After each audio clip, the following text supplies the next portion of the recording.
From the perspective of SCLC leaders, Birmingham was an ideal locale to draw the battle lines with the Kennedy administration, for Birmingham was easily among the least racially advanced of major southern cities. The Commissioner of Public Safety, Eugene Bull Connor, had established himself as a bulwark of the Southern racist creed. The city administration had responded to the civil rights challenge by such actions as closing public parks, and the city had experienced a virtual epidemic of bombings of black churches, an omen of the violence that would surely follow if Birmingham were made into a civil rights battlefield. For just these reasons, the SCLC leadership believed that a campaign in Birmingham would provoke and expose Southern racism and extremism as no other campaign had.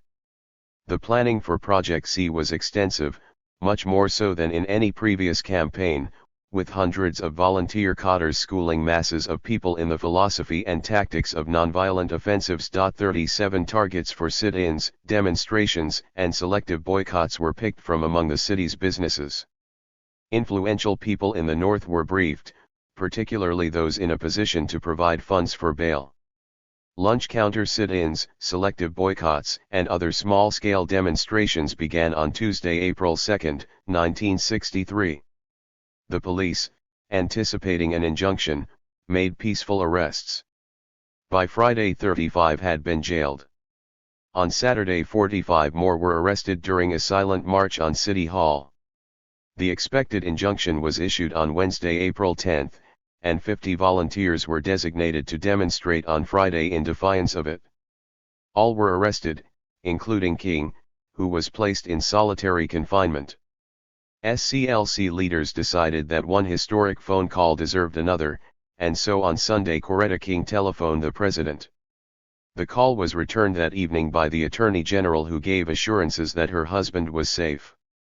By Monday, bail money began to arrive and the White House was deluged with mail and telegrams protesting the events in Birmingham. From prison, King issued his now famous letter from a Birmingham jail addressed especially to Southern clergymen who had attacked him, SCLC, and the direct action tactics of the movement. It was a document that provided moral and theological justification for nonviolent protest against unjust laws and practices, and it went far toward galvanizing churchmen and others in the North.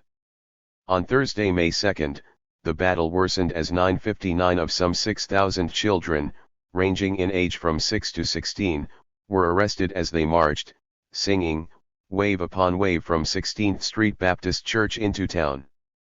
More would have been taken away if the police had not run out of wagons. The next day, police restraint, such as it was, broke.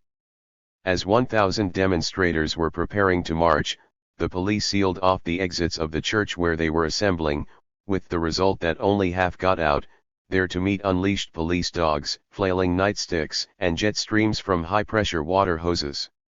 Only a handful reached the intended target, City Hall. With television cameras everywhere, the hoped-for crisis was finally in the making.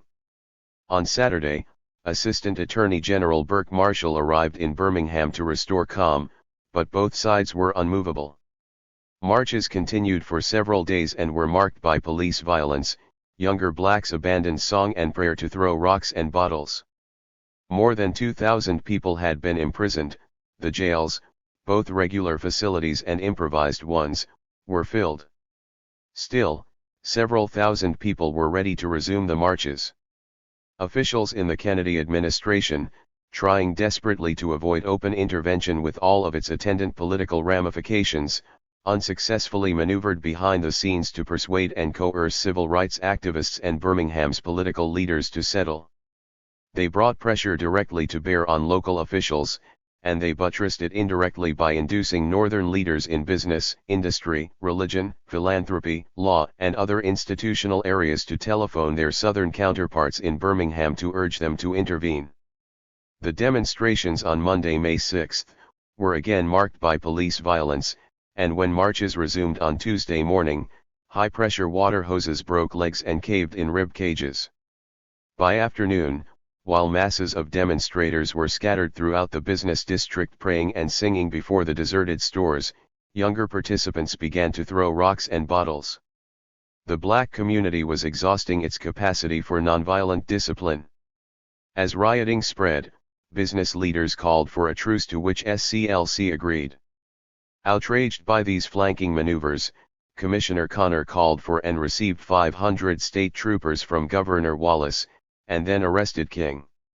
SCLC ordered immediate demonstrations, knowing that law enforcement officials were awaiting them. Little but unparalleled carnage could result.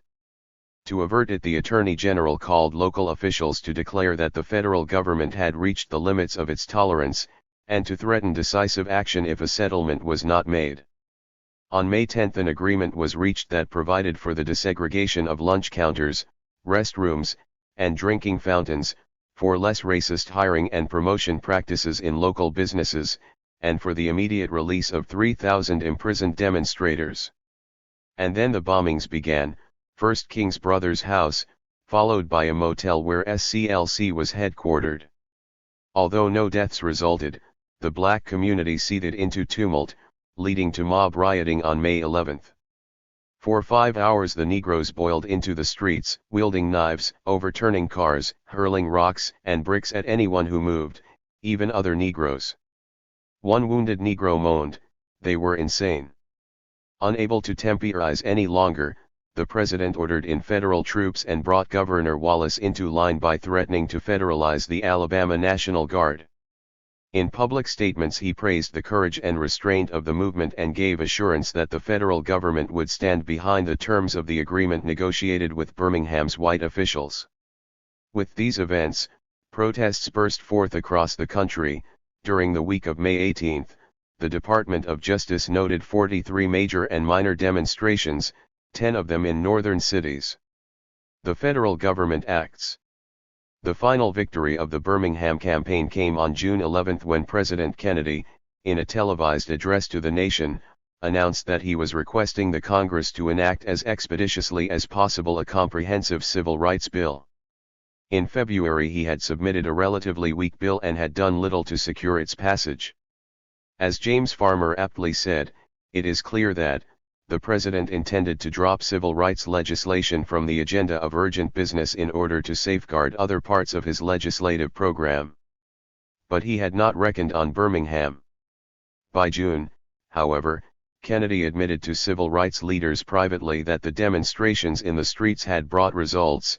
They had made the executive branch act faster and were now forcing Congress to entertain legislation which a few weeks before would have had no chance. Mass protest had forced federal action. It was a point the Attorney General also conceded. The administration's civil rights bill is designed to alleviate some of the principal causes of the serious and unsettling racial unrest now prevailing in many of the states.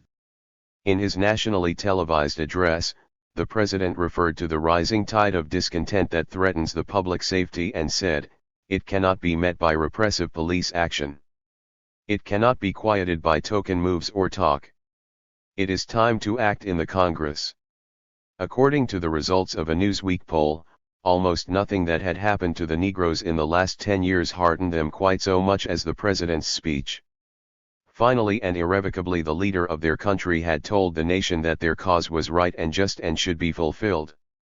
Just hours after Kennedy spoke to the nation, Medgar Evers, secretary of the Mississippi NAACP, was shot in his driveway. His funeral in Jackson on June 15 turned into a riot. The New York Times reported. After the last of the 4-block-long line of marchers had reached the funeral home, the younger Negroes apparently decided to make an attempt to demonstrate in the white business district. 4 motorcycle patrolmen let them through one intersection, but with 20 officers as they approached the main thoroughfare. "We want the killer. We want the killer. We want equality. We want freedom." Officers using police dogs moved in. One demonstrator after another was grabbed and hustled into waiting patrol wagons. They began throwing rocks, bottles, and other missiles at the police. The crowd screamed. The growling and barking of the police dogs, the crash of the bottles on the pavement and the cursing of the policemen added to the uproar. The mood of the Negroes was still one of bitterness and anger. "The only way to stop evil here is to have a revolution," muttered a young man in a doorway. "Somebody have to die."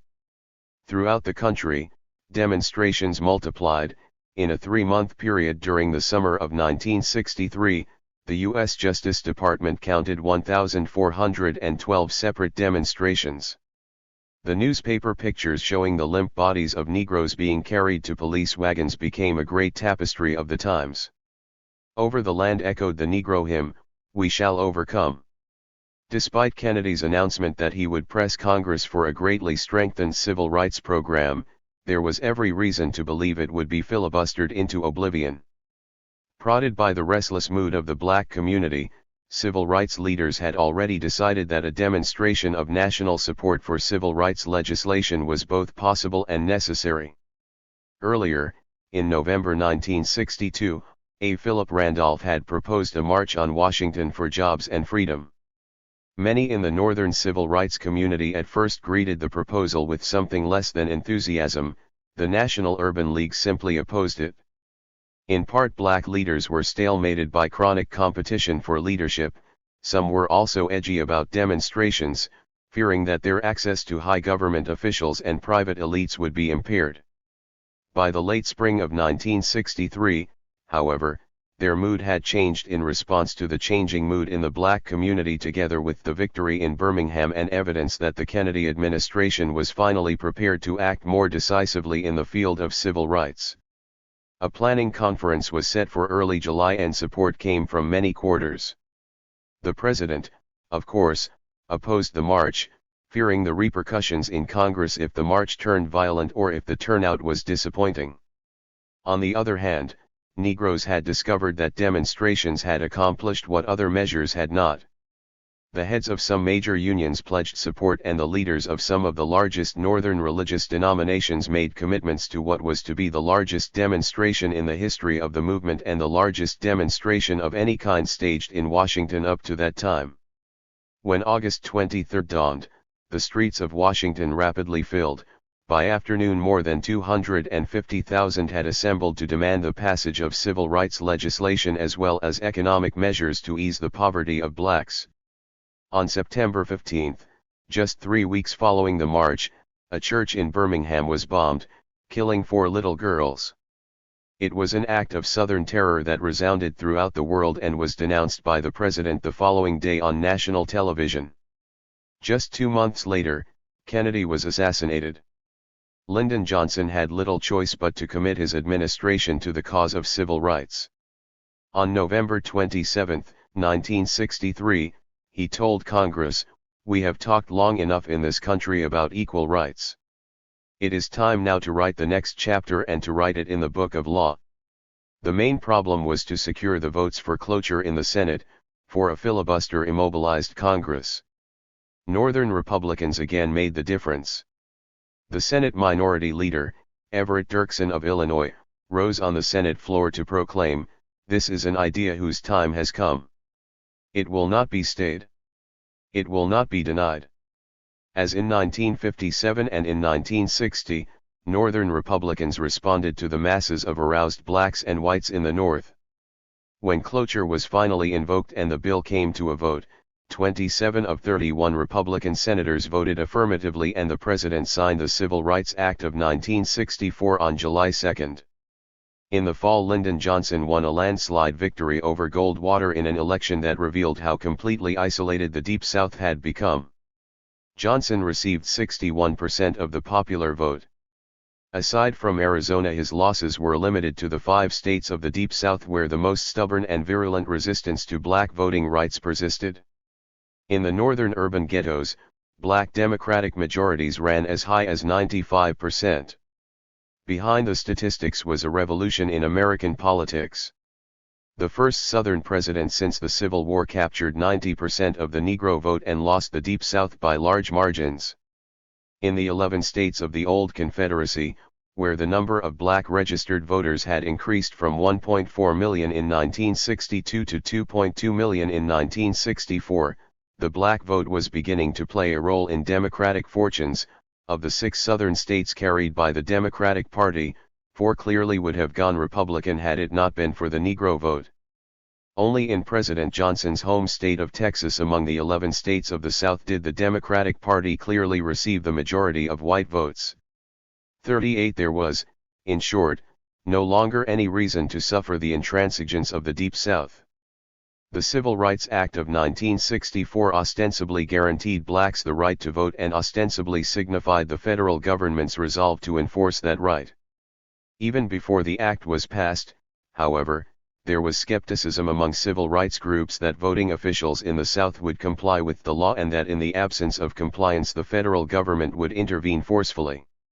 CORE and SNCC's voter registration drives had already provided substantial basis for that skepticism. Moreover, the Mississippi Freedom Democratic Party, which was formed in late 1963 to challenge the regular Mississippi Democratic Organization, had met with no success.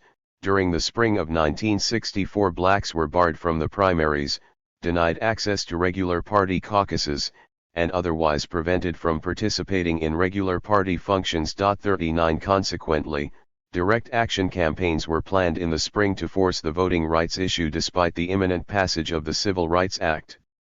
Under an umbrella organization called the Council of Confederated Organizations SNCC, CORE, and the Mississippi branch of the NAACP prepared hundreds of northern white students to help mobilize blacks for marches on the offices of voting registrars where local law enforcement officials could be expected to press them back. Even before most of the students reached the field, 3 disappeared, to be found murdered and buried beneath an earthen dam 2 months later. 40 The bodies of 2 murdered blacks were also found floating in the Mississippi River. Between June and October, 24 black churches were bombed in Mississippi alone. Simultaneously with the killings and bombings in the South, the northern ghettos erupted in rioting. Rioting broke out in Cambridge, Maryland, in June, just before the signing of the Civil Rights Act of 1964. In mid-July, riots erupted in Harlem and Bedford-Stuyvesant. Then, as the summer wore on, the rioting spread to Rochester, Jersey City, Paterson, Elizabeth, a suburb of Chicago, and Philadelphia. It was the beginning of a series of riot-torn summers unlike any period in the nation's history. The black masses joined the protest in the only way they could, given their institutional circumstances. As King aptly said, a riot is the language of the unheard. In some part, rioting was probably precipitated by civil rights demonstrations in the North, for activists had also brought the struggle to the northern cities. 41. The Southern voter registration drive thus gave continued evidence of Southern intransigence, even while black protest was spreading to the northern ghettos. Consequently, a solution which had been considered and rejected by presidents and Congresses for a decade, the use of federal voting registrars, seemed the only means by which the right to vote could be ensured. But the solution required new legislation. To generate the necessary pressure on the President and the Congress, civil rights leaders decided to stage new demonstrations on the order of Albany and Birmingham. The target chosen was Selma, Alabama, where SNCC voter registration activities had already provoked white violence, much of it by the police under the command of Sheriff James Clark. The campaign began in early January, 1965, with a succession of marches to the courthouse. As the weeks passed, the numbers joining the demonstrations increased, and so did the numbers jailed. On February 1, King led a demonstration which resulted in more than 700 arrests. On February 2, some 550 more demonstrators were imprisoned. The great majority, as the day before, were school children. Defiantly, they sang "Ain't Gonna Let Jim Clark Turn Me Around." During the first 4 days of February, more than 3,000 demonstrators were arrested. "Jim Clark is another bull conner," an SCLC staff member said. "We should put him on the staff." On February 4, a federal court banned literacy tests and other technical devices by which voter applicants were rejected, thus adding one more declaration of legitimacy for the voting rights cause. But securing compliance by Southern voter registrars was another matter. On February 9, King met with Vice President Humphrey and Attorney General-designate Nicholas Katzenbach in Washington, D.C., and was given firm assurance that a strong voting act would be sent to Congress in the near future. The demonstrations in Selma continued. Congressmen and other dignitaries came to see at first hand the denial of voting rights. Some joined in demonstrations. In a neighboring county, 400 blacks marched on February 18 to protest the jailing of a civil rights activist, and one of them, a boy named Jimmy Lee Jackson, was shot in the stomach. He died a week later, whereupon King called for a massive march from Selma to Montgomery. Governor Wallace issued a statement prohibiting the march. The Attorney General of the United States pleaded with the leaders of SCLC to cancel it. On Sunday, March 7, 500 marchers set out for Montgomery. At the Pettus Bridge on the outskirts of Selma, they confronted a blue line of Alabama's troopers.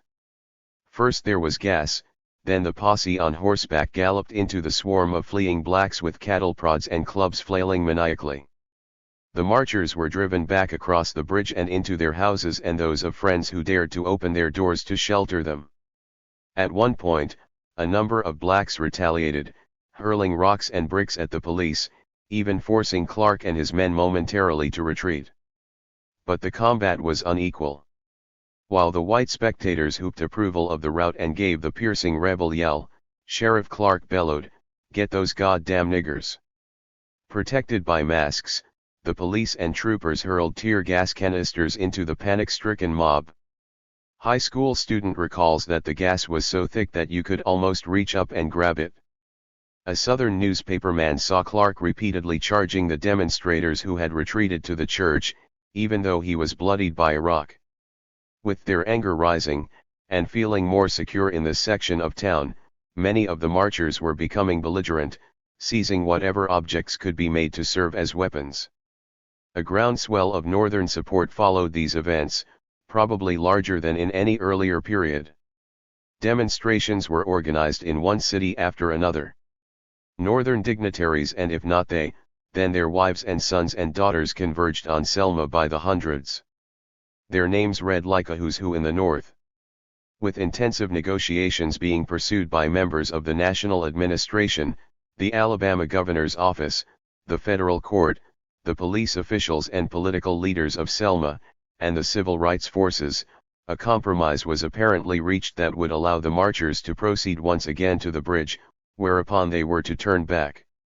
Just who had been a party to the arrangement is to this day unclear, and there are conflicting accounts. In any event, many in the throng of 1,500 on Tuesday, March 9, believed they were going straight through to Montgomery, and King apparently did nothing to dispel that belief. At the bridge, beyond which the police were massed, he called for the march to continue, only seconds later to reverse himself, much to the dismay and anger of younger activists, especially in SNCC and CORE. That same night, 3 white Northern clergymen were attacked on a Selma street by a white gang.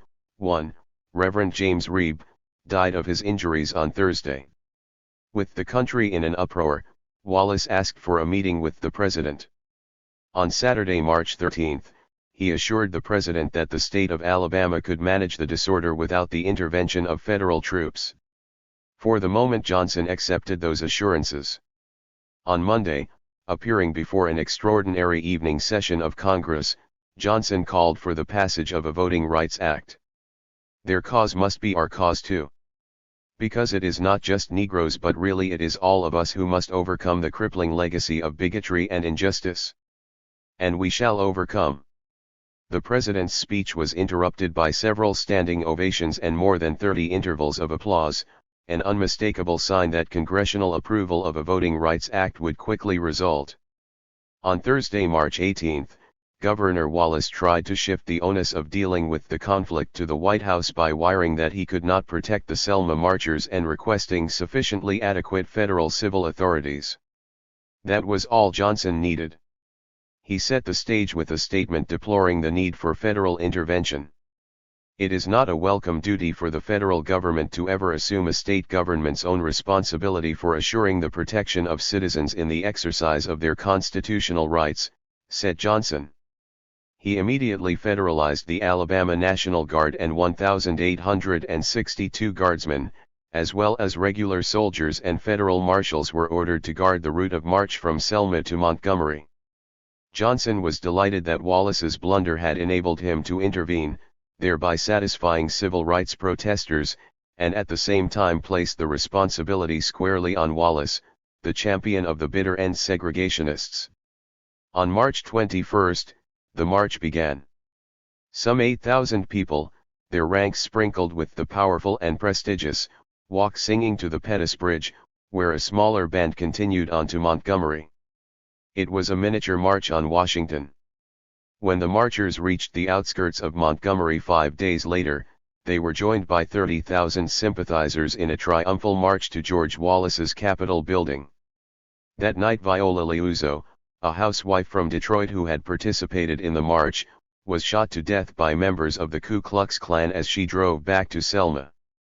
Beginning in April, as Congress deliberated on the President's call for a Voting Rights Act, intensified voter registration drives were staged in some 120 counties from Virginia to Louisiana where few blacks had been permitted to register. Considerable violence followed, dramatizing the need for the pending legislative remedy. Congress acted with extraordinary dispatch. The bill that had been introduced on March 17 was signed into law by the President on August 6. Every Republican senator except J. Strom Thurmond of South Carolina voted affirmatively.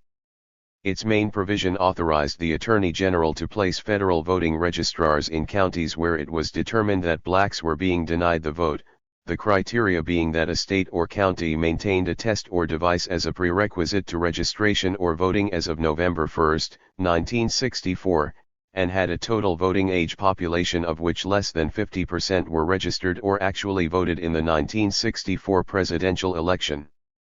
The states covered by this act included Alabama, Alaska, Georgia, Louisiana, Mississippi, South Carolina, Virginia, and approximately 26 counties in North Carolina. With this legislation, national Democratic leaders finally dismantled the feudal apparatus of the post-Reconstruction era. By the time they acted, there were specific political advantages in doing so. Not only did civil rights concessions cement existing black voters to the Democratic Party, but the provisions extending the franchise to 5 million potential black voters in the South created a substantial bloc whose allegiance to the Democratic Party could also be counted on. That bloc, in turn, would help to offset permanent defections among the more racially intransigent Southern whites in the Deep South, and to offset the trend toward republicanism in the industrializing states of the Outer South as well. The basis was thus laid for rebuilding Southern Democratic majorities by combining white moderates, many poor whites who would vote their economic interests over their prejudices, and newly enfranchised blacks. By finally endorsing and pressing hard for civil rights measures, in other words, national Democratic leaders promoted the means to heal the fissures in their party. That they were free to do so is a measure of the diminished importance which caste arrangements had come to have, first in the national economy, and then in the Southern economy.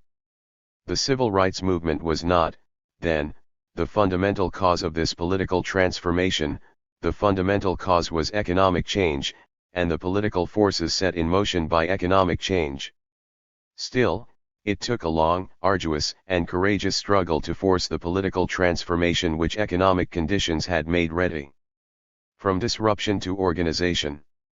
With this transformation underway, the coalition of groups composing the Southern civil rights movement began to fragment.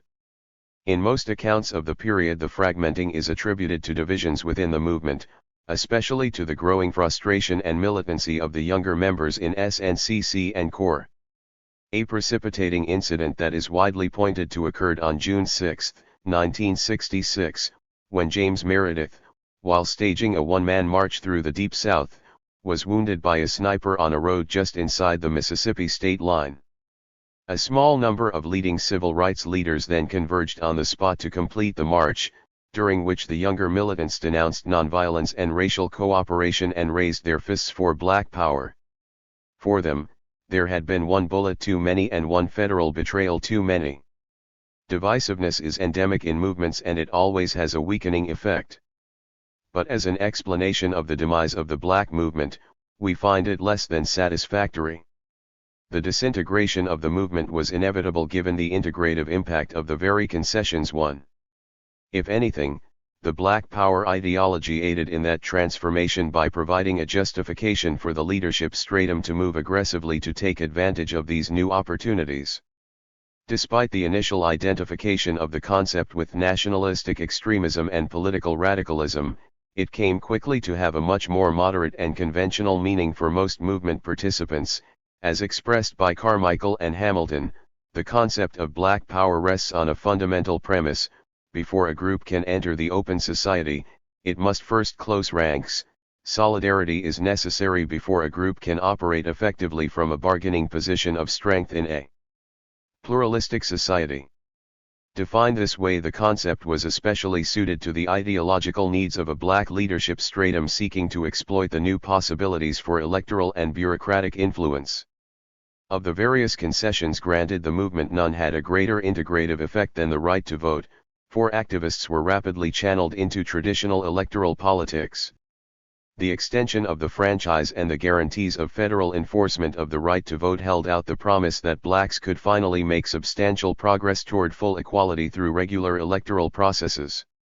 As a result, protest lost legitimacy, undermined by the force of American electoral beliefs and traditions. The turn from protest was also promoted by Northern liberals who defined the intelligent use of the vote as the true salvation of blacks and who provided the funds to further voter registration and related electoral efforts. Furthermore, for the leadership stratum, the incentives of public office were compelling, leading them to turn away from protest, and even to denounce it. An incident associated with the rise of the Black Power controversy illustrates the point. After civil rights leaders had converged on Mississippi to complete the Meredith March, Charles Evers, director of the Mississippi NAACP, strongly objected that he did not see how walking up and down a hot highway helps. "I'm for walking house to house and fence to get Negroes registered." The march leaders agreed, and the marchers emphasized voter registration in various towns along the way. Subsequently, Evers was elected mayor of Fayette, Mississippi. The point is that even as the controversy over Black Power broke out, resistance in the South to political modernization had finally collapsed. On July 6, 1967, just 2 years after the signing of the Voting Rights Act, the Department of Justice reported that more than 50% of all eligible black voters were registered in the 5 states of the Deep South. By every measure, the process of electoral change in the South accelerated even as factionalism in the black movement worsened. In 1964, 3 southern states, Tennessee, Georgia, and North Carolina, numbered blacks among their National Democratic Convention delegates. In 1968, every southern state did so. With blacks voting in enlarging numbers, Southern Democratic governors of moderate persuasion on the race question began to be elected. Republican governors tended to be similarly moderate. Upwards of 900 blacks had been elected to office in the South by 1972. And with some 3.5 million blacks registered throughout the South by the election of 1976, the black vote turned out to be the decisive factor in the election of Jimmy Carter to the presidency, for Carter won in the South despite the fact that Ford took 55% of the Southern white vote. The reorganization of the Southern wing of the Democratic Party had succeeded. In virtually no time at all, the movement had been incorporated into the electoral system, its leaders running for office throughout the South and its constituencies enjoined to devote their energies to making these bids for office a success in the name of Black Power.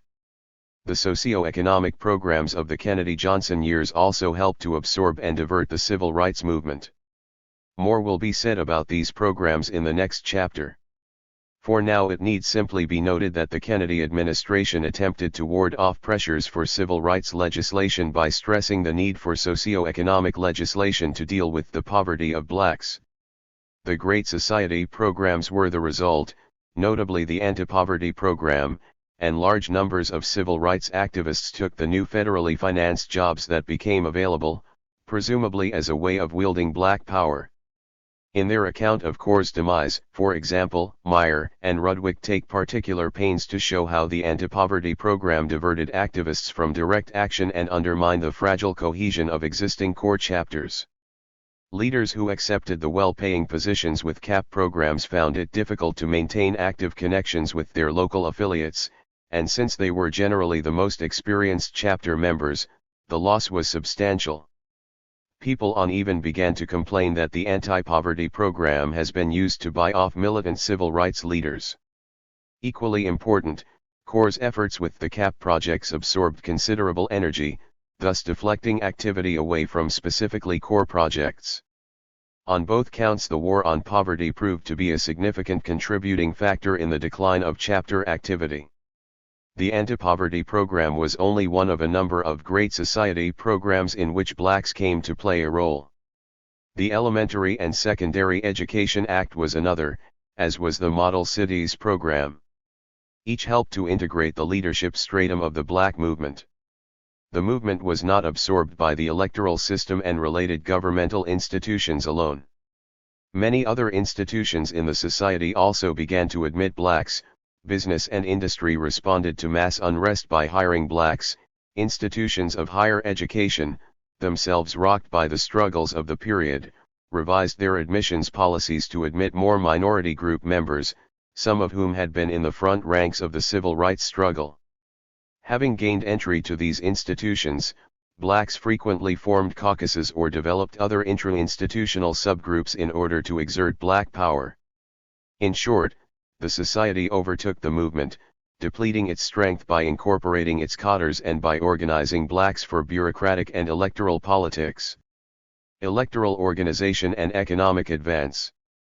The weakening of caste arrangements in the South has brought with it some important gains. Chief among these is the reduction of terror as the principal means of social control.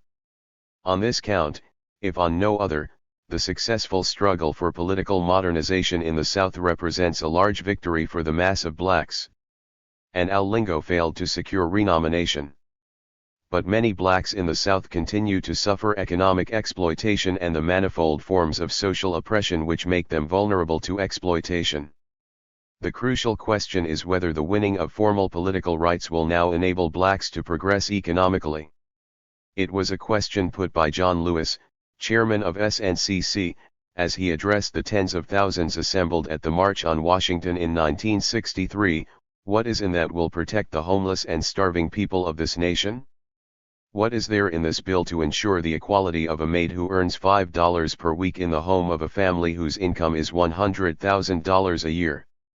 Put another way, the question is whether the exercise of the franchise and the now virtually exclusive emphasis upon electoral strategies by Southern black leaders will produce a meaningful improvement in the conditions of life of the Southern black poor. We think not. The election of a modest number of Southern black officials will clearly not create the political power necessary to secure national full employment policies, nor to secure substantial changes in the hiring and wage and promotion practices of private industry, nor the huge subsidies required to house the Southern urban minority poor decently, nor any measures, such as land reform coupled with federal subsidies, that might enable some of the rural black poor to remain in independent farming in an era of agribusiness, nor reform of the welfare system to ensure an adequate minimum income for all who cannot or should not work, nor any one of a dozen other policies and programs that might improve the living conditions of the black poor. Others have made the same point. At the very moment that the Voting Rights Act was being enacted, for example, Sindler wrote, "The ability and willingness of whites to use the political process to resist and confine Negro political influence will make of the latter something less than the critical lever for racial advance it is assumed to be." The conclusion, in short, is hardly a radical one. Even James Q. Wilson has written that Negro political activity must be judged as a strategy of limited objectives. Where Negroes can and do vote, they have it in their power to end the indifference or hostility of their elected representatives, but these representatives do not have it in their power to alter fundamentally the lot of the Negro. The vote can force the removal from office of race baiters and avowed segregationists. It can only marginally affect the income, housing, occupation, or life chances of Negro electorates. Aside from a general affirmation of the traditional American belief in the efficacy of electoral politics, the proponents of a black electoral strategy employ the argument that blacks can now successfully engage in swing vote politics because of their concentration in key northern states together with their growing vote in the South. That, it seems to us, is a potential for power much more apparent than real. The success of swing vote politics simultaneously requires not only an extraordinary unity, but an extraordinary independence. The elections since 1936 amply demonstrate that black unity is more than possible. The trend in loyalty to the Democratic Party has risen steadily since the New Deal period, and is, if anything, stronger today than at any time in the past 3 decades. In the elections of 1968 and 1972, for example, blacks voted Democratic 87 and 86%, respectively. And in the election of 1976 some 6.6 million black voters delivered 94% of their votes to the Democrats. These data on black unity do not suggest the possibility for electoral independence, they clearly suggest the reverse. If there was some weakening of black allegiance to the Democratic Party in the elections of 1956 and 1960, the concessions of the civil rights era have more than shored up those loyalties. By any measure, blacks are now the most steadfast bloc in the Democratic coalition. How black political leaders might regularly induce these voters to shift allegiance from one election to another is, therefore, far from clear. Nor is it clear that most minority political leaders would want to foster shifting black allegiances, even were they able to do so. Black leaders are not themselves independent, many owe their positions less to the resources offered by the black community than to those provided by white party officials. Moreover, the positions of most black political leaders depend on the Democratic Party and its continued ability to command a majority of the electorate. To the extent that a deregulated black vote might jeopardize the ability of the Democratic Party to maintain power, to that same extent would many black officials find their hold on public office jeopardized. None of this is to say that the black vote may not at some future time become volatile. But should that occur, we suspect that the cause will not be the exhortations of minority political leaders, but new social and economic changes and the eruption of a new period of mass defiance. Chapter 5. The Welfare Rights Movement. In appraisals of the post-war black movement, much is made of the fact that the main economic beneficiaries were members of the middle class. But in fact the black poor also made economic gains, although not through the occupational system. One major expression of the post-war black movement was the rise in demands for relief, especially after 1960 and particularly in the large urban centers of the North. A great many of the southern black poor who were driven from agriculture in the 1940s and 1950s did not find jobs in the northern cities. Extreme hardship rapidly became pervasive. But that hardship was subsequently eased by the outpouring of relief benefits which the turbulence of the 60s produced. The turbulence of the 60s also enabled many more poor whites to obtain benefits, so that the American lower class as a whole gained from black protest in this period. The magnitude of the gain can be measured by the numbers of additional families aided and by the additional billions of dollars distributed through the relief system. In 1960 there were only 745,000 families on the Aid to Families with Dependent Children rolls and they received payments amounting to less than $1 billion. In 1972 the rolls reached 3 million families and the payments reached $6 billion. Accounts of the civil rights era are curiously myopic on this point, the matter is not even mentioned. Except for the rioting that swept from one city to another, one would have to conclude from these accounts that the urban black poor were inert.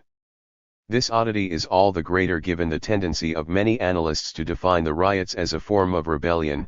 By similar reasoning, the great rise in relief insurgency can be understood as a rebellion by the poor against circumstances that deprived them of both jobs and income. Moreover, the relief movement was in a sense the most authentic expression of the black movement in the post-war period. The many hundreds of thousands who participated were drawn from the very bottom of the black community. They were neither integrationist nor nationalistic, they were neither led nor organized. This movement welled up out of the bowels of the northern ghettos so densely packed with the victims of agricultural displacement and urban unemployment. It was, in short, a struggle by the black masses for the sheer right of survival. As this broad-based relief movement burst forth in the early 1960s, some black people banded together in an organization dedicated to attacking the relief system. Just as unemployed groups sprang up during the Great Depression and eventually formed the Workers' Alliance of America, So in the middle 1960s welfare rights groups began to appear and then joined together in the National Welfare Rights Organization. In this chapter our purpose is to examine the extent to which NWRO contributed to the relief movement, to the huge rise in demands for relief and the explosion of the relief rolls that followed. NWRO is of interest for another reason as well. It was formed at a time when the Southern civil rights movement had all but ended and when many activists were turning northward, drawn by the increasing turbulence of the black urban masses. This turbulence, together with the concentrations of black voters in the North, encouraged the belief that political power could be developed through mass organization. The disruptive protests which had characterized the Southern movement, in short, were quickly superseded by an emphasis on the need for community organization in the northern ghettos. NWRO was one expression of that change, for its leaders and organizers, while animated by the spirit of protest, were nevertheless more deeply committed to the goal of building mass-based permanent organizations among the urban poor. There were other such efforts in the same period, but none gained the national scope of NWRO. 1 An analysis of the experience of NWRO thus affords some basis for appraising the viability of this political strategy. Virtually nothing has been written about NWRO. During its brief life it received relatively little support from civil rights groups and it has since received little attention from historians or social scientists. 2 The analysis in this chapter is therefore based almost entirely on our own observations, for we were intimately involved in the affairs of NWRO, we participated in discussions of strategy, in fundraising efforts, and in demonstrations. 3 We were strong advocates of a particular political strategy, one stressing disruptive protest, rather than community organization, which was a continual source of dispute among NWRO's leadership, as will become evident later in this chapter. To what extent our involvement and partisanship may have distorted the analysis which follows is for the reader to judge. The rise of a relief movement.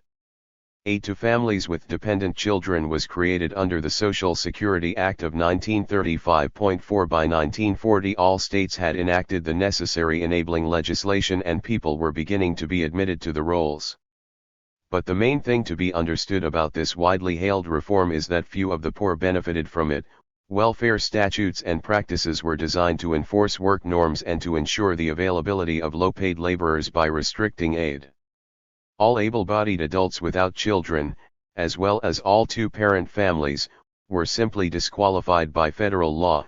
State and county statutes and practices disqualified many more of the remaining poor.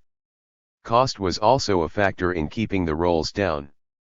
The federal government paid part of relief costs, states and localities paid the remainder. Local officials thus had a strong incentive to make relief difficult to obtain. In the 1960s and early 1970s the relief rolls greatly expanded, especially in northern states and localities. The force underlying this expansion was the rise of a relief movement, undermining the legitimacy of poverty. As we noted in Chapter 4, economic distress worsened among large segments of the poor after World War II.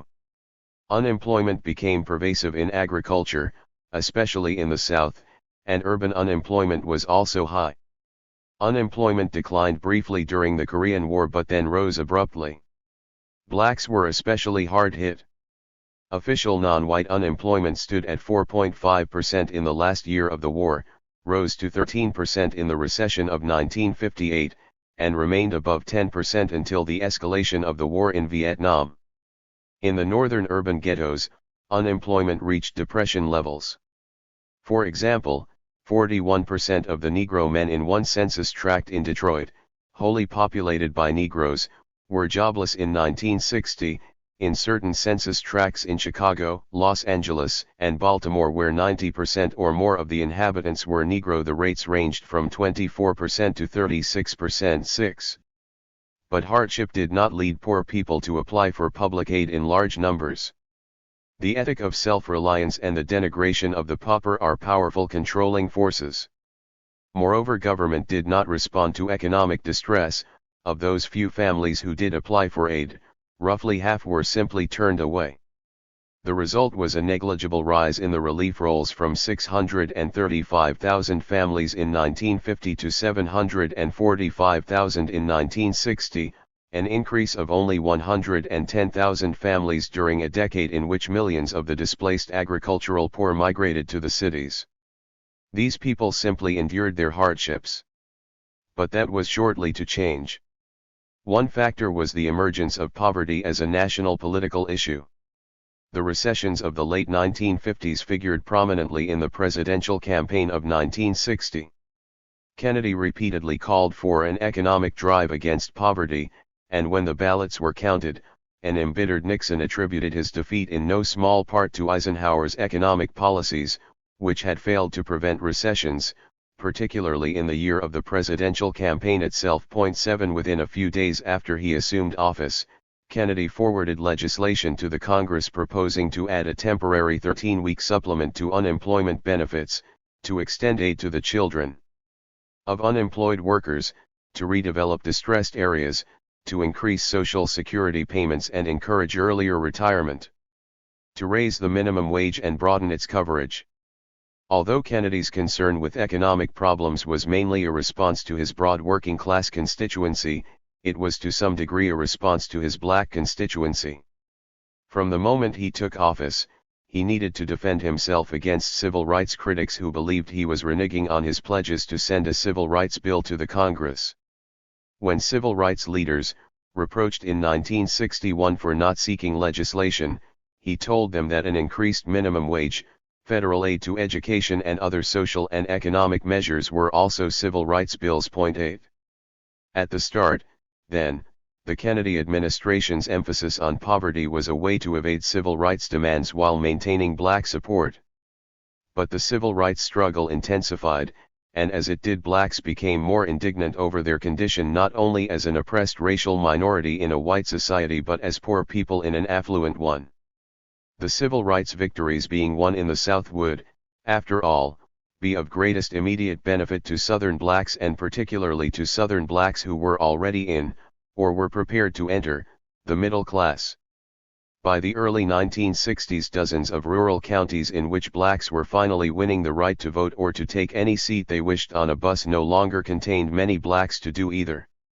Agricultural unemployment together with punitive Southern relief practices which kept displaced agricultural workers off the rolls had compelled the migration that inexorably diminished the ranks of the rural black poor. In the cities, unemployment, underemployment, low wages, and relief restrictions created new hardships. A civil rights revolution was occurring, but poor urban blacks had little to show for it. By 1962 and 1963, many civil rights activists had begun to shift their emphasis to economic problems. They organized boycotts, picket lines, and demonstrations to attack discrimination in access to jobs. Rent strikes were organized to protest substandard housing conditions and rent gouging. Urban renewal sites were overrun with protesters. Economic issues thus emerged as a major focus of discontent, and the March on Washington for Jobs and Freedom in August 1963 gave national prominence to this discontent. Even as the March on Washington was being planned, officials in the national government launched a new wave of rhetoric about economic injustice together with pronouncements regarding the importance of creating new programs to deal with poverty. The process of planning began in a cabinet meeting in June, just following the civil rights crisis in Birmingham and just before the March on Washington. Kennedy devoted a large part to a discussion of the problem of Negro unemployment, and he initiated a series of staff studies on that subject. Throughout the summer of 1963, professionals in the relevant executive agencies, the Council of Economic Advisers, the Bureau of the Budget, the Department of Labor and HUE, were at work producing what was shortly to become a flood of staff papers. In November, President Kennedy advised that he intended to make an attack on poverty a key legislative objective in 1964. If Kennedy had launched a wave of rhetoric about poverty, Johnson swelled it to the proportions of a tidal wave following the assassination. In his State of the Union address on January 8, 1964, he began by calling for an unconditional war on poverty in America shall not rest until that war is won. Later in January, the President proposed to the Congress the Economic Opportunities Bill of 1964,9, and throughout the spring of 1964 he campaigned vigorously for the anti-poverty program among various interest groups, among labor leaders, business leaders, religious leaders, civil rights leaders. In speeches and press releases, Johnson mobilized public opinion to support the program. The result was that public awareness of poverty in the United States, virtually non-existent a year earlier, pervasive. But most important, Johnson had made the war on poverty part of the national consensus. The Congress acted with extraordinary dispatch, and the President signed the bill in August, just before the presidential election. Anti-poverty services.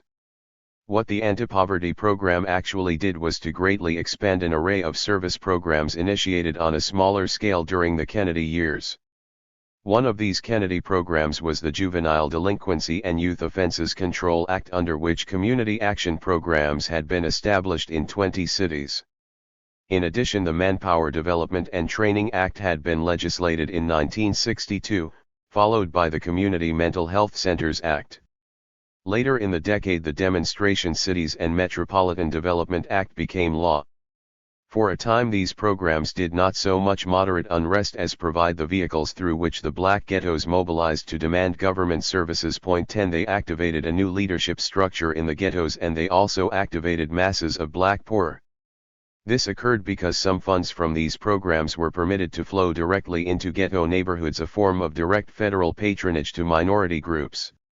And ghetto groups were encouraged by federal policymakers to use these funds to create organizations and to press their own interests, especially in the arena of municipal services and politics. The role of the new service programs in stimulating applications for public assistance after 1965 was very large.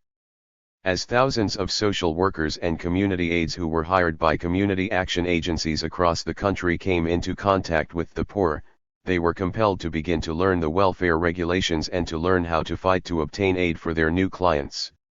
To have done anything else would have been to make themselves irrelevant to those who were presumably their constituents.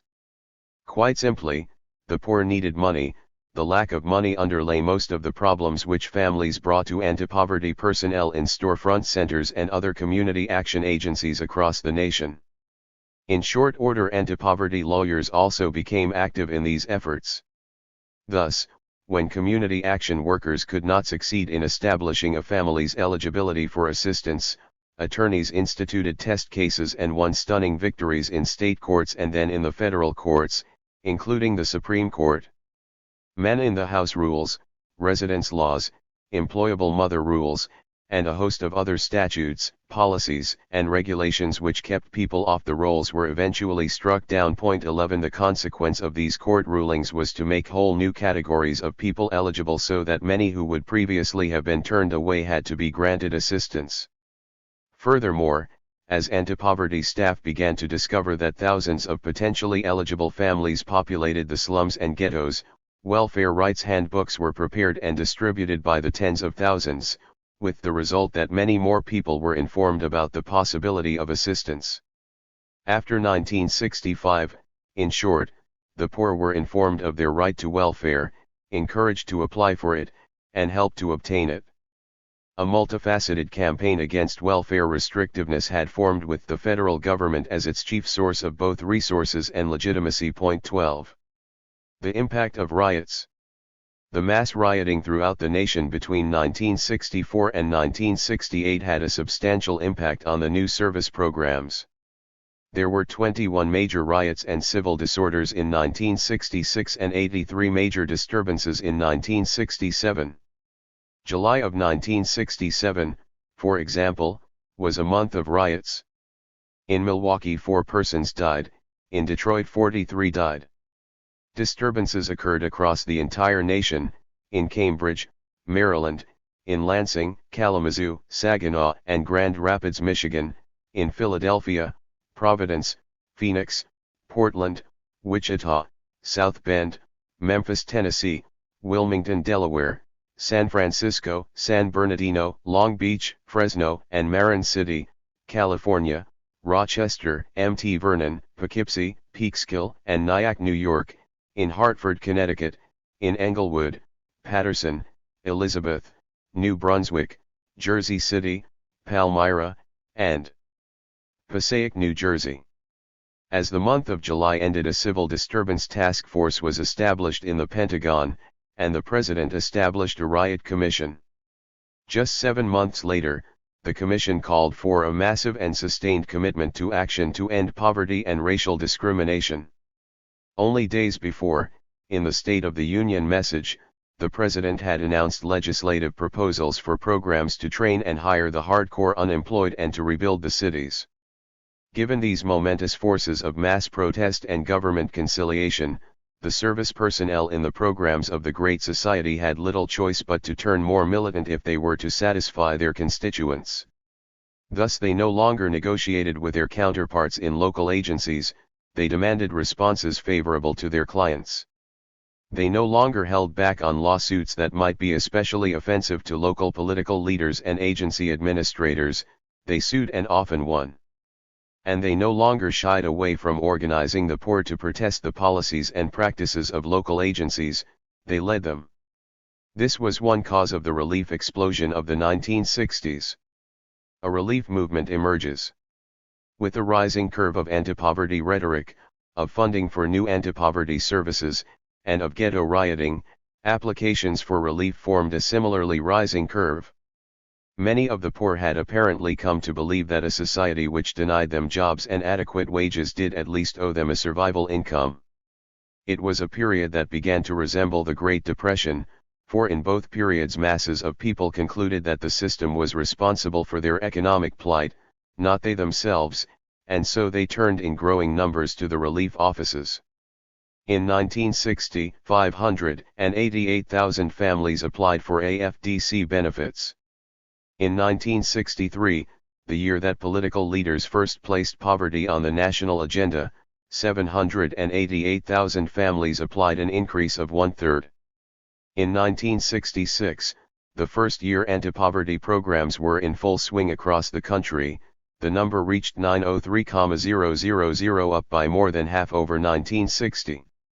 In 1968, the year that rioting finally reached a crescendo, applications had doubled over 1960 to 1,088,000, and they exceeded 1 million in each year thereafter. 13 A relief movement involving millions of participants had unmistakably emerged. Government responses to the relief movement. The rising curve of applications was matched by the curve of approvals. As more families applied, proportionately still more families were granted assistance. In 1960, 55% of applicants got relief. The figure reached 57% in 1963, 64% in 1966, and 70% in 1968. Approval levels in many northern cities were even higher. It is only slightly exaggerated to say that virtually any low-income family who walked into a welfare center toward the end of the 1960s received aid. The liberalized practices of the relief system were also the result of a complex of forces. State and local welfare officials were influenced by the national rhetoric on poverty and injustice, and they were surely harassed by the staff of the new federal service programs into making more liberal decisions. Moreover, relief officials were frightened of rioting. Some of these riots, in fact, were directly related to welfare demonstrations or were provoked by welfare injustices. The riot in the summer of 1966 in Cleveland's Hoff area was precipitated by the demeaning treatment by the police of a welfare recipient who was trying to collect money to forestall the final indignity of a pauper's funeral for another recipient who had just died. In the spring of 1967, welfare rights groups in Boston staged a sit-in at the welfare department. When the police beat the demonstrators, they screamed from the windows to the streets below, triggering 3 days of rioting, the first in that especially violent summer. 14 Generally speaking, public officials in the northern cities moved gingerly in those years. The police were schooled to avoid provocative incidents, urban renewal authorities were not so quick to bulldoze slum and ghetto neighborhoods, and welfare officials handed out relief more freely. The mood of applicants in welfare waiting rooms had changed. They were no longer as humble, as self-effacing, as pleading, they were more indignant, angrier, more demanding. As a consequence, welfare officials, especially the intake workers who are the gatekeepers of the system, employed their discretion more permissively. Traditional procedures for investigating eligibility broke down, home visits were no longer made with any frequency, requirements that forms be sent to various agencies to determine whether the family might have collateral income or eligibility for other forms of assistance tended to be neglected. For all practical purposes, welfare operating procedures collapsed, regulations were simply ignored in order to process the hundreds of thousands of families who jammed the welfare waiting rooms. Welfare agencies also became less harsh in dealing with those who obtained assistance. Termination rates began to drop, especially terminations for failure to comply with departmental regulations, a catch-all category that included anything from refusal to help locate a responsible father to failing to appear for an interview. As a result of these changes, the relief rolls rose precipitously. In 1960, 745,000 families received assistance. In 1968, the number reached 1.5 million. Then, between 1968 and 1972, the roll surged to 3 million families, an increase of 300% over 1960. Money payments, less than $1 billion in 1960, reached $6 billion in 1972. Unacknowledged and unled, a relief movement had emerged, and it was achieving income gains for the participants. A proposal to mobilize an institutional disruption. In 1965 we had completed research showing that for every family on the AFDC rolls, at least one other was eligible but unaided.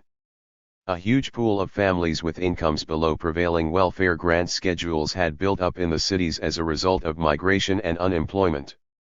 If hundreds of thousands of families could be induced to demand relief, we thought that two gains might result. First, if large numbers of people succeeded in getting on the rolls, much of the worst of America's poverty would be eliminated. Second, for reasons we will explain, we thought it likely that a huge increase in the relief rolls would set off fiscal and political crises in the cities, the reverberations of which might lead national political leaders to federalize the relief system and establish a national minimum income standard. It was a strategy designed to obtain immediate economic aid for the poor, coupled with the possibility of obtaining a longer-term national income standard. These ideas were spelled out in a mimeograph paper entitled A Strategy to End Poverty, 15, which we circulated among organizers and activists in late 1965.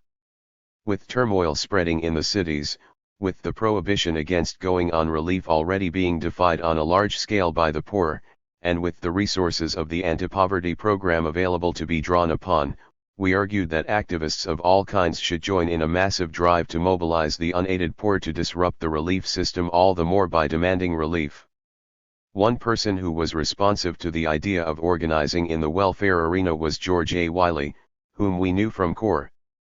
He was at the time on the verge of resigning as CORE's Associate National Director, mainly in opposition to the rising surge of black nationalist sentiment that was engulfing that organization in early 1966.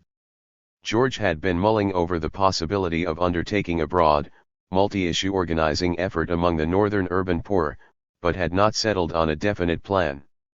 Our proposal, together with the fact that a few welfare rights groups had already formed, suggested a way to begin. Point 16.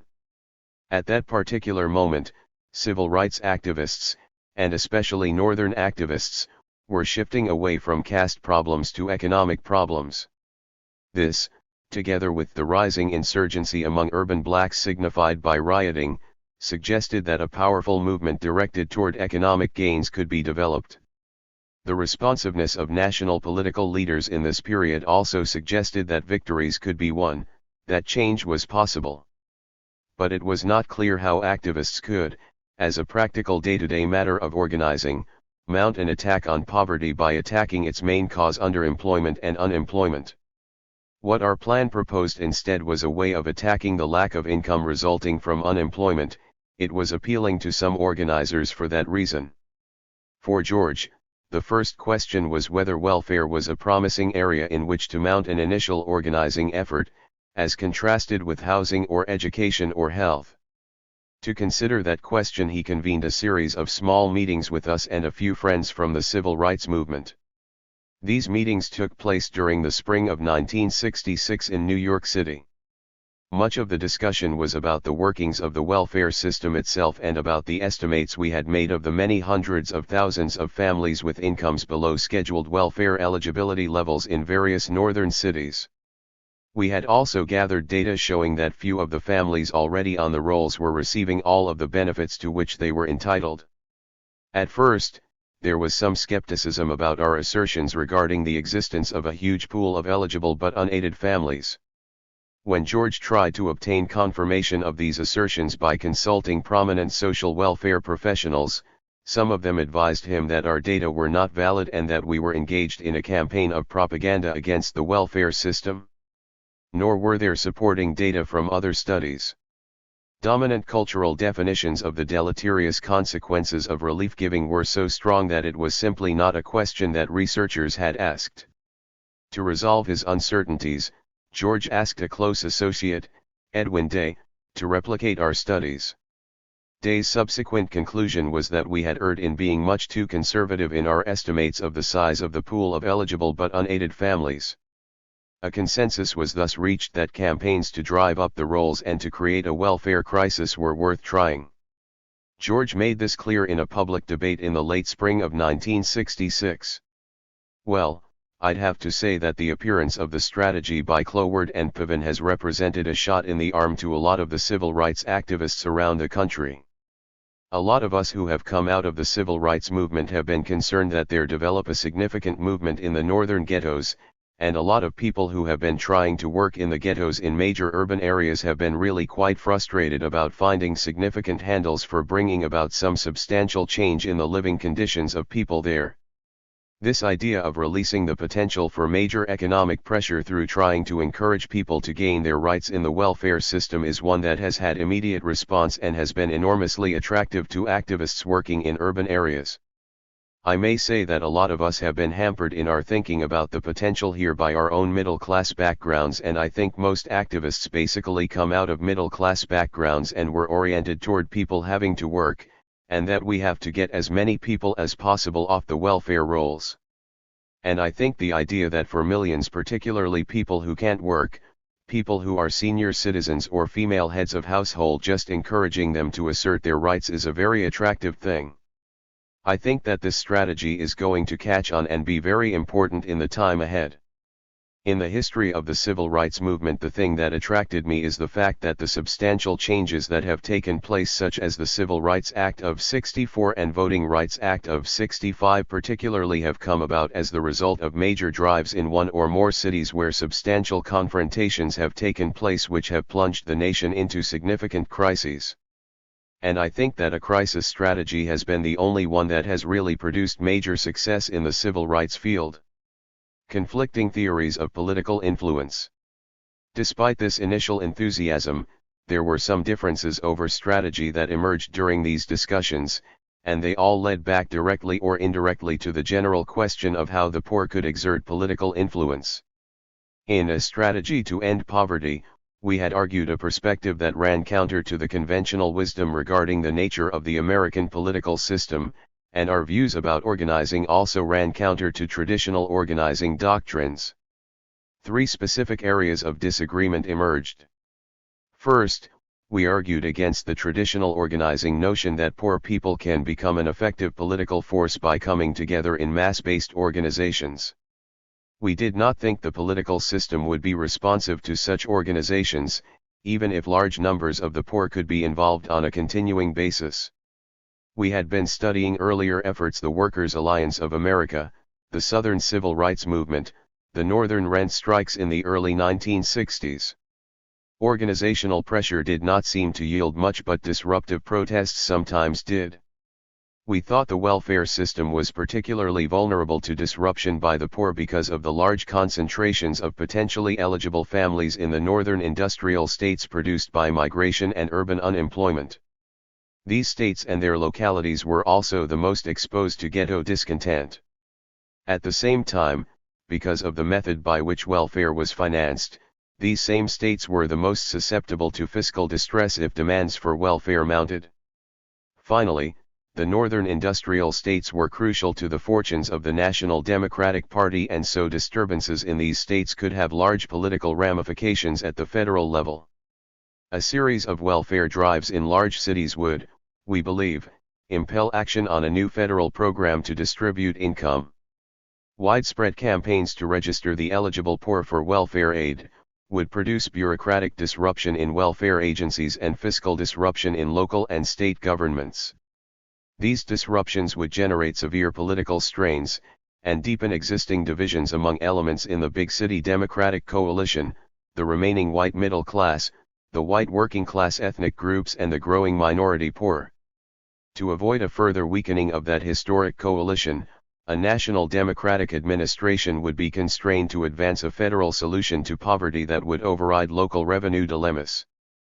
By the internal disruption of local bureaucratic practices, by the furor over public welfare policies, and by the collapse of current financing arrangements, powerful forces can be generated for major economic reforms at the national level.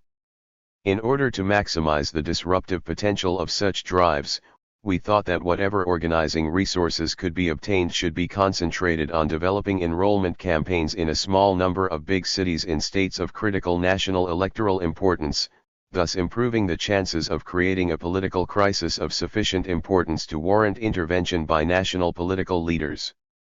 As for the poor themselves, there was every reason to believe that they would join in such a mobilization, for the statistics on rising welfare application rates demonstrated that they already were, separately but in concert, fulfilling the outlines of a disruptive strategy. All that remained, we argued, was for organizers to enlarge and sustain the disruptive behavior in which masses of the poor were unmistakably beginning to engage. But organizers in the 1960s took a different view. They had inspected the American political landscape and observed that other groups were well represented by organizations that asserted their special interests. Homeowners formed associations to resist government actions which might lower property values, workers joined unions to advance labor legislation, and industrialists joined associations that pressed for favorable treatment of corporations by a host of government agencies.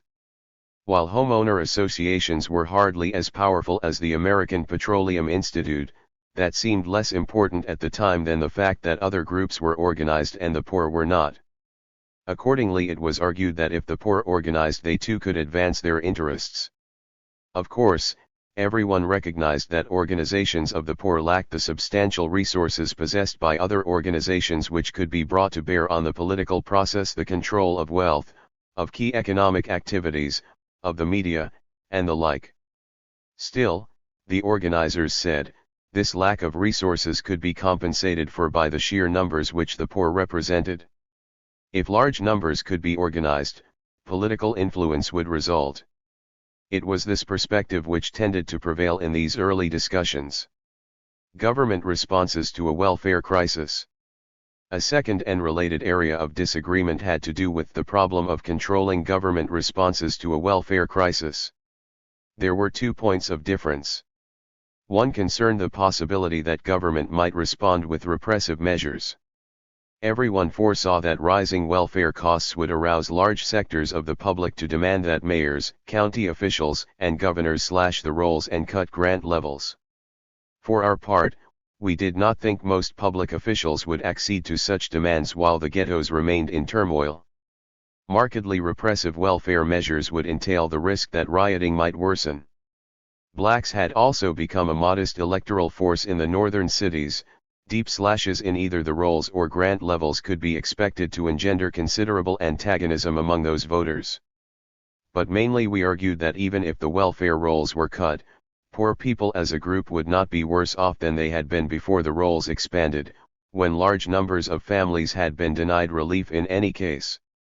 If many now succeeded in getting on the rolls only to be cut off again, they would at least have made a temporary gain. For their part, organizers in these early discussions agreed that impulses toward repression would probably be tempered and that a temporary gain was better than no gain at all. But they also felt they had an obligation to protect the poor against any possibility of repression. The way to do this, as they saw it, was to create an organized body of welfare recipients who could bring pressure directly to bear on public officials, thus counteracting the pressures of groups who would call for restrictive welfare policies. Organizers also thought that a large-scale poor people's organization would be required to win a national minimum income from the Congress. This brings us to the second point in our disagreement over the question of how government would respond. We maintained that the way to bring pressure on government was through the disruption of the welfare system itself and through the electoral crisis that would probably follow. We thought that the role of crisis as a political resource for the poor had not been understood, either by political analysts or by organizers. What we meant by a political crisis was electoral dissensus, the extreme polarization of major electoral constituencies. When acute conflicts of this kind occur, political leaders try to promulgate policies that will moderate the polarization, in order to maintain voting majorities. Since we all agreed that extreme repression was not a likely response, what then would mayors and governors do in order to manage the political divisions created by welfare disruptions? We thought they would try to deal with their problem by calling upon the federal government with increasing insistence to take over the welfare program, thus solving their fiscal and political problems.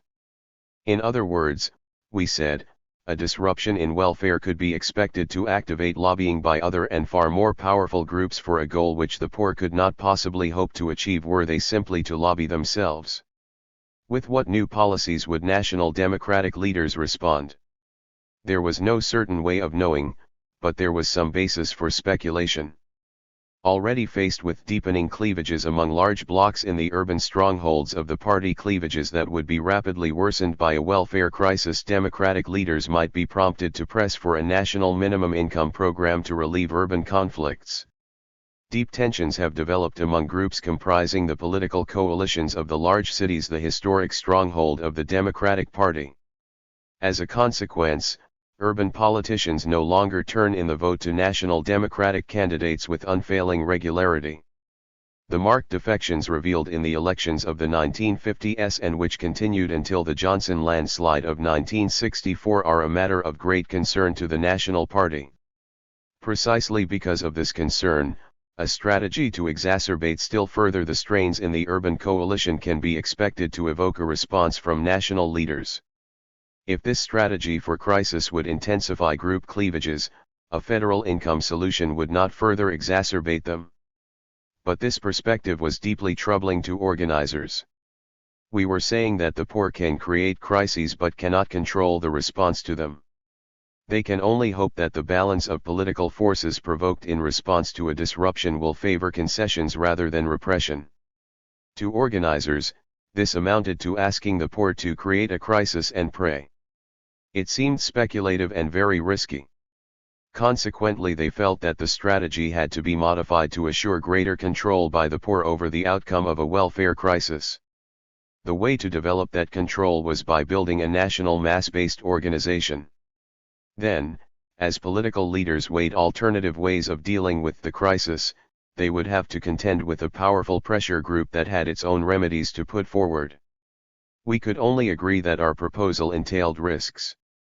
But we also thought there were no gains for the poor without risks. In this connection, the one case we invoked in support of a disruptive strategy, the civil rights movement, actually served to weaken our argument. Some of the people in these early discussions had been involved in the southern phase of the civil rights movement and were disenchanted with mass mobilization and mass confrontation tactics.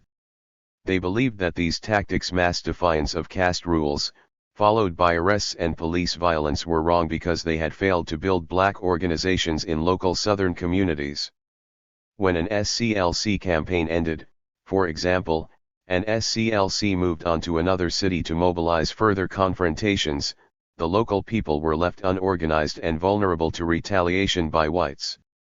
The influence this criticism of the civil rights movement had upon the thinking of those who subsequently became welfare rights organizers has been noted by Whitaker. Wishing to avoid what they perceived as the most debilitating mistakes of the civil rights movement, failure to create a strong, organized constituency and failure to develop internal sources of funds. The promoters concentrated their first 3 years' efforts upon the creation of a national organizational structure and the recruitment of membership. It could not be denied that from a conventional political perspective SCLC's strategy was manipulative. SCLC did not build local organizations to obtain local victories. It clearly attempted to create a series of disruptions to which the federal government would have to respond. And that strategy succeeded. We did not think that local organizations of the Southern Black poor would have ever gained the political influence necessary to secure a Civil Rights Act of 1964 or a Voting Rights Act of 1965, and they probably would not have won significant local victories, either. It had taken a major political crisis, the literal fragmenting of the regional foundation of the National Democratic Party, to finally force those legislative concessions to Southern blacks. Similarly, we argued that while building a network of welfare rights groups might result in some victories in contests with local welfare administrators, these local groups could not possibly build the political pressure from which a national income standard for all of the poor might result.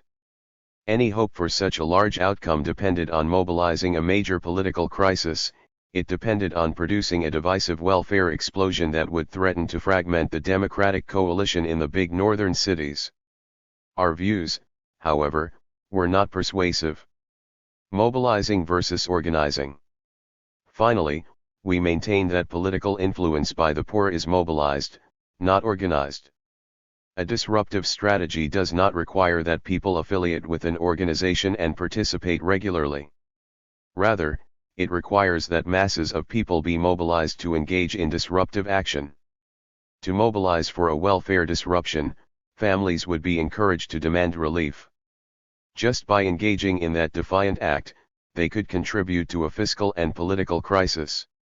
On the other hand, if they were asked to contribute to an organization on a continuing basis, we did not think most would, for organizers had no continuing incentives to offer.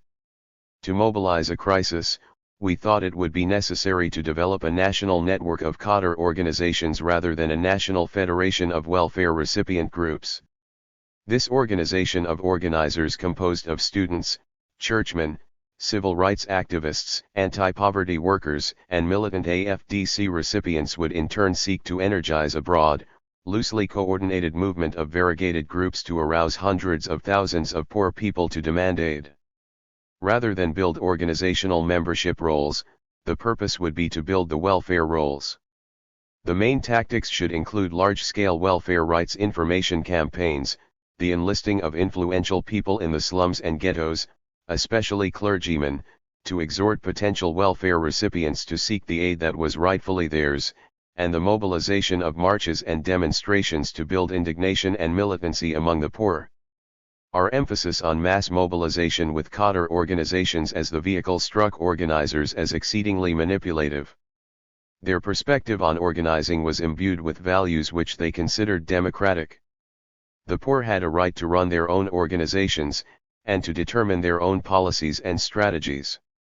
Given this perspective, organizers defined two roles appropriate for themselves as outsiders in a poor people's organization. First, they should act as staff, subordinating themselves to policy-making bodies composed exclusively of the poor. As staff, they would contribute their technical skills to the work of the organization. They would, for example, provide information on the technical aspects of various issues with which the organization was dealing, in this case, the extremely complex rules and regulations of the welfare system.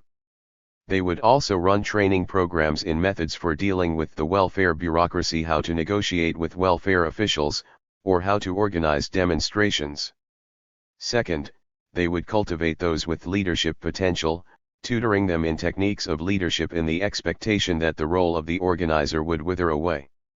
This is the model that NWRO and most of the local WROs subsequently came to espouse. The problem of incentives. Our approach, then, conflicted at several points with the perspective of organizers.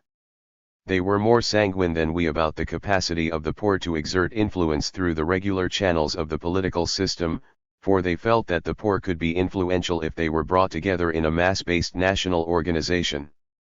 Furthermore, they felt that a mobilizing strategy, as distinct from an organizing strategy, would give the poor insufficient control over resolution of the crisis that a welfare movement might succeed in creating. Finally, they were antagonistic to the idea of building organizations of organizers on the ground that it was a manipulative approach to the poor. But they were left with a problem of substantial importance. How could the poor be induced to affiliate and to participate on a continuing basis in a welfare rights organization? What incentives could be offered? Despite all of the differences in perspective which we have noted, the paper we had been circulating held enormous interest for the participants in these early discussions and subsequently for organizers throughout the country who became involved in the welfare rights movement, because it appeared to provide an answer to that question. The answer was in one of the two types of data we had presented on benefit deprivation. Our main interest was in the estimates we had reached that only half of the eligible poor were on the rolls. But we had also shown that most of those already on the rolls did not receive all of the benefits to which they were entitled under existing regulations. Regarding this second point, we said, public assistance recipients in New York are also entitled to receive non-recurring grants for clothing, household equipment, and furniture including washing machines, refrigerators, beds and bedding, tables, and chairs. It hardly needs to be noted that most impoverished families have grossly inadequate clothing and household furnishings. Almost nothing is spent on special grants in New York. In October 1965, a typical month, the Department of Welfare spent only $2.50 per recipient for heavy clothing and $1.30 for household furnishings. Considering the real needs of families, the successful demand for full entitlements could multiply these expenditures tenfold or more, and that would involve the disbursement of many millions of dollars indeed. Here, organizers thought, were the concrete incentives that might be employed to induce poor people to form groups and to affiliate in a national organization. If welfare departments, under the pressure of militant tactics by groups of recipients, could be forced to yield these special grants to large numbers of people, then the problem of how to attract the poor to a national organization appeared to have been solved. This conclusion, it must be said, received clear support from events which were already occurring. As stated previously, a modest number of welfare groups had begun to form in the mid-1960s, mainly under the sponsorship of anti-poverty programs. These groups consisted of existing recipients. What seemed to be making group formation possible was the availability of special grants, for protests at welfare departments were succeeding in producing cash grants for the protesters. Moreover, the amounts of money received sometimes ran as high as $1,000 per family. Some families had been on the rolls for a number of years without ever having received special grants, so that it took relatively large sums to bring them up to standard. The success of these special grant protests was decisive in settling the question of the strategy which the movement would follow. It was a strategy that could produce groups, and groups would be the foundation of a national organization. George Wiley also had the immediate and practical problem of dealing with the few welfare recipient groups that had already developed. If he were to lead a movement, he felt that he had to negotiate the right to lead existing groups. That pragmatic problem also helped to determine the course which welfare agitation would follow, for these groups were made up of existing recipients who were focused on special grants. As it thus turned out, the strategy which NWRO, once formed, would pursue was dictated by the belief of organizers in the political efficacy of organizations of the poor. These beliefs were buttressed by evidence that a few recipient groups were already forming for the purpose of obtaining special grants, and by the promise that additional groups could be similarly organized. And if these groups were brought together in a national union of welfare recipients, George and others felt that the resulting Poor People's Organization would be able to wield sufficient influence to compel a national income concession from Congress. The decision was thus made to undertake the formation of a national organization, with benefit campaigns for existing recipients as the inducement to organization building. It was a fateful decision. Benefit campaigns for existing recipients became NWRO's exclusive strategy. As events would soon show, however, a strategy of organizing existing recipients into a national network based on inducements such as special grants could not be sustained. For a few years, campaigns to obtain special grants spread like brush fires across the country. Hundreds of groups did form and many hundreds of millions of dollars in benefits were obtained from local welfare departments. But just as suddenly the groups diminished first in size, then in number until none were left. Why this happened is clear enough. For one thing, once people received a special grant, many saw no further purpose in affiliating with the organization. Moreover, a number of state legislatures eventually abolished special grant programs, thus undermining the organizing strategy by shutting off the flow of incentives. In other words, the central dilemma of mass-based, permanent organizing theory, how to sustain continuing participation in the absence of continuing inducements to participation, had not been solved. It was not a new dilemma. But this would all become clear only later. At the time our differences did not seem so large. While George and others were oriented toward developing a national union of welfare recipients, George did not reject the crisis strategy. Mobilizing drives to double and treble the roles could be mounted, he argued, once an organizational base of existing recipients had been created. We agreed that drives among existing recipients to ensure that they received all of the benefits to which they were entitled were worth undertaking. In fact, even as these discussions were taking place, we were already involved in organizing such drives in New York City. While other organizers envisaged these benefit campaigns as a way of inducing people to form groups, we were focusing on the hundreds of millions of dollars that could be extracted from the welfare system, thus contributing to a welfare crisis. But whatever the motive, all of us could agree on that particular tactic as a starting point. Most important of all, our discussions were animated by a belief that agitation among the poor around welfare issues had great potential for success, so that differences in strategy seemed less important than the imperative of action itself. In a word, the omens were good, everyone was eager to begin. And so we took the first steps toward creating a national organization. As George was so fond of saying, first you make a plan, and then you make it happen. A poor people's organization is formed. The plan, briefly, consisted of 3 steps: to raise money for several staff members and an office in Washington, D.C., to announce that a national welfare rights organization was being formed, and to initiate the process of building the local, state, and national structure of that organization. All things considered, these steps were taken with remarkable ease and rapidity. On May 23, 1966, George and a staff of 4 opened an office in Washington, D.C., called the Poverty/Rights Action Center. Some 15 months later, in August 1967, a founding convention was held, and NWRO was officially formed, with George as its chief executive. In point of fact, however, NWRO existed almost from the day George announced its formation, in June 1966. The months between then and the founding convention in August 1967 were filled with a variety of activities oriented toward constructing and financing an intricate national structure. The formation of the National Welfare Rights Organization. Of the problems entailed in the formation of NWRO, the most difficult was developing support and resources.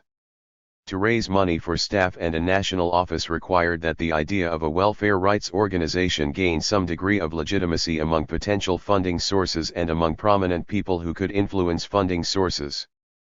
At first, George attempted to interest the Citizens' Crusade Against Poverty in becoming the sponsor.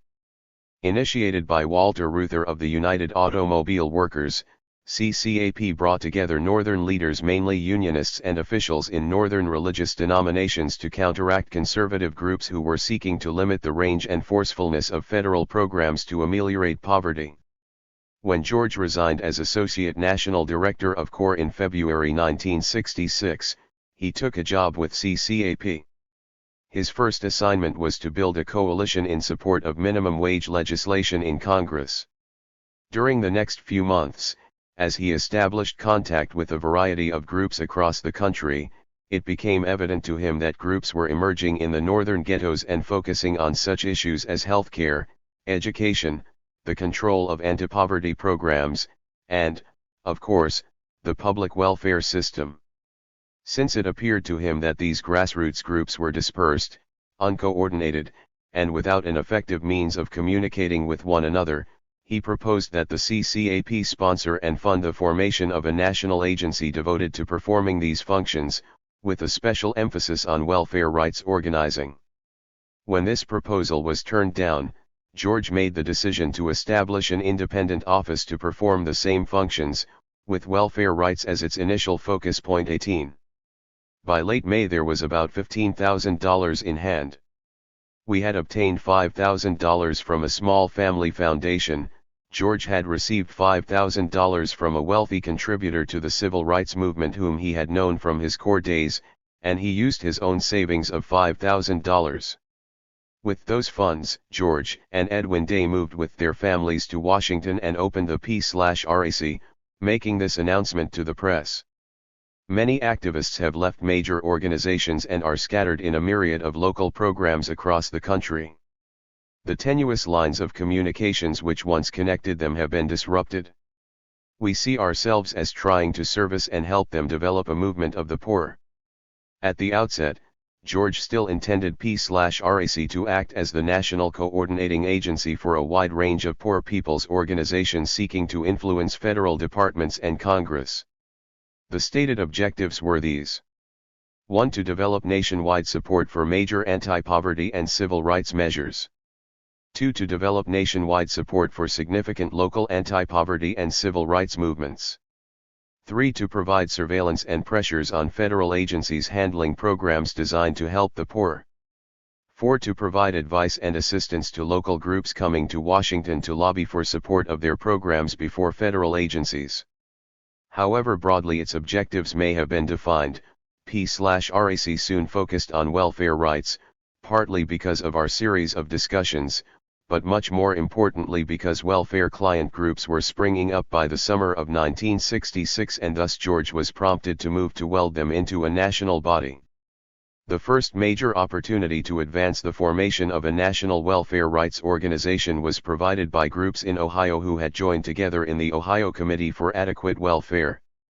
In February 1966, organizers from Ohio decided they would stage a 155-mile walk for adequate welfare from Cleveland to the steps of the state capitol in Columbus, hoping thereby to generate support for higher welfare payment levels in Ohio. George and a few others worked feverishly in the weeks before the march to spread word of it among welfare groups around the country and to stimulate these groups to hold supporting demonstrations. A meeting was called in Chicago on May 21 of organizers known to be working with welfare recipients, most of them from Detroit, Ann Arbor, Columbus, Cleveland, Syracuse, and especially New York City. The results were encouraging and George announced to the press that demonstrations would occur across the country on June 30, the final day of the walk. On June 20, Reverend Paul Younger and Edith Dewering, paid by the Cleveland Council of Churches to organize around welfare issues, led about 40 welfare recipients and sympathizers out of Cleveland on the first lap of the 155-mile march to Columbus, there to present complaints about public welfare to Governor Rhodes. As the marchers passed through cities and towns on the route, local recipients, ministers, social workers, and other sympathetic citizens, sometimes hundreds of them, fell in line for a short distance. On the morning of June 30, when they finally reached Columbus, the 40 marchers were joined by busloads of recipients from all over Ohio, and some 2,000 protesters led by George paraded down Broad Street to the Capitol to argue the case against Ohio's welfare system. Simultaneous demonstrations occurred elsewhere. In New York, 2,000 picketers, most of them recipients, marched in the hot sun while their children played in City Hall Park. And in 15 other cities, including Baltimore, Washington, Los Angeles, Boston, Louisville, Chicago, Trenton, and San Francisco, some 2,500 people in groups of 25 to 250 demonstrated against the welfare. The demonstrations received encouraging coverage in the press, including a statement issued by George announcing the birth of a movement. Shortly afterwards, George called for a national meeting of organizers and recipient leaders to lay the basis for a national organization of welfare rights groups. The meeting convened in Chicago on August 6 and 7, some 100 people attended, both recipients and organizers. The recipients were from groups that had already formed, ranging from the Mothers for Adequate Welfare in Boston to the Mothers of Watts, from Chicago's Welfare Union of the West Side organization composed of unemployed black men, to the Committee to Save the Unemployed Fathers of Eastern Kentucky. The organizers were members of Students for a Democratic Society, church people, and, most prominently, VISTA and other anti-poverty program workers. The conferees voted to establish a national coordinating committee of welfare rights groups composed of one welfare recipient from each of the 11 states where welfare organizing had already led to the establishment of groups. This body was mandated to determine policy for the organization, to make recommendations for the further development of a national structure, and to promote and coordinate a series of nationwide welfare campaigns in the fall of 1966. These campaigns were intended to feature demands for the right to represent recipients before welfare administrations and at hearings, the right to organize and bargain collectively on behalf of recipients, and demand benefits now being illegally denied recipients. The drive will include tactics such as pickets, sit-ins, school boycotts, and the pressing of demands for hearings and court actions.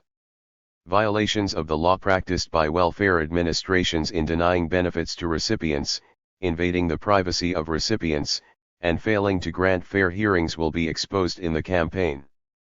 From the perspective of national organization building, this meeting was a huge success. George's leadership was acknowledged. His proposal for a national coordinating body composed of recipient leaders was widely and enthusiastically accepted by the representatives of disparate groups of recipients and organizers, and local organizations agreed to join in nationally sponsored campaigns. A national poor people's organization was clearly in the making. This meeting, like others to follow in the first 3 years, was characterized by spirit, militancy, anger, and hope, which bordered on pandemonium. The chairpersons of the various sessions could not hold to the agendas or maintain parliamentary order.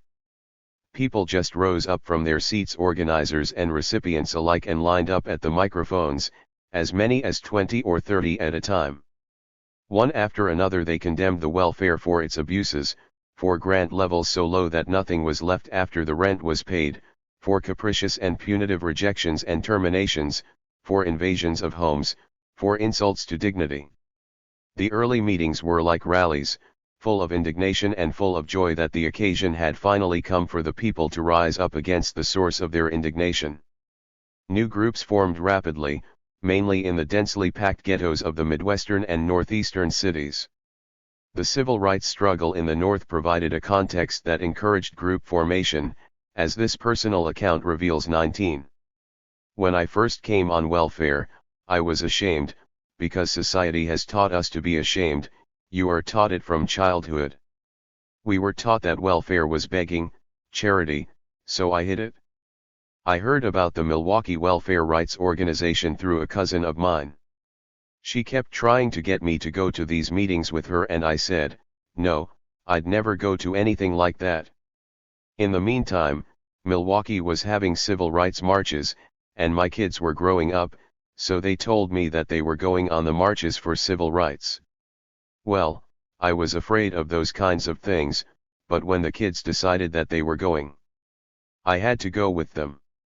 I noticed that when we went on the marches, we were the ones being fired upon with rocks and bricks and sticks, but it was as if we were doing the provoking when they put it on the news. So I started reading the black papers. I started reading things in a different light. Then I joined this organization. NWRO stimulated this development all the more by producing and distributing thousands of brochures entitled Build Organization. The workers in anti-poverty programs were especially responsive to the call to organize. Perhaps 3/4 of all welfare rights organizers were anti-poverty workers, many of them vistas. As client insurgency spread, further steps were taken to consolidate a national structure. In December 1966 the National Coordinating Committee met in Chicago and designated P/RAC as the headquarters of the National Welfare Rights Organization, thus further buttressing Georgia's claim to leadership of the mushrooming welfare rights phenomenon. In addition, a conference was called for the following February in Washington, D.C. More than 350 recipients and organizers were attracted to this meeting, representing some 200 WROs in 70 cities and 26 states. A national legislative program was developed to be presented to HU and to Congress. Workshops on a variety of subjects were held: how to form a group, staging a demonstration, raising money, techniques of lobbying, and the like. Plans were laid for a nationwide series of special needs campaigns to be conducted throughout the country during the spring, and to culminate in simultaneous local demonstrations once again on June 30th. Special grant campaigns followed throughout the spring and millions of dollars were obtained by recipients. As planned, simultaneous demonstrations once again occurred on June 30th, and it fairly could be said that a national organization had come into being. Tim Sampson, who subsequently became NWRO's associate director, assumed the major role in promoting these nationwide organizing campaigns. Meanwhile, the National Coordinating Committee had reconvened in April to adopt the membership and delegate rules that would lay the basis for a formal national structure. The official founding convention took place in August 1967 in Washington, D.C. It is a measure of the extent to which local groups already conform to the membership, dues paying, and delegate designating rules laid down by the National Coordinating Committee that 178 delegates and alternates representing approximately 75 WROs in 45 cities and 21 states attended to adopt a constitution, elect national officers, and endorse a set of goals, all to form the National Welfare Rights Organization, the first national relief organization since the Great Depression.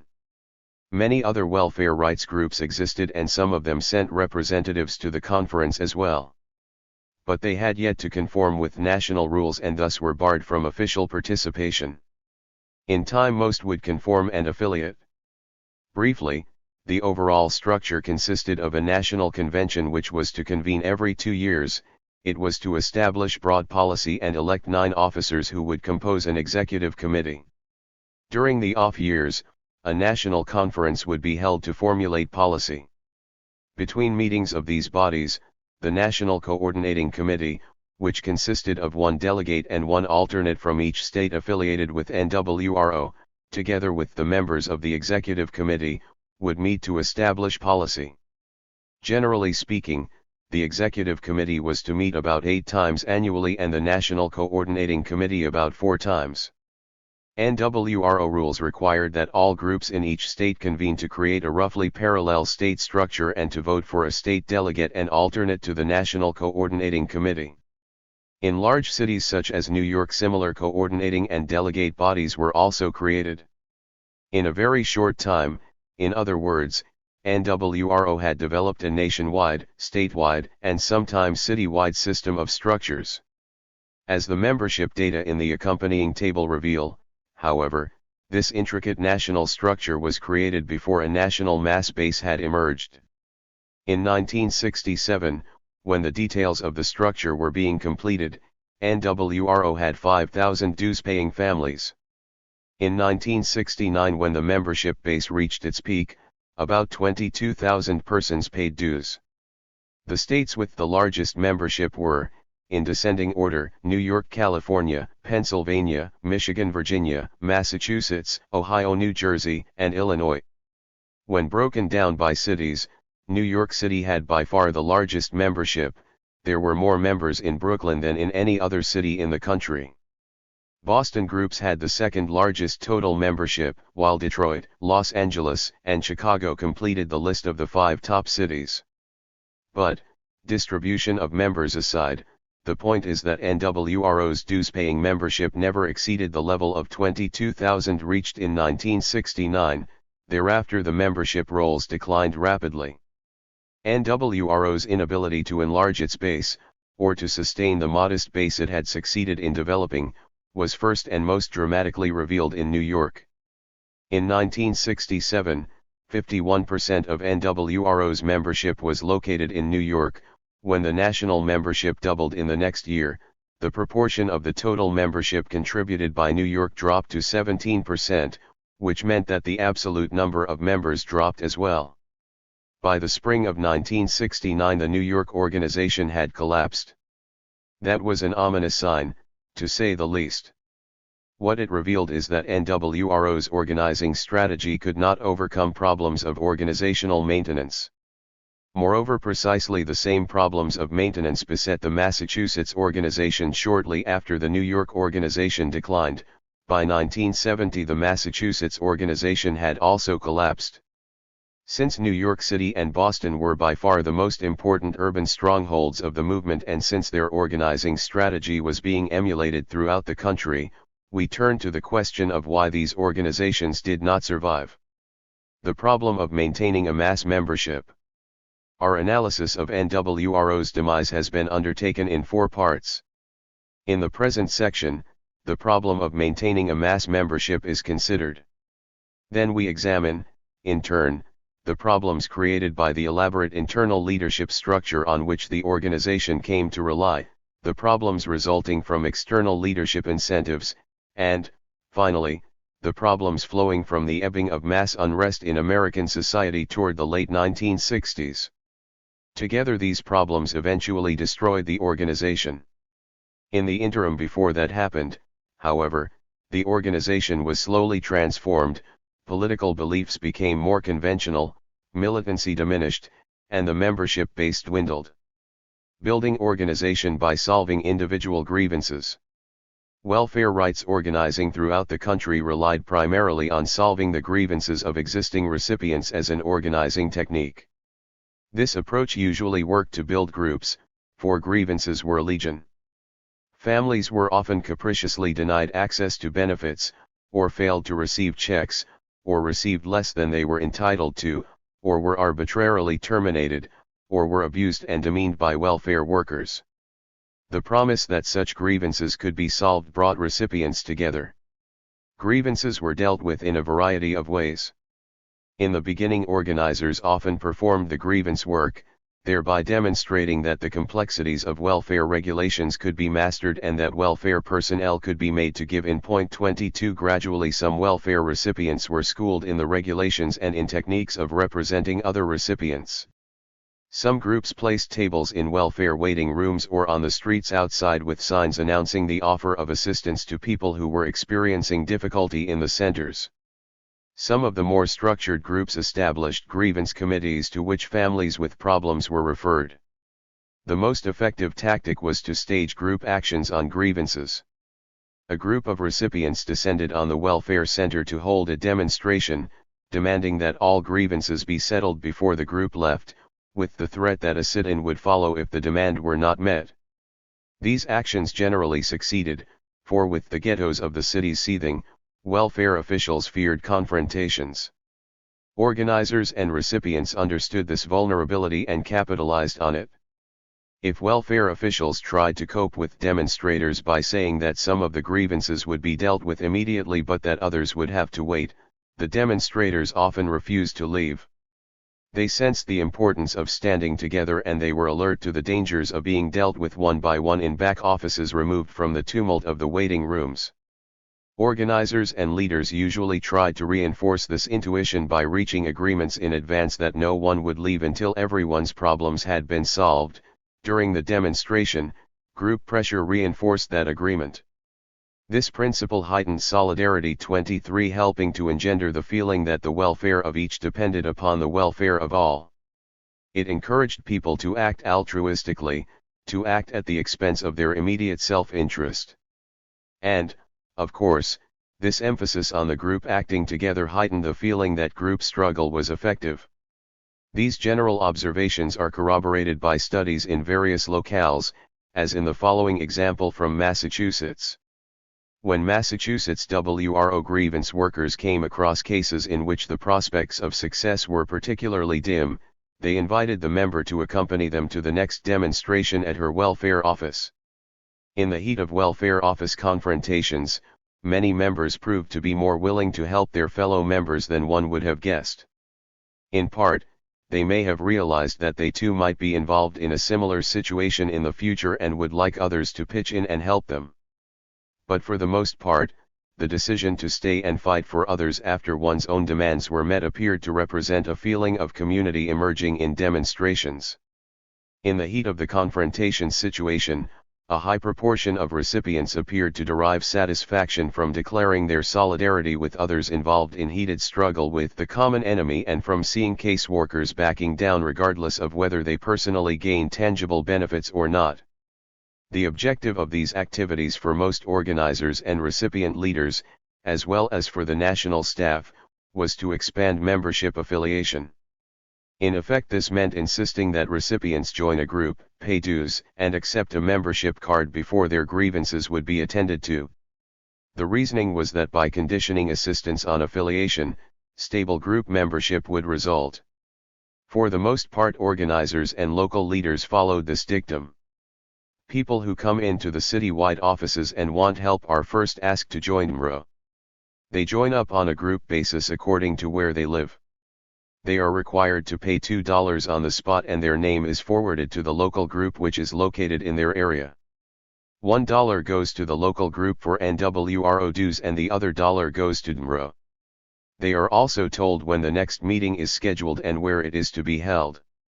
Then we see what we can do about their welfare problem if they have one. However, WROs did not become permanent. Nor is there any evidence that groups which strictly followed the procedure of conditioning help on affiliation, as against those which did not, lasted any longer. Most lasted a year or two at best, whatever the organizing techniques. There are a number of reasons why this turned out to be the case. First, most families who benefited from a grievance action then dropped out of the group simply because they no longer needed assistance. To be sure, recipients returned from time to time as new grievances arose, but most did not participate in any continuous way in the life of the organization. The basic problem with grievance work was that a settled grievance, like other fulfilled needs, left no further incentive to contribute to the group. Moreover, as the welfare rights organizations created a body of recipients who were experienced in dealing with the welfare system, many of these individuals found that they no longer required the aid of the group in solving their individual problems or those of their friends and neighbors. They simply acted on their own, a circumstance that continually depleted the ranks of organized groups. Second, grievance work required an enormous investment of time and staff or recipient effort. A recipient called the office and said her caseworker had cut her welfare off. I called the caseworker and told her what she did was illegal and asked if she had heard of the December 1969 law that recipients could not be cut off without notification. This was the Galladay decision. The caseworker said she would talk to her supervisor. I went by the recipient's house and we went to the welfare office to file an appeal and talk to the caseworker. The caseworker was sorry but she couldn't do anything. She said she cut the aid because the woman's rent receipts had different signatures. The next day I got a Vista lawyer to tell the caseworker about the new law. The caseworker still didn't do anything and the lawyer told her he would go to court. Then the caseworker asked him to talk to the district office supervisor. The lawyer did and the supervisor released the woman's check. Such work was also extremely tedious. There were satisfactions, to be sure, especially those deriving from the sense that one has rendered a service to another human being, and there were recipients who gained deep gratification from the effort. But on the whole the recipients who enjoyed this work were not numerous, and as the months and years dragged by it became increasingly difficult to sustain grievance activities except by continually training new cotters to replace those who wearied and dropped out. Grievance activities were perhaps less tedious when the entire group was involved. But this method literally absorbed the whole of the group's energies and resources. However useful this strategy may have been in maintaining solidarity and in securing favorable responses from the welfare system, it nevertheless severely limited the scale of grievance work and thus the success of organizing itself. Consequently, groups showed little expansion of membership once a level of 50 to 100 had been reached. It might also be noted that grievance work was a natural avenue to positions of leadership, for serving others provided a way of building a constituency. But once the grievance worker had succeeded in being elected to office, she usually came to be preoccupied with the responsibilities and satisfactions of that office. And since the leadership of these groups tended to be stable, new grievance workers could not similarly entertain the hope of winning office through service to others. This circumstance made the drudgery of grievance work all the less attractive. Finally, one consequence of the grievance strategy was the gradual evolution of formal arrangements with welfare departments for the solving of these problems. Just how this came about will be taken up in a subsequent section. It is sufficient to say here that once such arrangements developed, groups needed to rely less and less upon collective action in order to secure responses from the welfare system. The consequence was to subdue militancy, to create recipient leaders who had a large investment in the maintenance of their privileged relationship to the welfare system, and to diminish efforts to organize new members. In summary, individual grievance strategies produced a rapid proliferation of WROs across the country in the period between 1966 and 1970. But these groups rarely exceeded 100 members. Moreover, the membership of these core groups showed high turnover.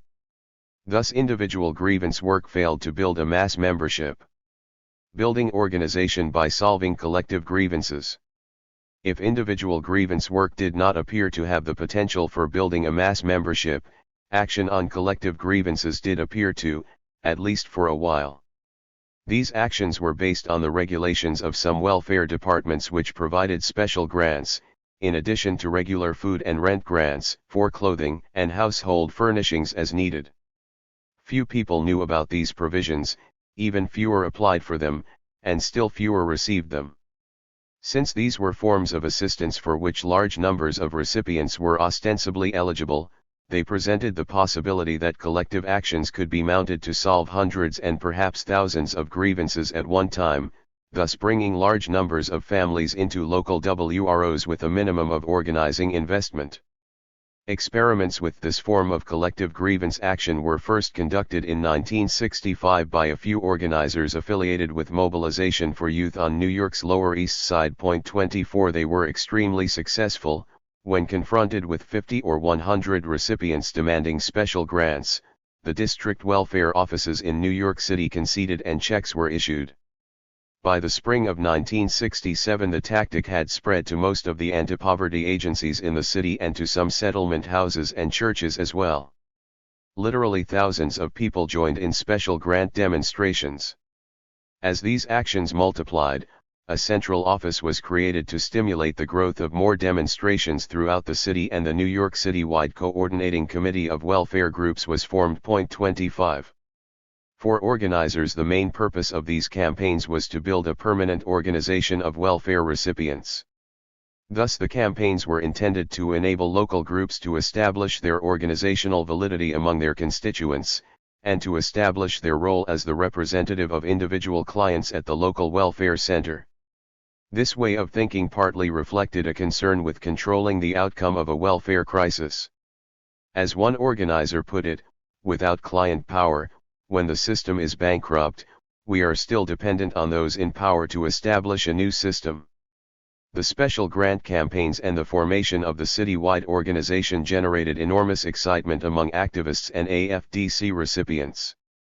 Weekly meetings called by Citywide were attended by larger and larger numbers of recipients, anti-poverty organizers, and anti-poverty attorneys.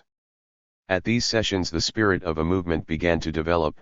Training sessions in the details of conducting special grant campaigns were conducted, and plans for demonstrations either simultaneously in dozens of district offices or jointly at the central welfare offices were agreed upon.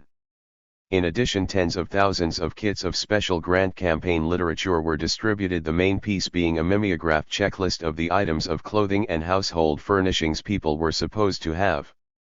These checklists were distributed by local organizers. People filled them out and returned them, and they were then bundled up and presented to district welfare office directors in the course of countless demonstrations. As new individuals or groups heard about the campaigns and made inquiries of Citywide, they were generally advised to proceed in the same way. Citywide strategists developed a formula for local groups to use in their organizing efforts. Groups' members were to leaflet outside welfare centers and to talk to clients about welfare entitlements. Recipients would be encouraged to join local groups and to attend meetings where welfare rights and special grants would be discussed. Special grant forms would be filled out and the group would return to the welfare center with the forms and hold demonstrations for immediate action on the grants. Recipients were also encouraged in this period to file a fair hearing request form with their special grant form. This put the welfare department on notice that if the special grant request were denied, justification for that decision would have to be made at a hearing held before a state official. In 1964 there had been 14 fair hearings throughout the entire state, 16 in 1965 and 20 in 1966. However, under the impact of citywide's fair hearing strategy in 1967, 233 fair hearing forms were filed. In 1967 there was a virtual explosion in fair hearings requests. This explosion resulted primarily from the activities of the organized client movement. Almost all new requests were from New York City. This increase in requests led to the appointment of 4 additional hearings officers and, in December 1967, the opening of the New York City Office of Fair Hearings. Clients were represented at the hearings by lawyers, volunteer law students, and some trained lay advocates. Over 3,000 hearings were scheduled between September and January. However, 90% of these hearings never occurred. Oftentimes, local centers contacted clients before the dates scheduled for their fair hearings and granted their requests for special grants. In one half of the cases in which hearings were actually held, clients received substantially all of their requests, while most of the remaining clients received at least partial grants. By the late fall of 1967 this organizing formula had produced a mass movement among welfare recipients in New York's ghettos and barrios. The militancy in this period was high. AFDC mothers staged hundreds of sit-ins and confrontations at the district welfare offices in Brooklyn, Manhattan, Queens, and the Bronx. These local demonstrations ranged from 25 to 500 persons. When demonstrations at the central welfare offices were called, from 500 to 2,000 appeared. Social workers, welfare workers, and other sympathizers sometimes joined in. Sit-ins, which often accompanied the demonstrations, sometimes lasted for several days. Scores of arrests occurred, although generally city officials were loath to arrest recipients in those turbulent times. Instead, they issued checks. By the spring and summer of 1968, when the special grant campaigns reached their zenith, the welfare department had found it necessary to establish a war room in its central offices filled with telephones and staff members whose job it was to keep abreast of the constant demonstrations taking place in the city's several dozen district offices.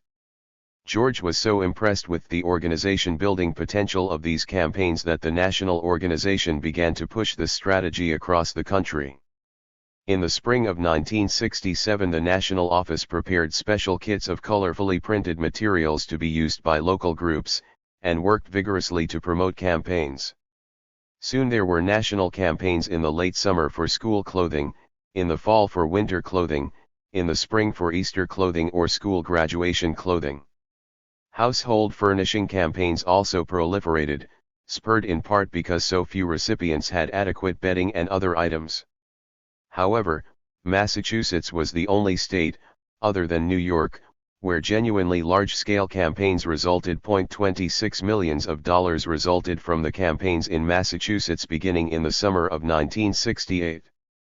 Welfare Department figures indicated in the Boston area alone, $250,000 was dispersed in July, $600,000 in August, and $3 million in September.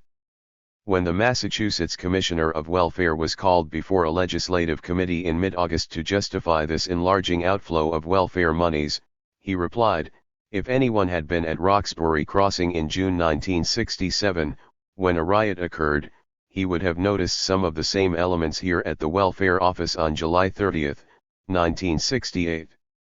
Still, there was considerable difficulty getting checks issued. One welfare center issued checks and then voided them, another placed police blockades before its doors, allowing only 10 recipients to enter at a time. Other offices simply shut down in response to client turbulence. The militancy of the demonstrations also intensified. Thus, when 50 recipients returned to Roxbury Crossing Center, 12 telephones were ripped out, 8 offices were ransacked, social workers were verbally abused, and one was shoved against the wall.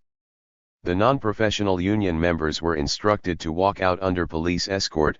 40 social workers left immediately for the state welfare headquarters to protest their harassment, and the police escorted the director out of the center at 12:30 p.m. Thus another office closed early for the day. The demonstrations throughout Massachusetts were the most consistently militant of any in the country. One demonstration in Springfield led to a riot. Fisk again quotes an organizer. When the director announced that people would be arrested if they didn't leave the center, the protesting recipients asked the students to go outside. Once outside, there were no bullhorns and no one directing the masses. When the paddy wagon arrived, the protesters outside thought the recipients inside were being arrested and, consequently, started rocking the paddy wagon. The police started shoving people inside and then drove through the crowds at a dangerous speed. The crowd became enraged and started throwing rocks and bottles at the wagon. At that moment, the Springfield riot began, and Bill Pastreich, MWRO's chief organizer, was arrested for the 12th time, with bail set at $3,000. The abolition of special grants. As special grants campaigns mushroomed throughout the country, local and state governments began to respond by instituting flat grant systems. It was an inevitable development. By this simple device, the rising costs of special grant disbursements were curbed and the welfare rights organizations were severely crippled. New York State was first to institute this reform, for a vast reservoir of potential claimants still existed to be tapped, posing what the New York Times editorially called a threat to Treasury. To keep the lid on welfare costs, welfare officials in New York City began to redesign the special grant system, proposing to reform it by substituting an automatic grant of $100 per year payable in quarterly installments of $25 to each recipient. In June, the State Board of Social Welfare approved the plan, allowing it to go into effect on September 1. The reasons were candidly given when Hugh R. Jones, chairman of the State Board of Social Welfare, announced that the automatic grant reform would both stabilize outgoing expenditures and very seriously handicap the welfare recipients' organization. Throughout the summer and fall, discussions were held among citywide WRO leaders and advisors to develop a strategy to counter these developments. 3 options were considered at one time or another. One was to continue to mount militant demonstrations in the local centers to keep the welfare system in chaos and to threaten the possibility of wider chaos in the ghettos if the plan were implemented. This strategy was attempted, but half-heartedly. A second option, one which we proposed, was to mount a spend the rent campaign. By spending their rent, welfare recipients could circumvent the income reduction represented by the automatic grant. What the city and state saved, the clients would more than recoup.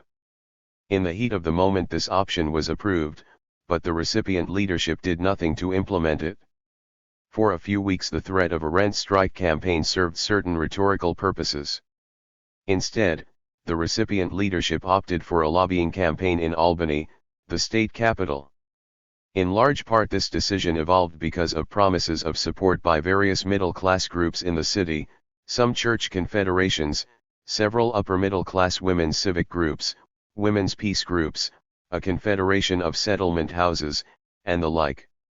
Throughout the fall of 1968, citywide mobilized for the lobbying campaign, which culminated in a bus caravan to Albany, where political leaders generally avoided meeting with recipient delegations. The lobbying campaign was put together at great expense of time and money and totally consumed the resources of the citywide organization. The response by the legislature was to cut grant levels about 10%. The last major protest demonstration occurred on April 15, 1969. About 5,000 persons, most of them welfare workers, anti-poverty staff, students, and other sympathizers, assembled in Central Park for a rally and then marched down Fifth Avenue. On 42nd Street between 5th and Madison Avenues, the demonstrators sat down, clogging traffic for several hours, and Hulbert James, New York's chief welfare rights organizer, was pulled down from a lamppost from which he was addressing the crowd and charged with inciting to riot. That demonstration was the end of the resistance campaign in New York. By then local WROs were already weakened and the relief centers had been largely abandoned. The course of events was no different in Massachusetts. The relationship between the institution of the flat grant and welfare rights organizing was treated fairly candidly in Massachusetts. The MWRO activities received considerable coverage in the newspapers and on radio and television. Many people in Massachusetts apparently associated welfare rights demonstrations with rising welfare costs and assumed the former caused the latter, all of which served to make welfare an increasingly controversial public issue. A number of state legislators gained publicity by investigating alleged welfare fraud and by introducing bills to cut welfare costs. The governor made his ability to resist welfare demonstrators and his institution of the flat grant a major issue in his re-election campaign in 1970. 3 of his radio advertisements mentioned welfare demonstrators and one of them was entirely devoted to an explanation of the flat grant.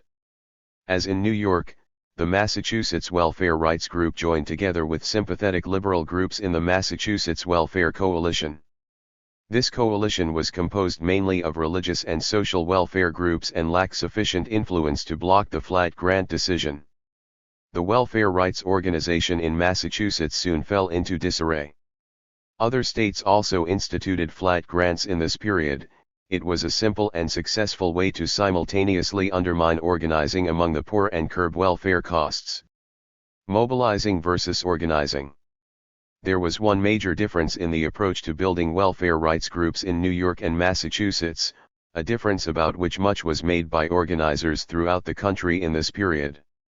In New York, little stress was placed on creating dues-paying groups. The opposite was the case in Massachusetts. George strongly favored the latter procedure.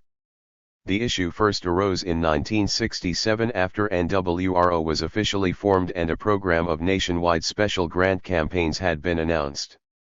George's view was that welfare recipients should not be afforded access to special grant information, forms, and assistance unless they first joined a group and paid dues. A number of us in New York opposed this requirement, believing that the impact on the welfare system would be much greater if information about the availability of the special grants was disseminated as widely as possible through anti-poverty agencies, settlement houses, churches, and civil rights groups. In New York, our view prevailed, and the subsequent campaigns were much looser affairs than occurred in most other places. In Massachusetts, however, a different model of organizing developed. It became known widely in welfare rights circles as the Boston model, and it was just as widely emulated throughout the country. Strict emphasis was placed on formal group affiliation as a prerequisite to receiving any form of assistance. Sometimes, for example, special grant applications were not distributed to recipients until they were actually on the welfare premises as part of a demonstration. It was assumed that stable, enduring groups evolved from this approach.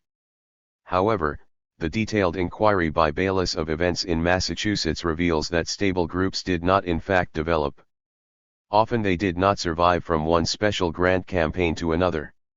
The Boston model organizing drives almost invariably produced successful first meetings and first confrontations. But few of the local groups created in those drives were able to maintain their momentum or their membership for very long. Despite a spectacular birth and a vigorous youth consisting of well-attended meetings and militant demonstrations, the typical MWRO affiliate soon moved into a period of doldrums, marked by a lingering death. The life cycle was a relatively short one.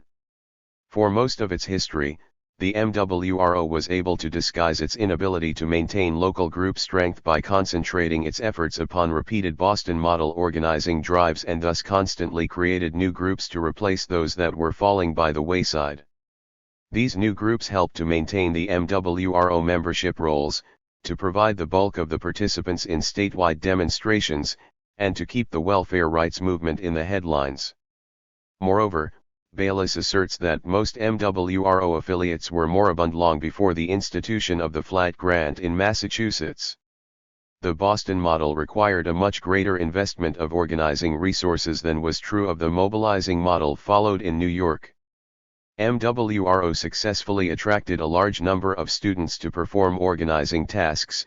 It also had a VISTA training contract, and the VISTAs were trained in welfare organizing. In New York, there were relatively fewer organizers. But no matter, WROs did not persist in either state, and that is the main point. The consequences of internal leadership structures. The collapse of welfare rights organizing in New York and Massachusetts was deeply troubling, both because some of the nation's most liberal political leaders held office in those states, and because the organized recipient bases in both states were NWRO's largest. If a strategy of building a mass membership by extracting special grants from the welfare system failed under these conditions, what then of the fate that awaited organizing efforts in places with more conservative political leaders and fewer recipients? 27 The groups that remained were widely scattered throughout the United States, few contained as many as 50 members. In fact, by 1970 these groups had also begun to falter.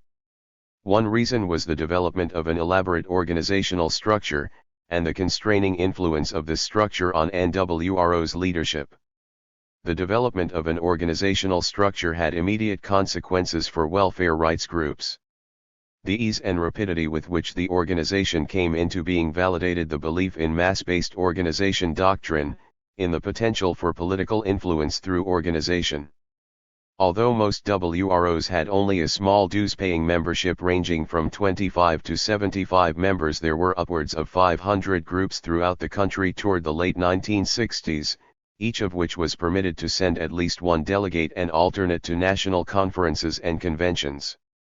Consequently, these national meetings were populated by hundreds of recipient delegates and alternates, and by equally large numbers of organizers, all of which conveyed the impression that the welfare rights struggle was being conducted by grassroots forces of massive proportions.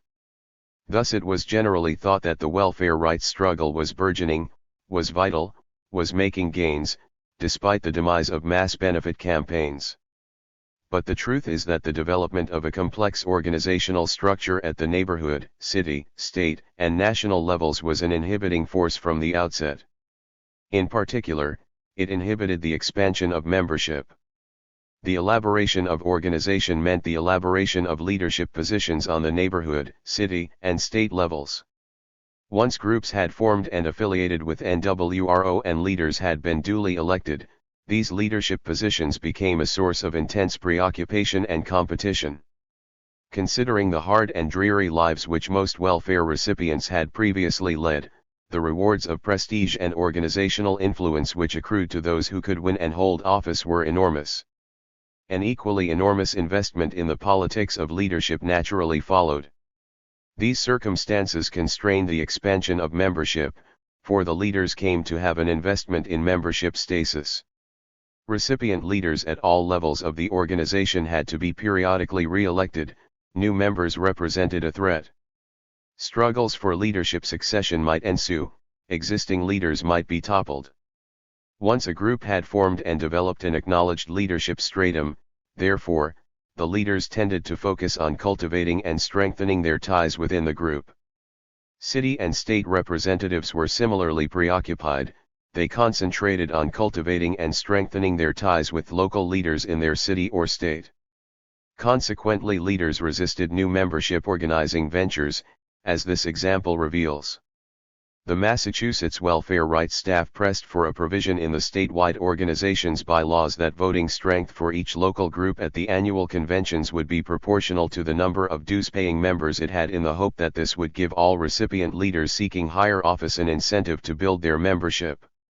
Unfortunately, once that higher office had been attained, and until just before the next convention, there was little reason for most recipient leaders to pay much attention to maintaining or expanding their groups.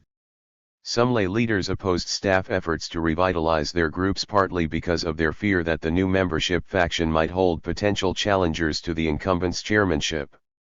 At times, leaders of a dwindling group agreed to new organizing drives but stipulated that no new local elections be held. In such cases, stalemates occurred. The MWRO staff refused to help recruit new members under these conditions.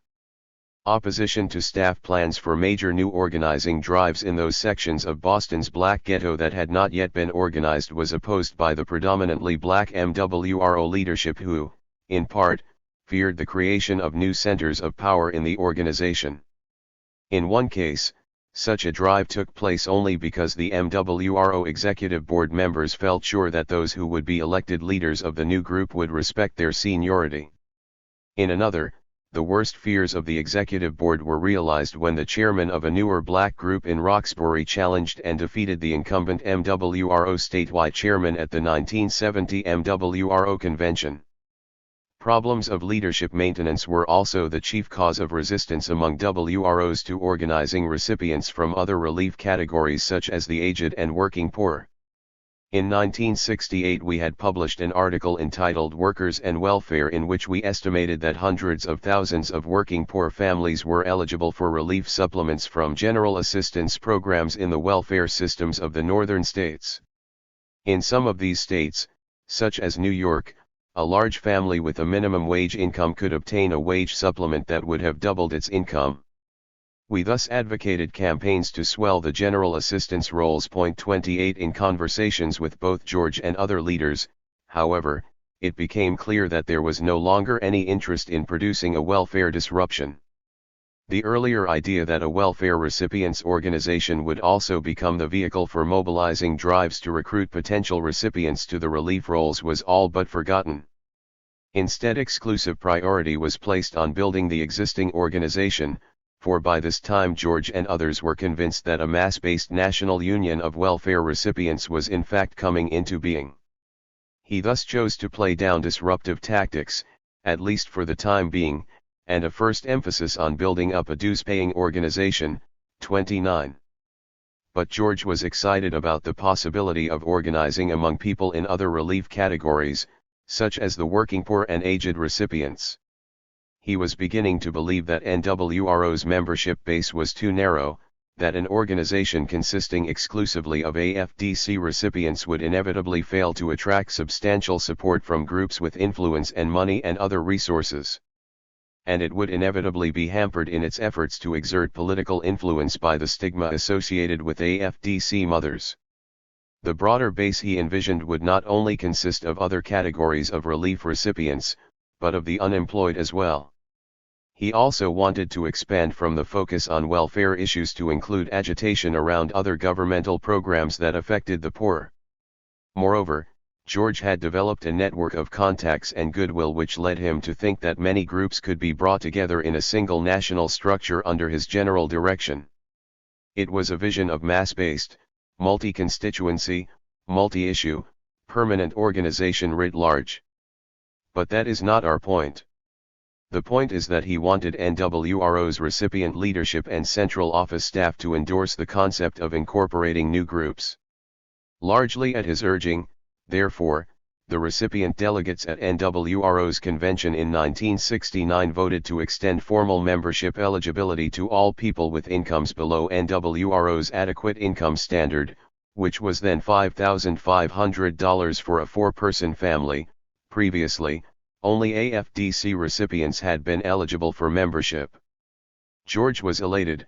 The big thing is, that membership is going to be based on income from now on.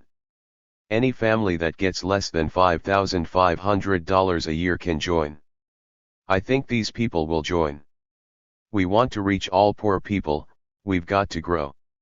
This theme was reiterated in his opening address 1 year later at the convention in Pittsburgh. Our political strength hasn't really been felt yet. We've been organizing, building, and demonstrating for an adequate income for all Americans, whether they're on welfare or not, and we're serving notice that we expect to escalate that strategy. We're going to have even more people in our movement, and we're going to attack more of the real problems in this country, like the lack of adequate health care. We have got to get it together on health rights and medical care, and with the people who don't make an adequate income but don't get welfare either, and with the aged, and with the disabled, all those people who don't know their rights yet. While it is true that the national recipient leadership and much of the organizing staff acquiesced to the changes in constitution and rhetoric, it was also true that they had no incentive to act on them. It took little organizational acumen to anticipate that a diversified constituency would lead ineluctably to struggles for leadership. Persons from other relief categories, for example, differed by age or by sex from AFDC recipients, and they were oriented to different problems involving different relief programs. Had they been brought into the organization, they would surely have pressed for the nomination of leaders with characteristics similar to their own, and with interests similar to their own. Organizing drives among these categories would have enlarged and diversified the membership base, to be sure, but the very existence of an elaborate formal leadership structure precluded that possibility. Consequently, resistance to the implementation of proposals for new organizing drives was mounted at all levels of the organization, a circumstance which George took note of during an interview in 1970.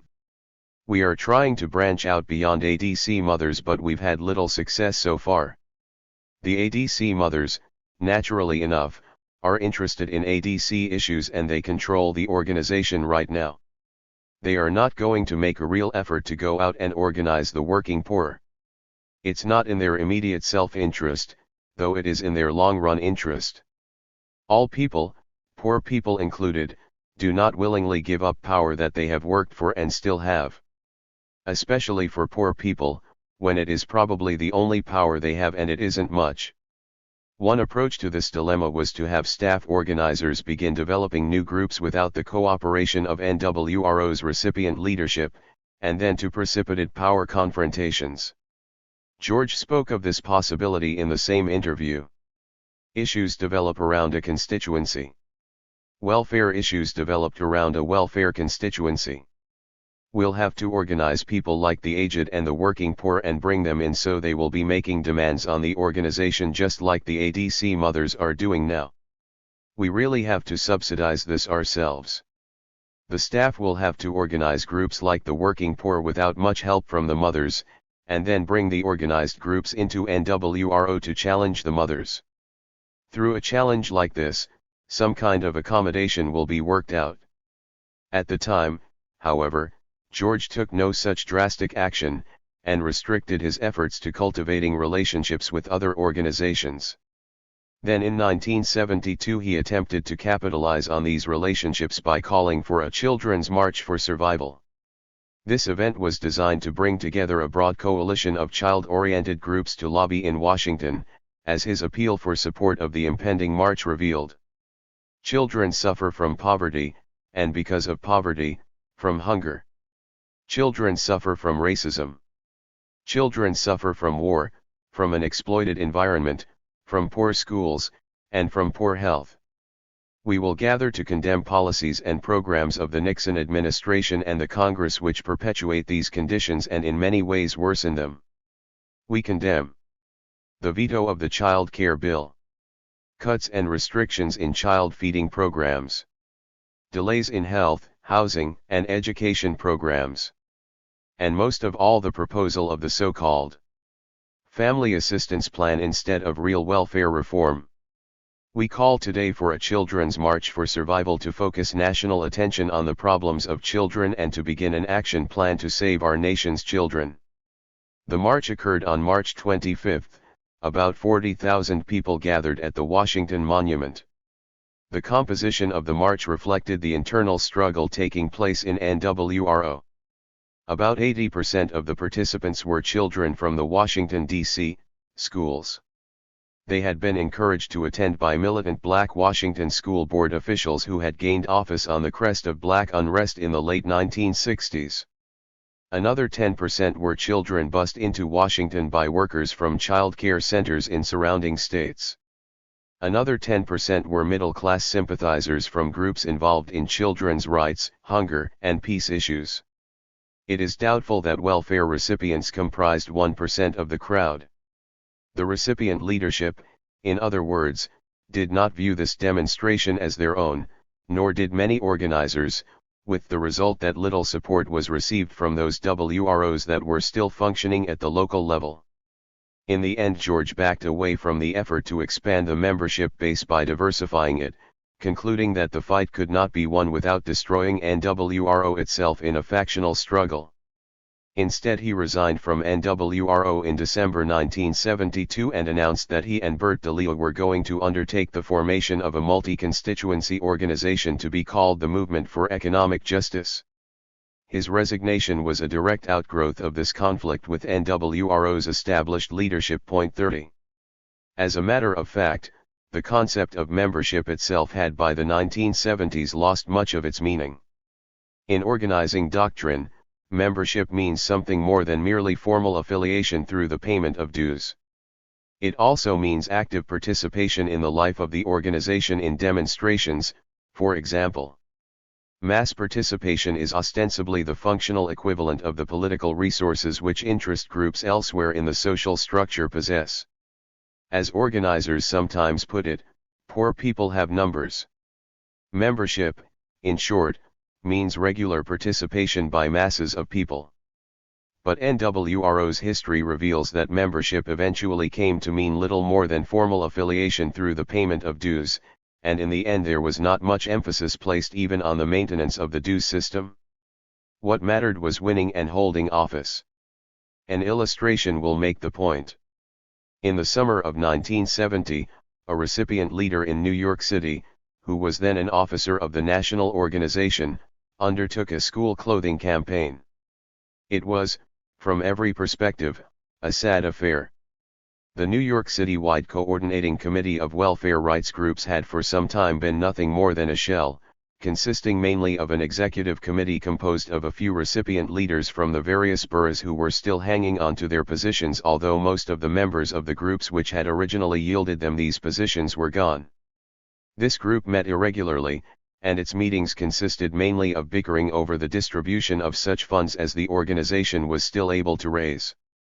In the fall of 1970, word was passed through what little welfare rights infrastructure remained in New York City that it would be possible for poor people to obtain a grant of money for school clothing from funds available to the Board of Education under the Federal Elementary and Secondary Education Act of 1965.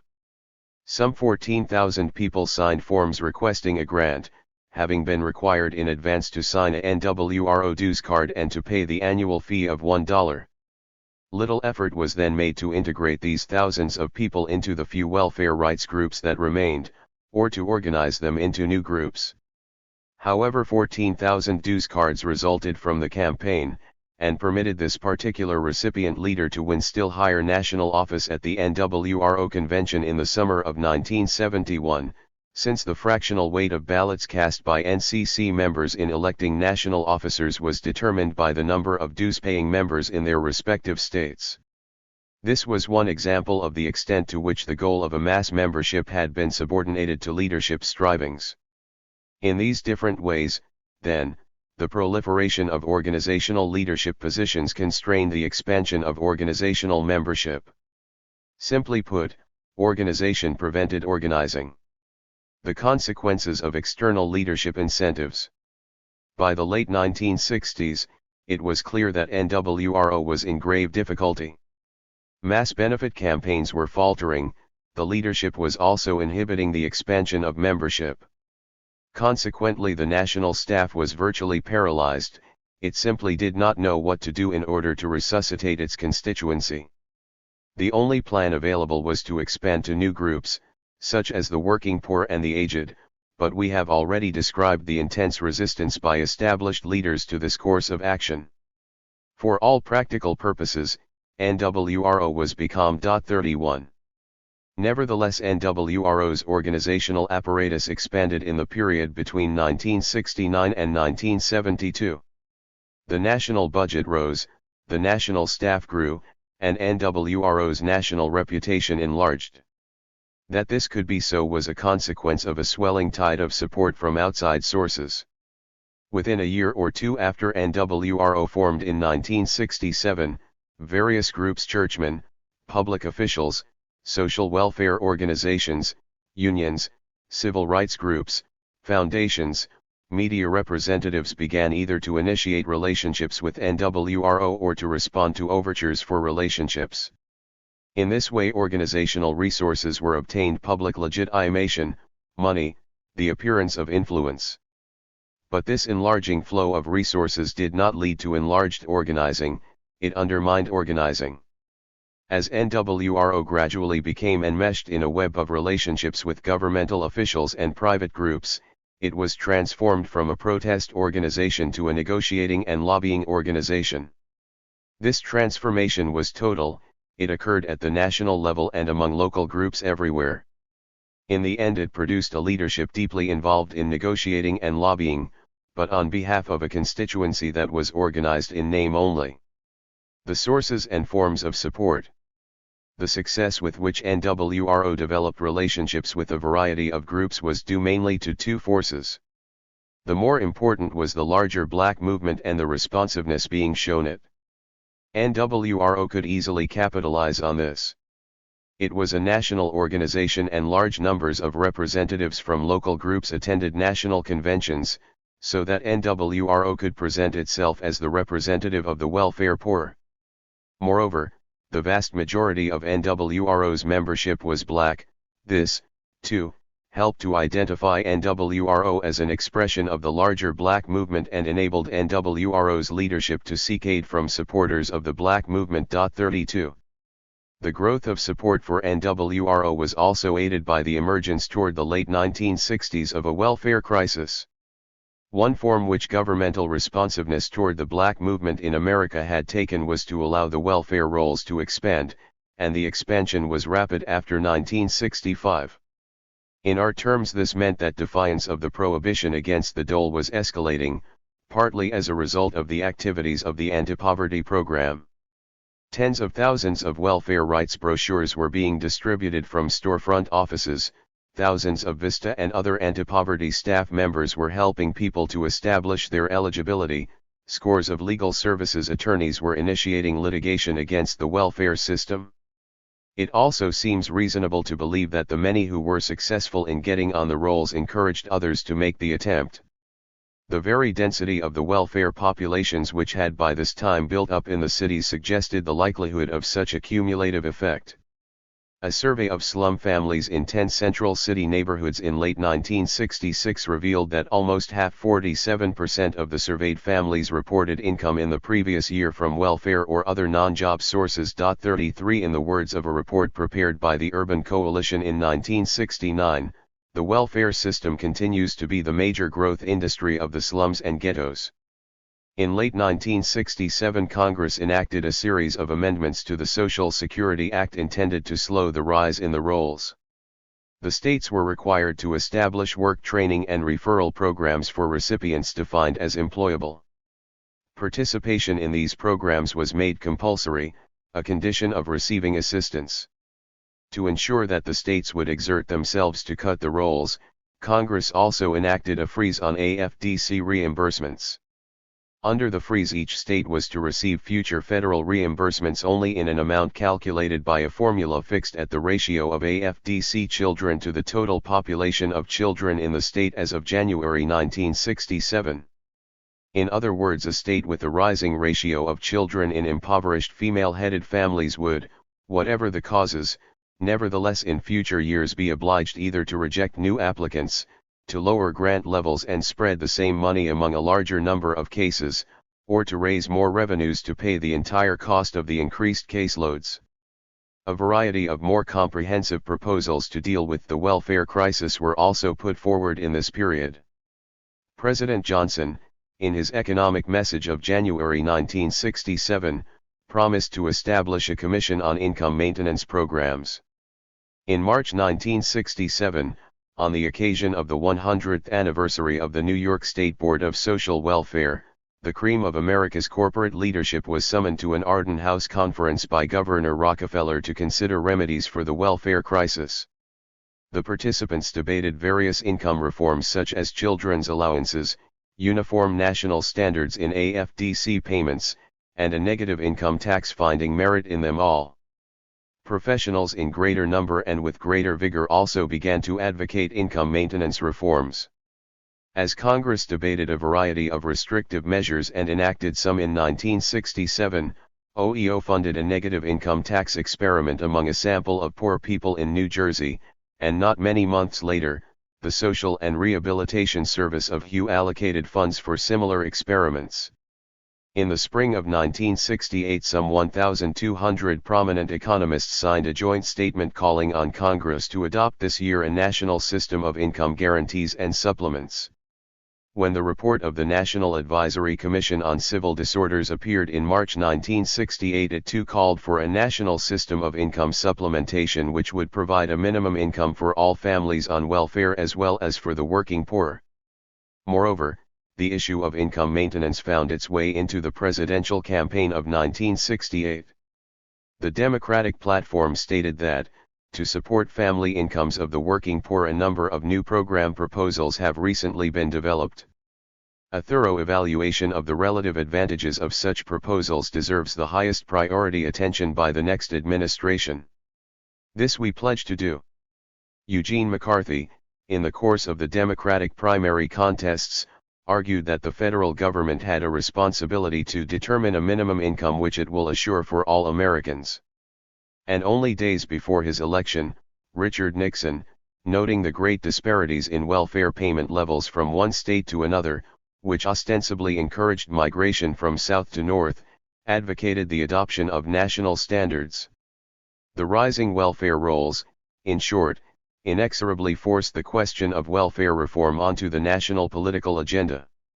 NWRO could capitalize on this development because many people from members of the press to public officials had reached the incorrect conclusion that NWRO was largely responsible for raising the number of people on welfare in 6 years from less than, and in quadrupling appropriations made to aid to dependent children families. Friends and enemies alike credited NWRO with a major role in this explosion of welfare aid. Consequently, 3 kinds of resources became available to NWRO. First, legitimacy came to be conferred upon the welfare rights struggle itself. The rise of a black movement in the North had helped to focus attention on the economic plight of the black masses. Given the persistence of black unemployment and underemployment, some modestly influential groups began to reach the conclusion that government had a responsibility to provide income to the poor. One result of this shift in attitudes was increasing approval by these groups of the idea that people had a right to welfare. To the extent that NWRO was publicly defined as leading the fight to make this right a reality, it gradually came to enjoy the support of these groups, notably, small foundations which generally supported the civil rights struggle, the leadership of several national religious denominations, segments of the social welfare community, some civil rights leaders, political leaders identified with the struggle against hunger, and a small number of wealthy individuals. To say that the welfare rights struggle enjoyed some legitimacy is not to say that it enjoyed much. Welfare rights never became ennobled by the honor of its cause. With a few exceptions, powerful and prestigious figures, whether black or white, did not flock to its demonstrations, nor did they contribute money to finance organizing, nor lend their influence to further welfare rights demands. This was to remain a movement of paupers, of a pariah class. The civil rights movement was widely extolled as a force strengthening the American character and American values by furthering the highest democratic ideals. The welfare rights movement was widely denounced as a force weakening the American character by undermining the most cherished value of self-reliance. Such legitimacy as it enjoyed, and it was meager at best, was due less to recognition of the injustices perpetrated by economic arrangements and by the welfare system than to the widespread sympathy which the black cause in general had aroused in American society during the 1960s. Still, as the welfare crisis ballooned, NWRO did receive a measure of recognition, and that was important in sustaining the organization for a brief time. 34. A second form of support was financial. In this later period, civil rights groups, religious institutions, 35 social welfare organizations, and various foundations began to make money available to NWRO in larger amounts. For the first 2 years, NWRO had struggled to find funds to sustain its operations, Deficits ran into the tens of thousands of dollars, the payment of salaries in the national office often lagged behind by several months. By 1968, however, funds became available. The national operating budget rose to more than $250,000 annually in 1969. These monies made possible frequent regional and national meetings of recipient leaders and organizers, and the hiring of a large national staff. Some money, it should be noted, came directly from government. The occasion for the largest grant arose from the enactment in 1967 of the amendments to the Social Security Act, which required the states to establish vocational training and placement programs for AFDC mothers in the hope of reducing welfare costs. Suspecting that HU would not implement this program as fervently as its sponsors wished, Congress assigned the task to the Department of Labor. That department, in turn, anticipated the possibility that considerable trouble might be provoked in the urban ghettos if the state employment agencies began forcing women off the relief rolls and into the labor market on a large scale. When NWRO proposed that it be commissioned and funded to hire a staff to monitor local employment programs, the better to ensure the willing participation in the program by AFDC mothers, the Labor Department quickly agreed. NWRO leaders publicly justified the arrangement as a way of ensuring that the rights of AFDC mothers would be respected, but privately they viewed it as a way of greatly expanding the national staff. A larger staff, they felt, even one tied to the federal agencies, would support and stimulate the growth of local affiliates. And so a grant of more than $400,000 was accepted from the outgoing Johnson administration. Robert Michaels would have found Gilbert Steiner's defense of this arrangement rather naive. If the government can buy the support and the outreach efforts of the organized welfare leadership elite for $500,000, it will be a great bargain. If Wiley can sustain his organization with a great block of federal money, he can live to fight another fight. There is no reason why Wiley should have rejected the federal gold.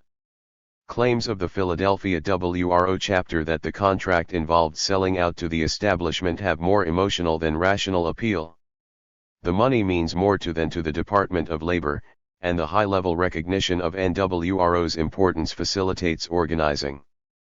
The third resource which various groups provided NWRO was political status, the appearance of possessing conventional political influence. As the welfare crisis mushroomed, organizations of various kinds became responsive to NWRO, with the result that NWRO's leaders and organizers became confident that the opportunity for the welfare poor to win concessions by lobbying had finally presented itself. And there was certain evidence that this was so. The welfare crisis led to the proliferation of hearings, forums, conferences, and meetings devoted to the subject of relief giving. Some were convened by private groups, others by public and political figures, but all were devoted to debate over welfare reform. Each of these occasions appeared to be an opportunity for the welfare recipient's point of view to be heard. Although NWRO frequently crashed meetings to which it had not been formally invited, the late 1960s brought an increasing volume of formal invitations for the leadership to appear.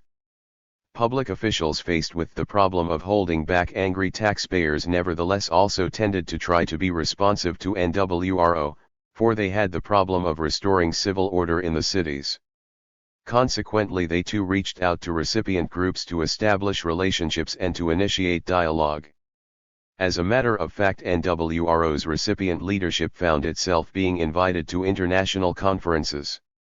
Leaders are involved in conferences and meetings to the point where they have been known to find themselves with conflicting conference dates.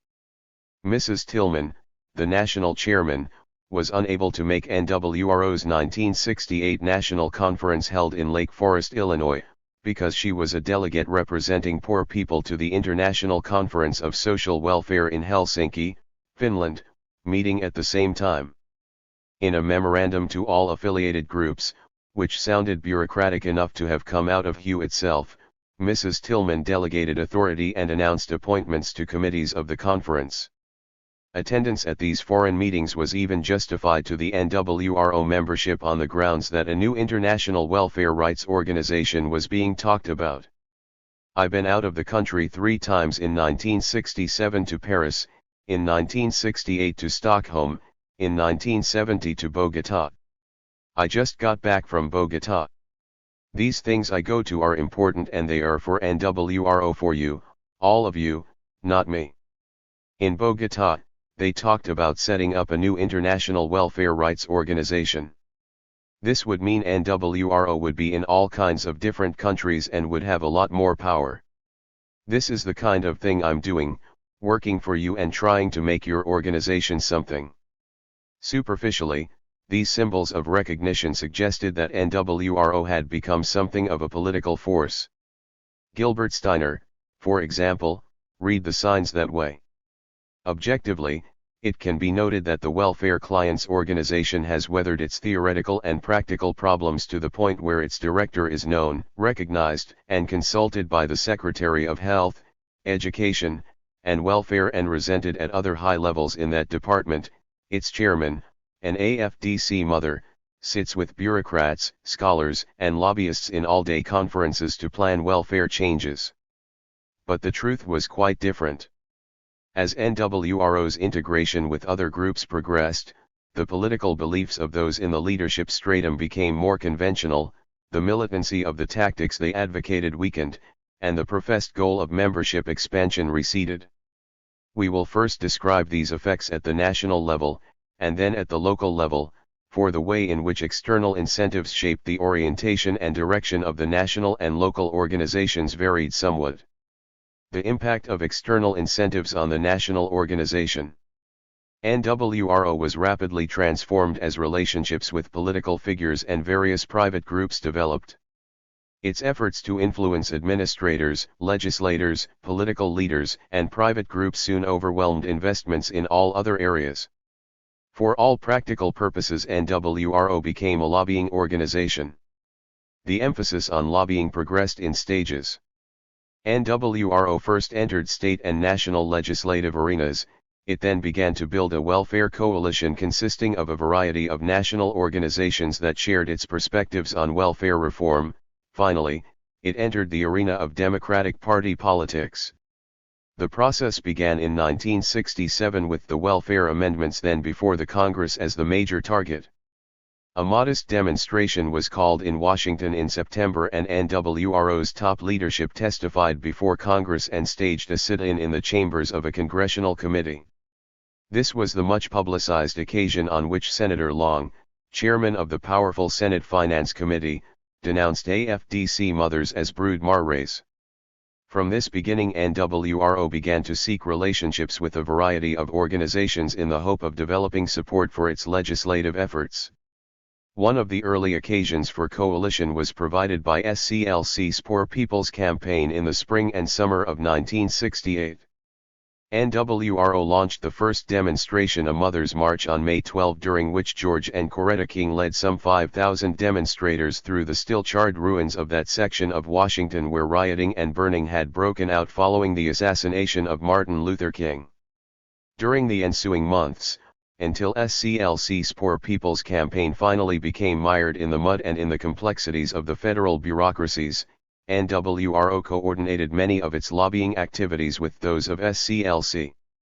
Another highly visible occasion to broaden its external support presented itself in the fall of 1968 when the President convened a White House conference on hunger and malnutrition. The NWRO leadership was so successful in presenting its case to the participants that a resolution was passed calling for a guaranteed annual minimum income of $5,500 for a family of 4, much to the embarrassment of the President. The anti-war movement was a logical locus for coalition building. NWRO quickly became a prominent constituent of the anti-war movement, not because it could muster many demonstrators for national or local rallies, but because NWRO's presence enabled anti-war groups to link the issues of imperialism and war abroad with the government's failure to deal with poverty and injustices at home. Most major anti-war demonstrations featured one or more NWRO leaders on the speaker's platform, and some local WROs sent a few delegates. Militancy, as might have been expected, declined as a result of this heavy investment in coalition building and lobbying. By 1970, recipient leaders who had begun their careers storming relief centers could hardly keep pace with their speaking schedules in one local, state, or national forum after another. They had become celebrities and they behaved accordingly. Here is a striking but not atypical example. The Massachusetts Conference on Social Welfare, a private social work-oriented organization, made it a practice to select the chairman of the MWRO to serve on the board of directors. When the governor of Massachusetts decided to institute a flat grant welfare system, he chose a meeting of the Massachusetts Conference on Social Welfare to make his announcement. The chairman of the MWRO chose to sit on stage near the podium from which the governor spoke rather than lead a group of her members to that podium to disrupt the speech. The impact of external incentives on local organizations. The forces that shaped the orientation and direction of the national leadership were also at work at the local level. Local WROs also received resources that shaped their beliefs and tactics. Sympathetic individuals and organizations publicly identified themselves with the welfare rights struggle, yielding a measure of legitimacy. Anti-poverty agencies, churches, settlement houses, and other organizations, including a few unions, 36 provided meeting rooms, organizers, access to printing supplies and machines, and money. However, the most important integrative relationships at the local level were those formed with the welfare system itself. These relationships were a powerful force in transforming WROs from protest to lobbying and service organizations. Welfare officials reached out to protesters in the hope of restoring calm, and protest leaders reached out to government officials in the hope of achieving reforms. Thus, as groups of recipients caused repeated disruptions of welfare procedures by picketing, and by sit-ins and demonstrations, welfare officials began to search out organizers and recipient leaders to initiate dialogue and, as often as not, organizers or recipient leaders demanded dialogue. The result, everywhere in the country, was the development of procedures for the negotiation of grievances. Many welfare departments established advisory councils composed of recipients. Sometimes recipients were appointed to policy-making boards. If some local WROs were wary of these arrangements and therefore chose to maintain a certain distance from government, then welfare officials sometimes formed independent recipient organizations to which they tried to attract the leadership of the WROs. The most elaborate development of this kind occurred in New York City. The Department of Welfare established a division of community relations staffed by community coordinators or community organizers. These staff members then went into the slums, ghettos, and barrios to organize client advisory committees which met monthly to discuss grievances and advise welfare officials on policy changes. The welfare department organizers also assiduously cultivated the leaders of existing WROs throughout the city, hoping to get them to join as well, and over time they succeeded in winning over a number of recipient leaders. The kinds of political attitudes which were acquired or reinforced through this process are exemplified in the following excerpts from the remarks of a client advisory committee member as quoted in a monthly newsletter.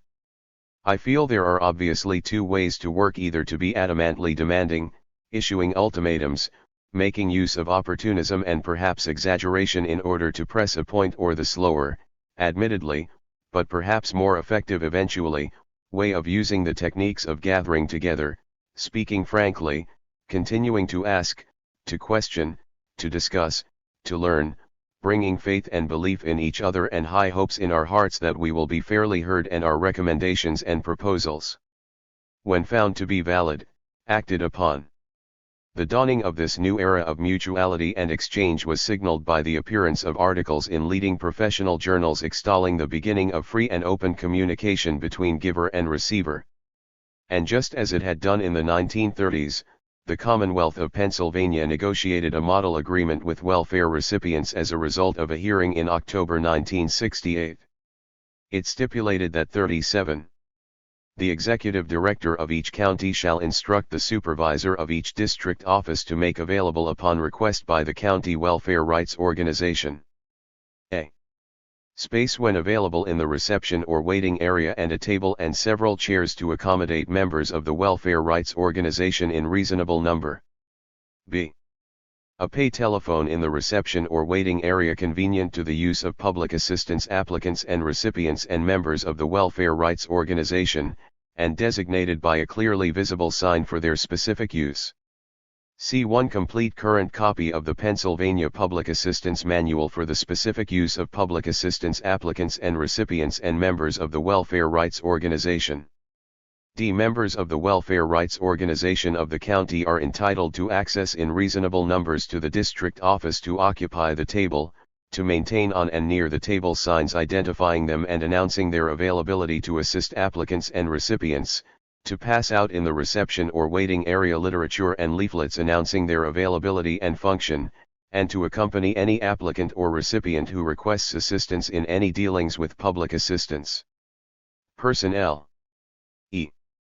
No public assistance personnel shall refuse or delay interviews or otherwise differently treat any applicant or recipient who is assisted by a member of the welfare rights organization, but rather, all public assistance personnel shall cooperate with members of the welfare rights organization and shall recognize them as representatives of the client whenever the client so wishes.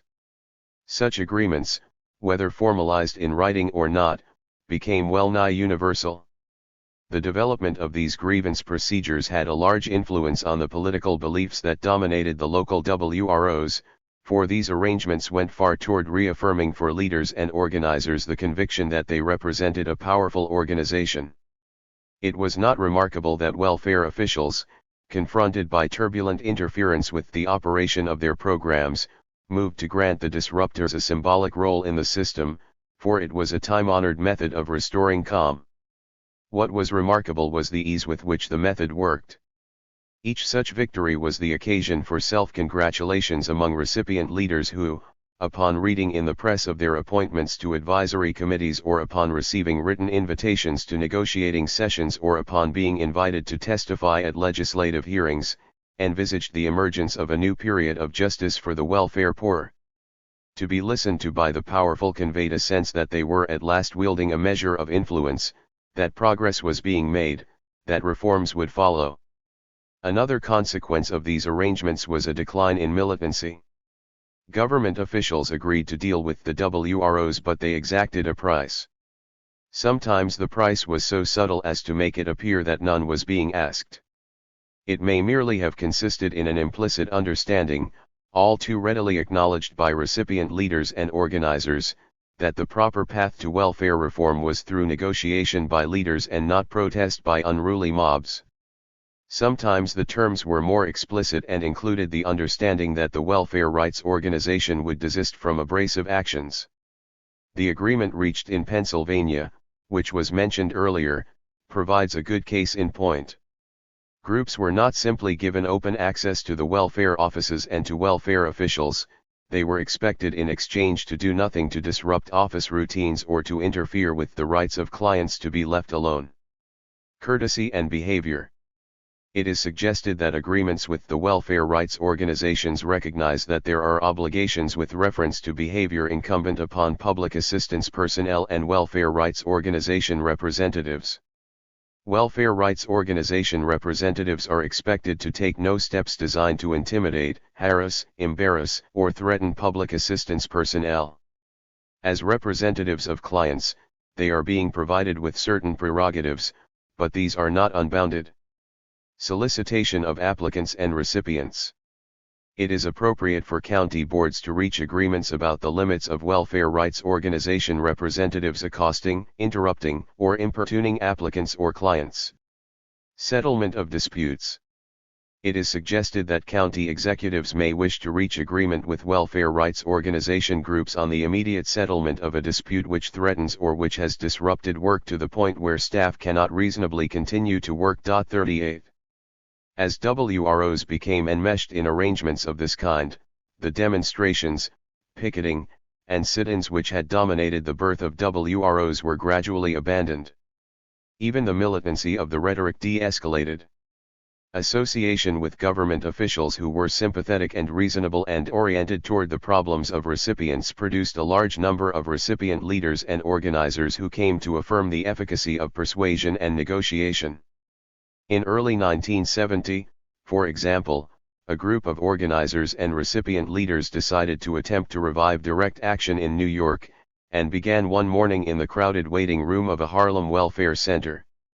The best-known figure in the group was a recipient who held a national office in NWRO. Upon learning that she was present, the director of the center offered to conduct her on a personal tour of the entire operation. It is a measure of the extent to which leaders had come to be controlled by such gestures that she accepted and was not seen again for several hours. Integrative relationships of this kind not only blunted militancy, they also interfered with the expansion of membership and even weakened the ties of existing members to the group. Negotiations absorbed the energy and time of leaders and organizers. The more the investment in these procedures, the less the investment in enlisting new members. Moreover, formal relationships with welfare officials had the effect of making membership superfluous. Before such relationships became the rule, it was not unusual for 50 or 100 recipients to burst into a welfare center and demand that their grievances be settled on the spot. This tactic often worked, and when it did, it was the group that had proved its strength. Everyone depended upon everyone else. But once grievances came to be dealt with through negotiations between welfare rights leaders and welfare officials, group action no longer seemed necessary, and group consciousness disintegrated. The sense of participation in something larger than oneself, the sense of belonging to a movement, was gradually lost. And now a final but crucial point. As NWRO and its local affiliates moved into the maze of legislative and bureaucratic politics, the failure to sustain, much less to expand, the membership base among the poor was obscured. For as the membership base dwindled and became less militant, the resources which NWRO secured continued to enlarge.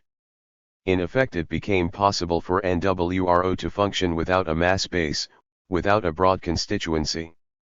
The sympathy and fear generated by the black movement, together with the emerging crisis over welfare, enabled NWRO to present itself to elites as the representative of a large segment of the black poor, and thus to obtain the legitimation and money required for the maintenance of its organizational structure. In effect, external resources became a substitute for a mass base. 39. But the availability of external resources upon which the organization depended was not a response to organization, it was a response to widespread black unrest. Once unrest began to subside, these external resources were withdrawn. The result was organizational collapse, as we shall now see. The ebbing of black unrest. If the developments already described had not caused the decline of NWRO, the decline of black unrest would have. As it was, the ebbing of black unrest dealt the death blow to an organization that was already greatly weakened. Toward the late 1960s, the black movement which began in the South in the mid-50s subsided, and the movement organizations it had spawned were dying, if not already dead. For one thing, much of the leadership of the black movement was being absorbed into electoral politics, into government bureaucracies, into the universities, and into business and industry. Correlatively, the ideology of protest was repudiated and the efficacy of electoral politics was affirmed. As a result, the cadres of organizers dwindled, their ranks diminished by the concessions won. While there is no way of marking the exact time when the tide of unrest turned, the year 1968 might be considered such a point. It was the last year of major urban rioting. It was also the year that the presidency passed from a liberal to a conservative leadership. With Nixon's accession to power, the class and racial injustices that had figured so prominently in the rhetoric and action of earlier administrations, and that had encouraged protest among the black poor, gave way to rhetoric and action emphasizing law and order and self-reliance, with the effect of rekindling shame and fear among the black masses. A white backlash against black gains had developed, and conservative leaders acted to stimulate it all the more as a means of building support. By the election of 1972, this rhetoric reached a crescendo, much of it focused specifically on the last vestige of black defiance, the still rising welfare rolls. In the presidential campaign of 1972, Republican-sponsored television advertisements warned the American people that if McGovern won the election, he would put half of the population on welfare. Nixon exhorted Americans in his inaugural address not to ask what government could do for them, but what they could do for themselves, and then he rapidly popularized the slogan "Work fair, not welfare." A mobilization against the black poor was occurring, with the welfare poor a particular target. The end of welfare liberalism. Not all was simply rhetoric. Acting through its various executive departments, the Nixon administration also cut the flow of resources to ghetto organizations and reversed earlier policies which had yielded concessions to the poor. The Office of Economic Opportunity came under siege from the administration. Within a year or two, the Department of Health, Education, and Welfare began to issue more restrictive policies and regulations in an effort to squash the substantive and procedural rights which welfare recipients had won through protest or that anti-poverty attorneys had won through litigation. One of the most significant steps it subsequently took, a step unmistakably signaling the end of an era of welfare liberalism, was to introduce a system of substantial financial penalties to be imposed upon states when quality control studies showed that more than 3% of those receiving welfare were ineligible. As those familiar with the welfare system may know, low ineligibility levels can be achieved only at the price of keeping much larger proportions of eligible families off the rolls. Political leaders at other levels of government joined in, either because new officials had come to power with a social philosophy which resonated with the new mood of the times, or because continued incumbency by existing leaders demanded accommodation to that mood.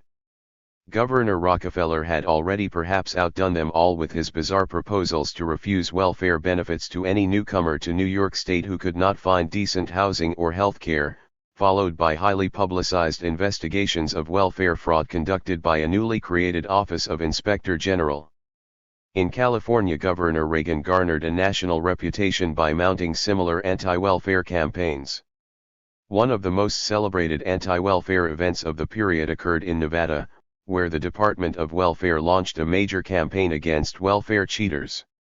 On January 1, 1972, 21% of Nevada's welfare population did not receive their welfare checks and 28% more received reduced checks. This came about because the Welfare Department decided to deal with the welfare crisis by conducting an audit, consisting of mobilizing virtually the entire workforce of the department to interview employers and neighbors of the poor and to study the records of the Social Security and unemployment compensation agencies for any evidence of unreported income in the preceding 5 or more years. For most recipients, the first notice of the audit was the failure of their checks to arrive, or the arrival of checks for smaller amounts. The reason given, in subsequent notices to recipients, was simply overpayment or ineligibility. Many other states cut welfare payment levels or introduced eligibility restrictions between 1970 and 1972, although not on such a large scale. One immediate consequence of this changing political climate was to dry up many of the resources, especially government resources, upon which local WROs had drawn. As funds for the Great Society programs were cut, the ranks of organizers were decimated. The welfare rights organizers who remained found that local administrators of the Great Society programs had become fearful and would no longer support organizing efforts. Under these influences, the militancy of the welfare poor all but vanished. As we noted earlier, most local groups across the United States had been formed by grievance work. But by the early 70s, the few organizers who remained found that welfare administrations were stiffening their resistance to demands by organized recipient groups. The new national rhetoric diminished their responsiveness to the poor, and the passing of rioting and other forms of mass protest diminished their fear of the poor. If once welfare officials had been oriented toward the great turbulence in the streets beyond their office doors, now they were oriented to the growing signs of restrictiveness contained in regulations being issued from Washington and from their respective state capitals. Given both of these conditions, local recipient groups won less and less, and the fewer the victories, the more difficult it became to sustain participation by even the more committed and loyal recipients. Month by month, the belief grew that the fight was being lost, even, perhaps, that it was no longer worth being fought. Consequently, more organizers and recipients drifted away. It was also true that many local WRO members themselves had lost whatever inclination they might once have had to help other poor people. Their special relationship to the welfare system still sometimes served their individual needs, aiding them in solving their own problems and even in obtaining special grants. In a rapidly changing political climate, especially with public welfare expenditures becoming a target of public ire, these remaining members became fearful and drew inward, trying to protect their privileged access. The narrowest possible self-interest and the ideological justification for it thus came to dominate the few fragmented groups that survived. Under these circumstances, it would have taken a strenuous, devoted, and resourceful program by the national leadership to try to buttress failing morale at the local level. In truth, there is no reason to believe that the effort could have succeeded. The fires of protest had died out and organizers probably could not have rekindled them. The endless debates over the best means of building a mass-based permanent organization no longer mattered, whether by single versus multi-issue organizing, or by single versus multi-constituency organizing, or by decentralized versus centralized staffing patterns, or by placing less emphasis on material incentives in attracting members versus placing more emphasis on educating and radicalizing the membership. The fact is that an era of protest had inexorably come to a close. But it was not an analysis of the forces making for the probable futility of local organizing by 1970 that turned the national leadership away from the membership base. It was the promise of welfare reform and of the organizational and leadership rewards which would become available in the course of a struggle for reform. Welfare backlash and welfare reform. In a nationwide radio and television address on August 8, 1969, President Nixon announced a series of proposals for welfare reorganization. The Nixon proposals, known as the Family Assistance Plan, called for the elimination of the AFDC program and its replacement with a program that would have guaranteed every family an annual minimum income at the level of $1,600 for a family of 4, to be paid for by the federal government. Moreover, the proposed program included the working poor, who would be made eligible for wage supplementation by a formula that disregarded the first $720 of earned income for purposes of determining eligibility, and imposed a tax rate thereafter of 50%, until the family of 4 had a total income from wages and welfare of $3,920, at which point supplementation would be discontinued. 41. The proposals created a considerable stir. The main features appeared liberal, and in some ways were. The proposal for a federal minimum income standard and for wage supplementation would have mitigated some of the worst poverty in the South. The proposal would also have relieved states and localities of at least some of the fiscal burden of the rising rolls. 42. These were the aspects of the overall plan which tended to be featured in the press, and it was these aspects which attracted liberal support for FAP. In other major respects the plan was not liberal but regressive, and the longer-term implications of the more regressive provisions were less apparent to most observers. The plan would have wiped out the procedural rights which recipients had won through protest and litigation in the 1960s, for example, the right to a hearing if terminated from the rolls. It also contained provisions to enforce work among those deemed suitable for employment and would have required these employable recipients to take jobs at less than the minimum wage. The most urgent and the most straightforward political problem with which Nixon was trying to deal in proposing relief reform was the clamor among local officials for fiscal relief, a clamor generated by rising budgets in the states, counties, and cities. Pressure for reform was a direct consequence of the fact that the American poor had made a modest income gain through the welfare system in the 1960s. Enormous political pressure had built up at the state and local levels in response to the resulting fiscal strains. In his televised address, the president acknowledged that the rising rolls were bringing states and cities to the brink of financial disaster. Two broad constituencies had developed around this issue: those who simply wanted to cut back the gains made by the poor by slashing both the rolls and grant levels, and those who wanted to see the burden of paying for relief costs shifted to the federal government.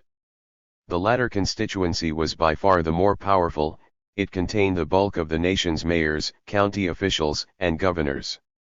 They wished to be spared the politically onerous and potentially dangerous necessity of cutting back welfare. Thus the explosion in family benefit recipients put welfare, a subject typically shunned by the White House, on the agenda of President-elect Nixon, according to two journalists, Burke and Burke, who covered these events. Republican governors wanted relief from Washington and from their party's president-to-be. Referring to the long congressional struggle which then ensued over the proposals, these same authors go on to note, the only strong and unqualified pressure for H.R. 1 came from those who wanted welfare change not for reasons of philosophy, but rather for the promise of fiscal relief. These were many of the nation's governors and county officials. To these men, frustrated by ever-rising welfare budgets, the structural reforms of H.R. 1 were relatively unimportant. What they wanted was money, and H.R. 1's federal floor for current welfare recipients would supply it.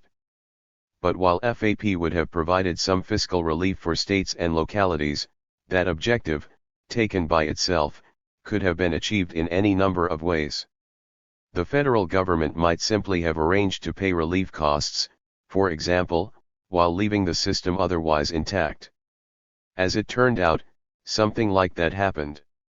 When relief reform failed, Congress enacted instead a multi-billion-dollar program of general revenue sharing. In other words, the clamor of state and local officials clearly dictated a federal response to the fiscal crisis, but it did not dictate the specific changes in the welfare system proposed under FAP. In point of fact, the FAP proposals were not designed mainly to ease fiscal strains. They were mainly designed to halt the growth of the AFDC rolls. Internal memoranda prepared for the president predicted a continuing steep climb in the rolls unless the system was redesigned. Stated another way, the growing dependency of the American underclass was defined as having its roots in the welfare system.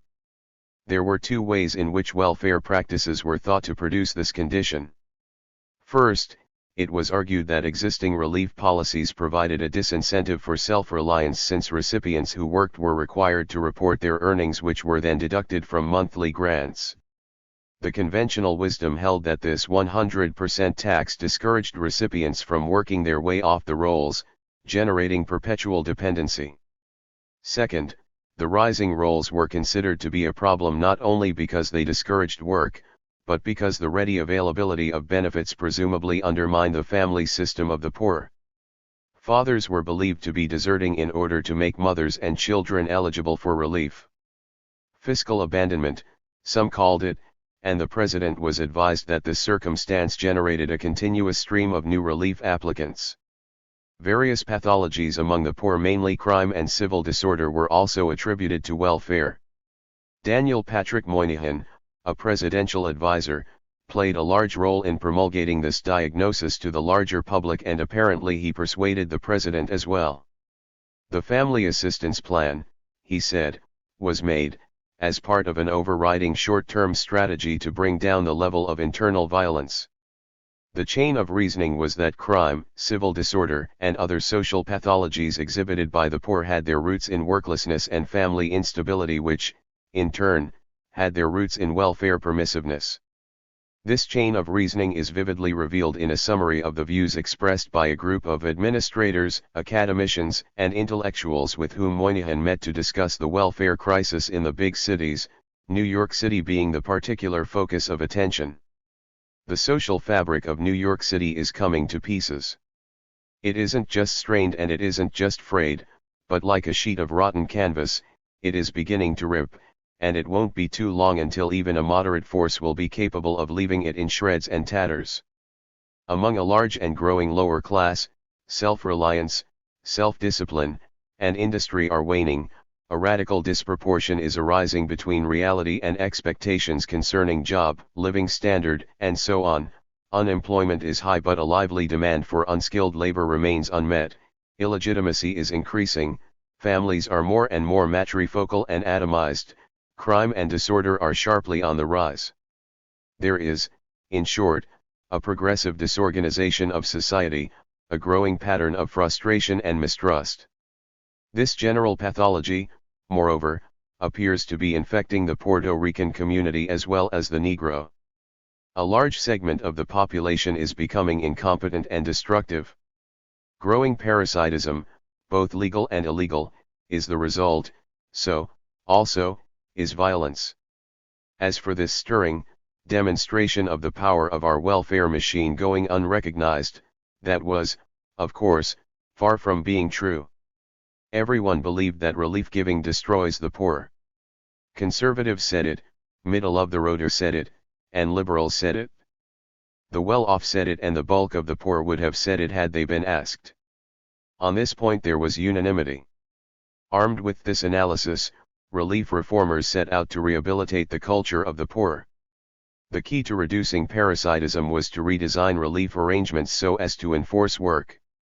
Moreover, by restoring the discipline of work, family stability would also be reinforced and various social pathologies curbed.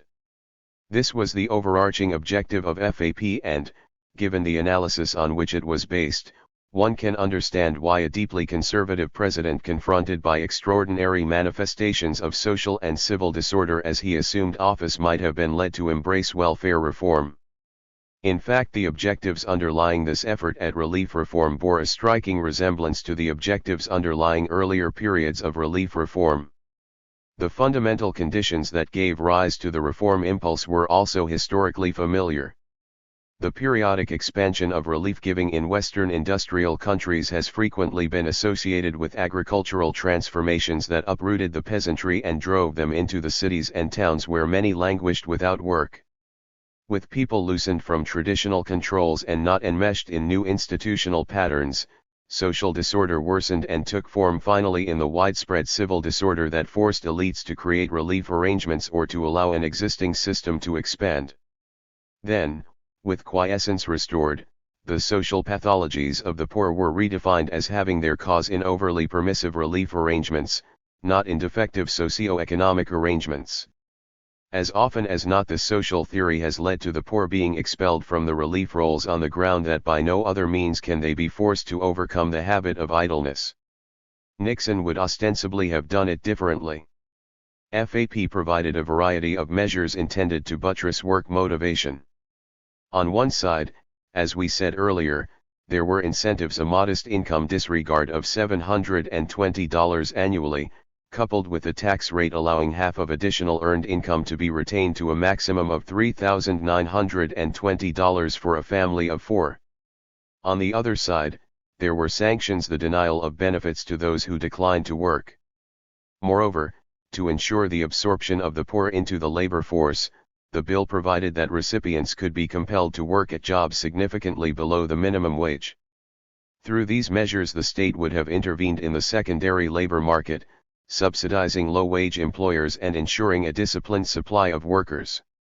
Over time, these arrangements might well have come to be used to force the poor to take any work at sub-minimum wages, one way of stemming the projected rise in the rolls which so troubled Nixon and his advisors. And that brings us to a crucial question: how harshly would the work requirements be administered once the turbulence of the 1960s had passed and with it the fear of the poor? On this question there was ample reason to be concerned, particularly after Nixon's first year or two in office. There was, first, the evidence of Nixon's orientation toward the existing welfare system. Even as the congressional struggle over welfare reform was beginning, Nixon's appointees in Hugh proceeded without fanfare to institute a host of new rules and regulations designed to make relief benefits more difficult to obtain and to keep. As time passed, these regulations became increasingly restrictive, and the preoccupation was unmistakably one of reducing the rolls. There was, further, the evidence of the Nixon administration's economic policies. An administration concerned about the condition of the poor would not have initiated the policy of allowing unemployment to rise as a counter to inflation. By the end of 1970, the first year of debate over welfare reform, the nation had been plunged into the worst recession since World War II. And while the recession deepened, Moynihan wrote, "It cannot be too often stated that the issue of welfare reform is not what it costs those who provide it, but what it costs those who receive it." It was a curious point to make during a period of rapidly rising unemployment. One might rather have called for an easing of relief restrictiveness in order to enable the poor to survive the impact of Nixon's anti-inflation policies. This general callousness toward unemployment, coupled with restrictive relief policies, suggests strongly that Nixon asked for welfare reform in the belief that a system of government coercion could succeed in driving the rolls down. Finally, there was the gradually evolving evidence of Nixon's own conduct during the prolonged debate in Congress over welfare reform. With the passage of time, he abandoned his proposed method of reducing the rolls in favor of a much more politically popular method, namely, to inflame public opposition to the welfare system and to let others respond to the uproar by slashing the rolls. As he shifted from the one method to the other, he withdrew support for his own plan even though victory in Congress was at hand. To be sure, there was considerable congressional opposition to FAP, not because the plan was restrictive but because it was not restrictive enough, particularly as it would have applied to the South. Support for the plan came largely from the industrial states in the North, which had suffered the brunt of the rising rolls. Southern representatives tended to prefer to see the relief rolls slashed, for the South still relied on the lowest paid labor supply in the nation, despite the outmigration of many of its displaced poor. Even an income standard as low as $1,600 for a family of four would have undermined the Southern wage structure. Accordingly, Southerners played the leading role in defeating the plan, using their considerable power in the congressional committee structure to work for its defeat. 43. However, the opposition of the South could have been overcome had the president persevered, but he did not. Publicly, Nixon appeared to give continued support. In the day-to-day dealings between his administration and Congress, however, it progressively became clear that his commitment to the plan was weakening. At critical junctures, when compromises between liberals and conservatives seemed possible, compromises that would have raised the annual minimum income by a few $100s and softened the work provisions, the president refused to sanction them.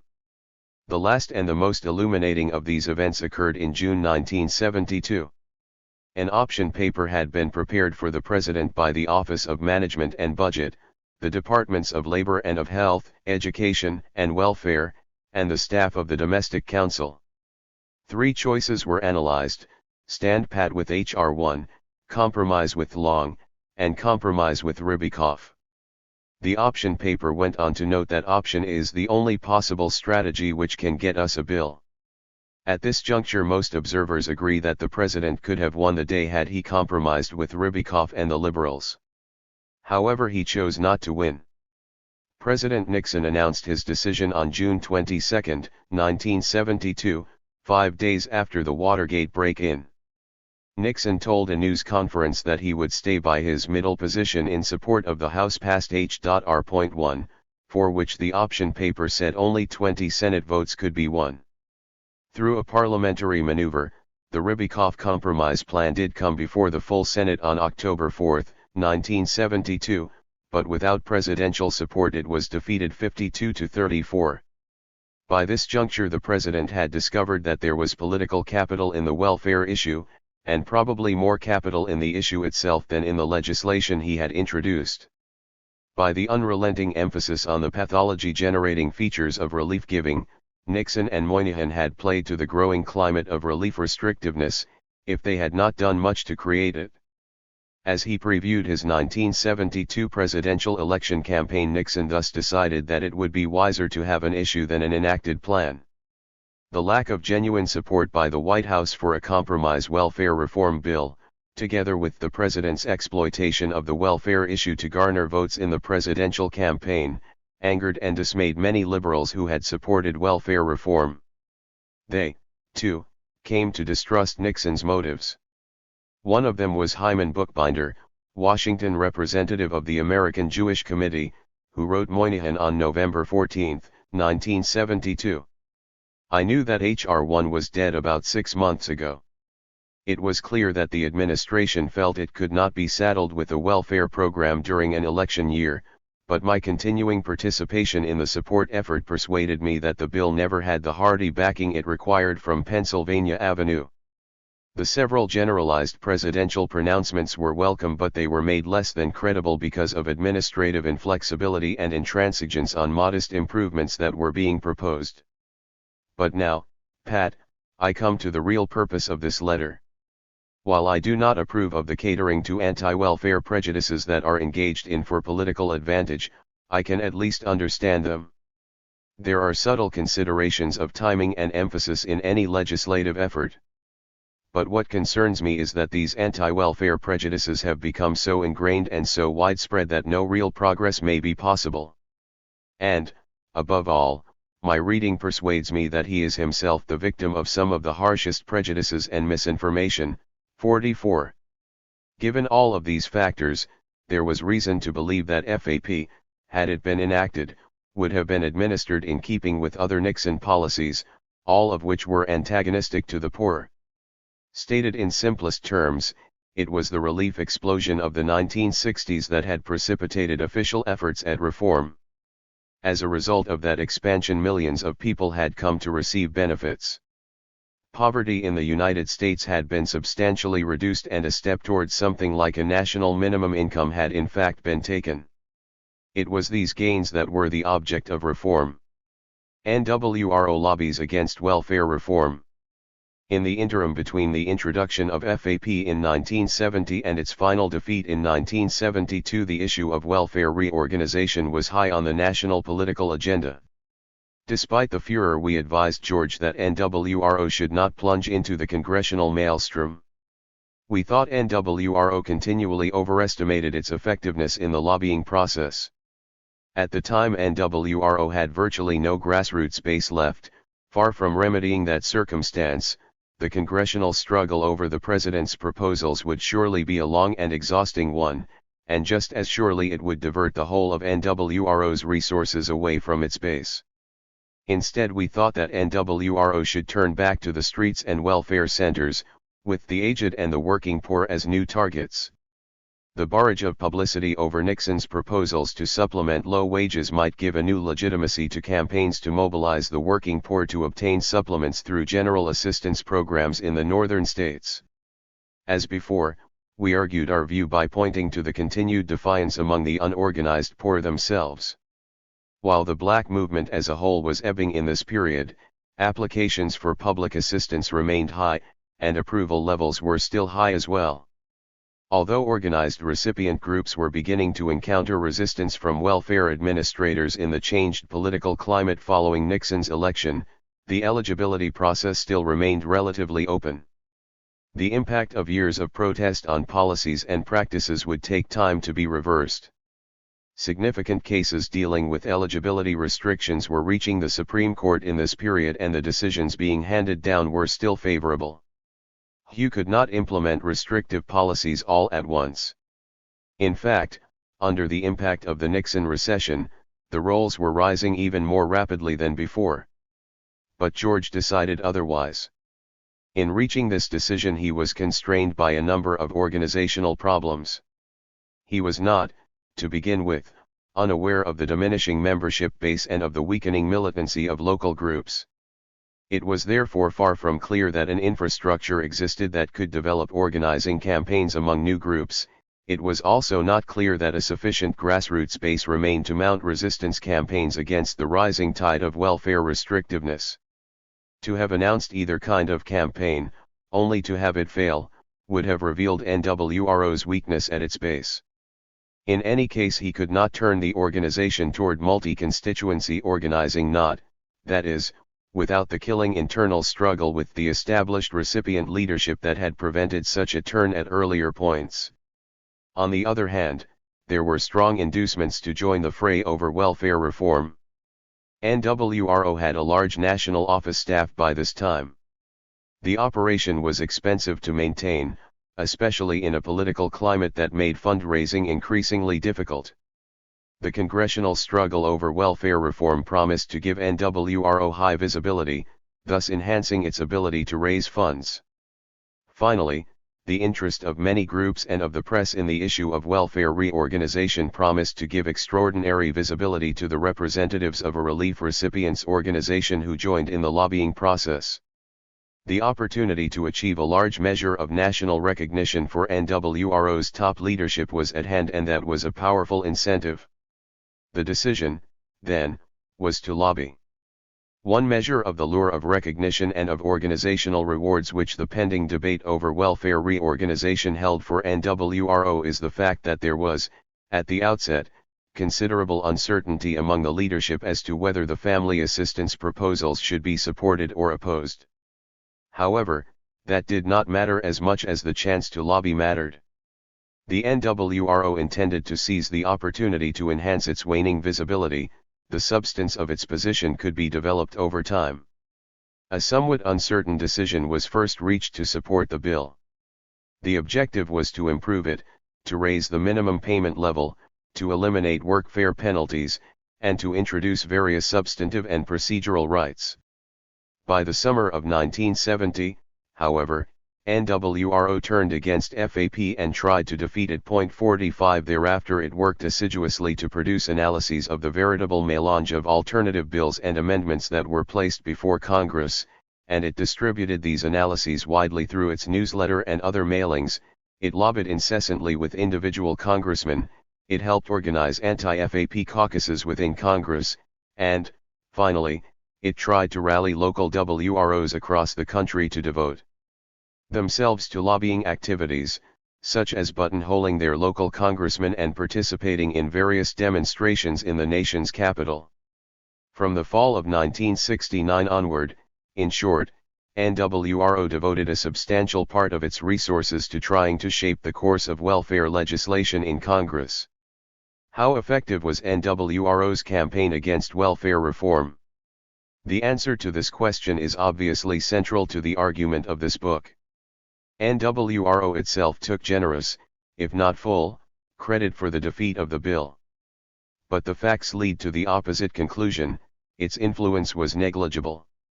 The only point at which NWRO had some, but hardly critical, influence on an important outcome occurred in the vote of the Senate Finance Committee in November 1970, after the House had first passed the bill. The Senate Finance Committee defeated the plan 10-6, and the majority included 3 liberal Democrats who might have been expected to support the bill. NWRO lobbyists claim that they influenced the votes of both Harris and McCarthy, and judging from other forms of support which these particular senators gave NWRO over the years, this claim is reasonable. However, Gore's vote was not influenced by NWRO. He had just been defeated after 32 years in the Senate, in part because he had been a special target of Republican midterm campaign strategists. His vote was retaliation against the Nixon administration. 46 Therefore, were it not for NWRO, that early and important committee vote might have been 8-8. Under the rules of the committee, however, a tie vote is a losing vote, and thus the bill would not have been reported out, whether NWRO had lobbied or not. 47. In June 1971 the House again enacted a version of the bill. Once more the crucial struggle was played out in the Senate, where Long's committee bottled up the bill. NWRO's role during this period was chiefly to weaken liberal proponents of the bill by dividing and confusing them.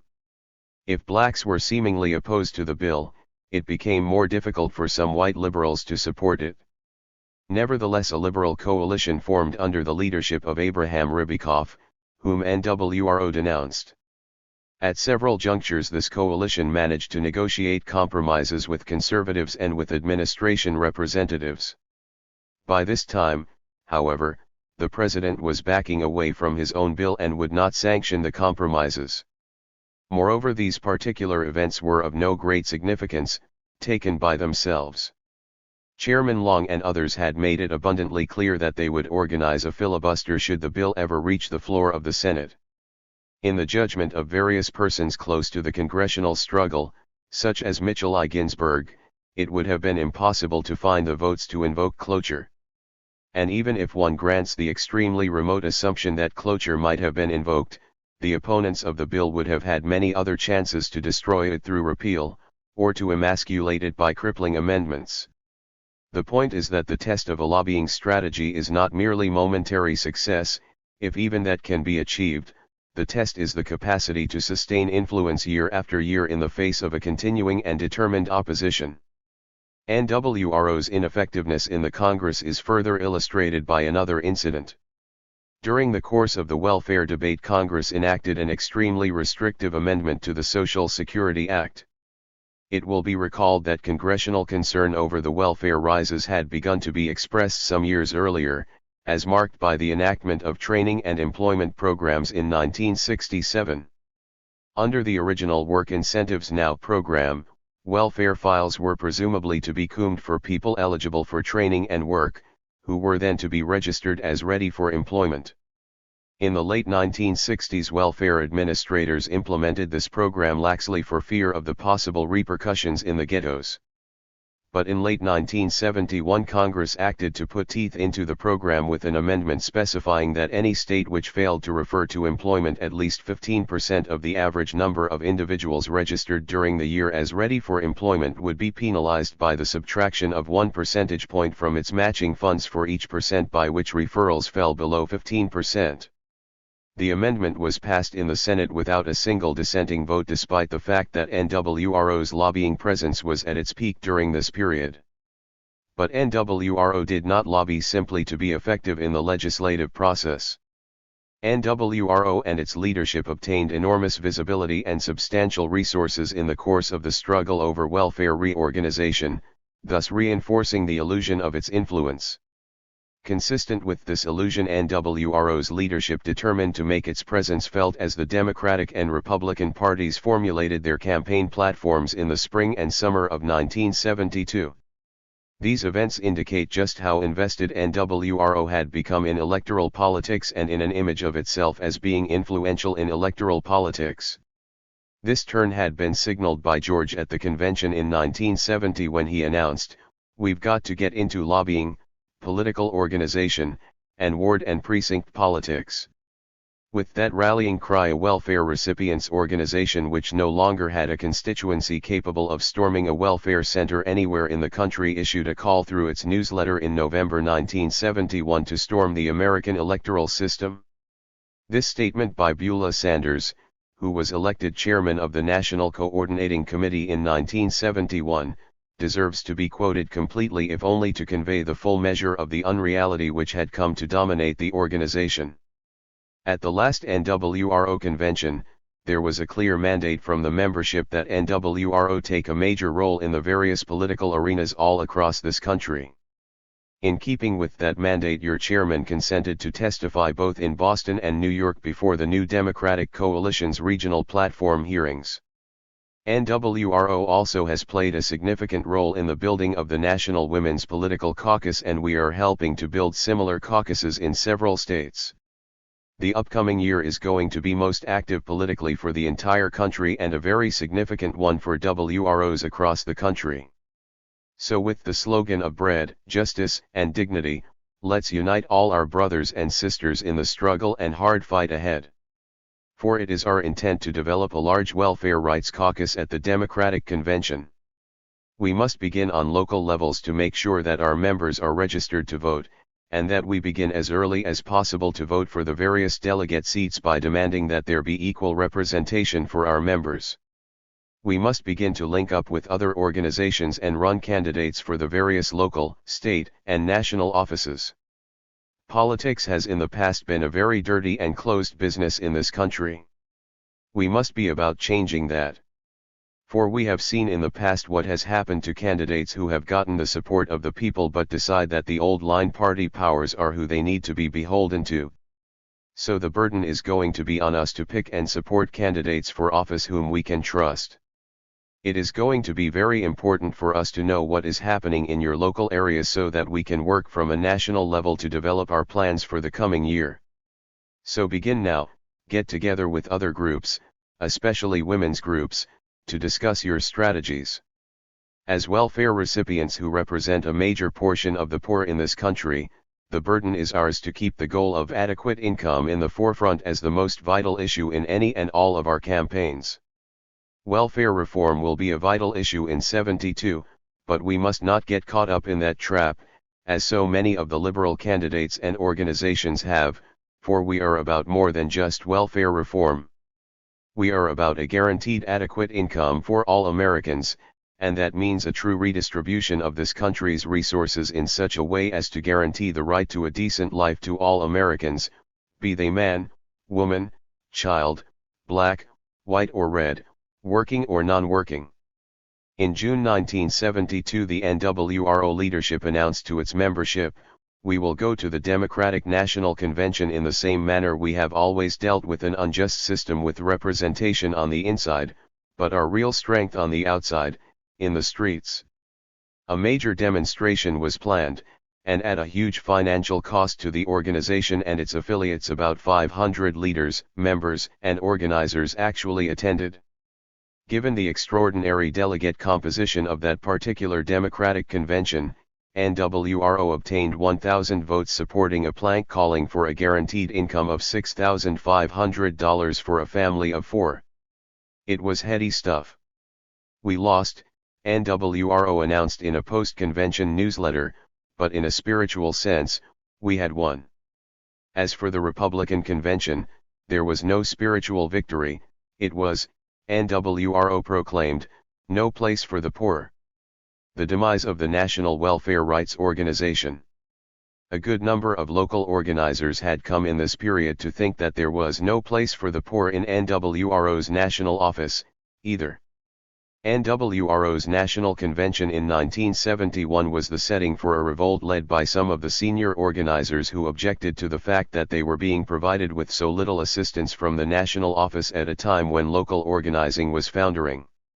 Local organizers were intent on expanding their membership so they could lobby at the state and local level against welfare cuts of various kinds, and they wanted resources from the national office to aid in that process. From their perspective, the national office, because of its emphasis on national lobbying, had come to give the building of local membership a low priority. They were also concerned about the adverse effect on local organizing of NWRO's repeated calls for demonstrations in the nation's capital. These demonstrations drew local recipient leaders away from local organizing activities, and the travel costs depleted local treasuries, already nearly empty. The character of the 1971 convention itself helped to trigger discontents among organizers.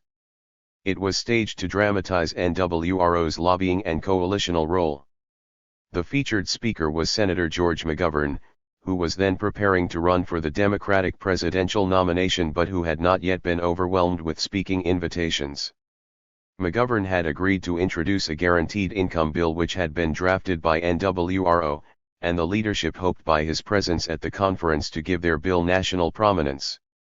Other notables, such as Shirley Chisholm and Gloria Steinem, also graced the speaker's platform. The organizers pointed out that no one was talking about organizing, and that was very troubling to them. Moreover, the structure of NWRO and of the conventions had by this time effectively separated organizers and recipient leaders. The recipient leaders met separately with a few members of the national staff, presumably to set policy. Organizers were not consulted. In this sense, it was truly a poor people's organization, and organizers had developed a certain resentment about their exclusion. As a practical matter, most of the recipient delegates from local groups had little more than the most formalistic role in policy making. The influentials were the state representatives who comprised the National Coordinating Committee and the Executive Committee. These women had become so famous and so intimidating to the typical local recipient leader that they dominated the convention platforms and the policy-making process. It was left for the delegates simply to ratify what their leadership recommended. For all practical purposes, the conventions in the 1970s were arranged to benefit the national leaders. Organizers and most delegates felt left out, shunted aside by the sweep of NWRO's large legislative objectives, its visiting dignitaries, its press conferences, its pre-arranged agendas. And they were bewildered and bored by the hours devoted to passing amendments to NWRO's intricate constitution and debating resolutions regarding legislative programs which seemed remote from the everyday realities of their existence. The anger was gone, the spontaneity was gone, and the sense of community, solidarity, and militancy were gone. All had given way to the preoccupation with the maintenance of organizational structure and lobbying activities. The organizers' complaints, however, met with little response from either the national staff or the National Coordinating Committee. In the continuing contest over resources and priorities, the national leadership consistently won, mainly because of their superior capacity to attract money and their superior capacity to attract publicity, even when the publicity was generated by the activities of local welfare rights groups. Consequently, many organizers, especially the more experienced ones, turned away from NWRO following the convention in 1971. Until that time they had shown great loyalty, and could be depended upon to abide by the decisions of the national leadership. But no longer. NWRO had first lost its membership base, it then lost the allegiance of many of its senior organizers. One measure of how little importance, in practice, was assigned to the grassroots in these years is revealed by the distribution of NWRO's national budget. In the early years a modest proportion had gone to support the salaries and other expenses of some local organizers, and another part of the budget paid for national staff whose main function at that time was to provide services to local groups. But in the 1970s virtually all of the funds raised went to support national office operations. NWRO had a rather sizable budget in those years, usually well in excess of $250,000 per year. But precious little of it found its way to the local level. A large bureaucracy, as these things go, had developed in Washington. The staff on payroll ranged from 30 to 50 persons. The periodic meetings of the Executive Committee and of the National Coordinating Committee were expensive. The research, writing, and publication activities associated with lobbying were expensive. National demonstrations were extremely costly. The planning and execution of the Children's March for Survival, for example, is estimated to have cost more than $100,000 alone. In other words, local groups, despite their much inferior fundraising capabilities, were largely left to fend for themselves. Many more complaints were voiced by the remaining local organizers and recipients at the convention of 1973. Faith Evans, who was then acting executive director of NWRO, told a reporter for the Washington Post after the convention that NWRO spent its $300,000 budget fighting President Nixon's welfare reform plan in Washington and fighting for more political representation for the poor at the Democratic and Republican presidential conventions. At the NWRO convention, folks kept telling me for the past 2 years National has sort of withdrawn and drained resources from us and we've been struggling out here and we didn't get nothing back. If we get $100,000 in the next 6 months, I anticipate spending 80% in the field. And in a post-convention newsletter, the NWRO leadership announced there was a mandate put on the national office by the delegates at the convention for us to reorient our priorities and begin redeveloping our field operation, so that we can provide continuing build-up and support to local organizing groups. It has been our intention in the national office for some time now since the end of the FAP fight to begin that process. The national office has now committed itself to providing most of its resources to help local people organize in their communities. But it was too late. The chance to organize the grassroots had passed, not least because black unrest had passed. And with the demise of the black movement, there were no resources to be had for organizing. Private elites, like government before them, had begun to withdraw support for organizing among the urban black poor. As one funding source after another put it, we are no longer emphasizing poverty. Consequently, NWRO rapidly fell deeply into debt.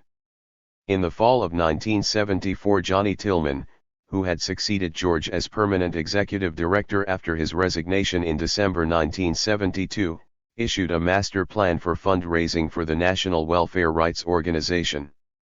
The fundraising goal was $1 million annually for 6 years and it called mainly upon the poor to send in contributions. But there was no response, not from the poor nor from anyone else. Several months later NWRO went bankrupt and the national office was closed. NWRO failed to achieve its own objective to build an enduring mass organization through which the poor could exert influence. Certainly NWRO did not endure, it survived a mere 6 or 7 years, then collapsed. Just as certainly, it did not attract a mass base. At its peak, the national membership count did not exceed 25,000 adults. And it is our opinion that it had relatively little influence in the lobbying process to which it progressively devoted most of its resources. But in the final analysis we do not judge NWRO a failure for these reasons. We ourselves did not expect that NWRO would endure or that it would attract a mass base or become influential in the lobbying process. Rather, we judge it by another criterion, whether it exploited the momentary unrest among the poor to obtain the maximum concessions possible in return for the restoration of quiescence. It is by that criterion that it failed. NWRO had a slogan, bread and justice, and NWRO understood that for the people at the bottom a little bread is a little justice. Had it pursued a mobilizing strategy, encouraging more and more of the poor to demand welfare, NWRO could perhaps have left a legacy of another million families on the rolls. Millions of potentially eligible families had still not applied for aid, especially among the aged and working poor, and hundreds of thousands of potential AFDC recipients were still being denied relief in local centers. To have mobilized these poor, however, NWRO's leaders would have had to evacuate the legislative halls and presidential delegate caucuses, and reoccupy the relief centers. They would have had to relinquish testifying and lobbying, and resume agitating. They did not, and an opportunity to obtain bread and justice for more of the poor was forfeited. The parallel with the relief movement in the Great Depression is striking.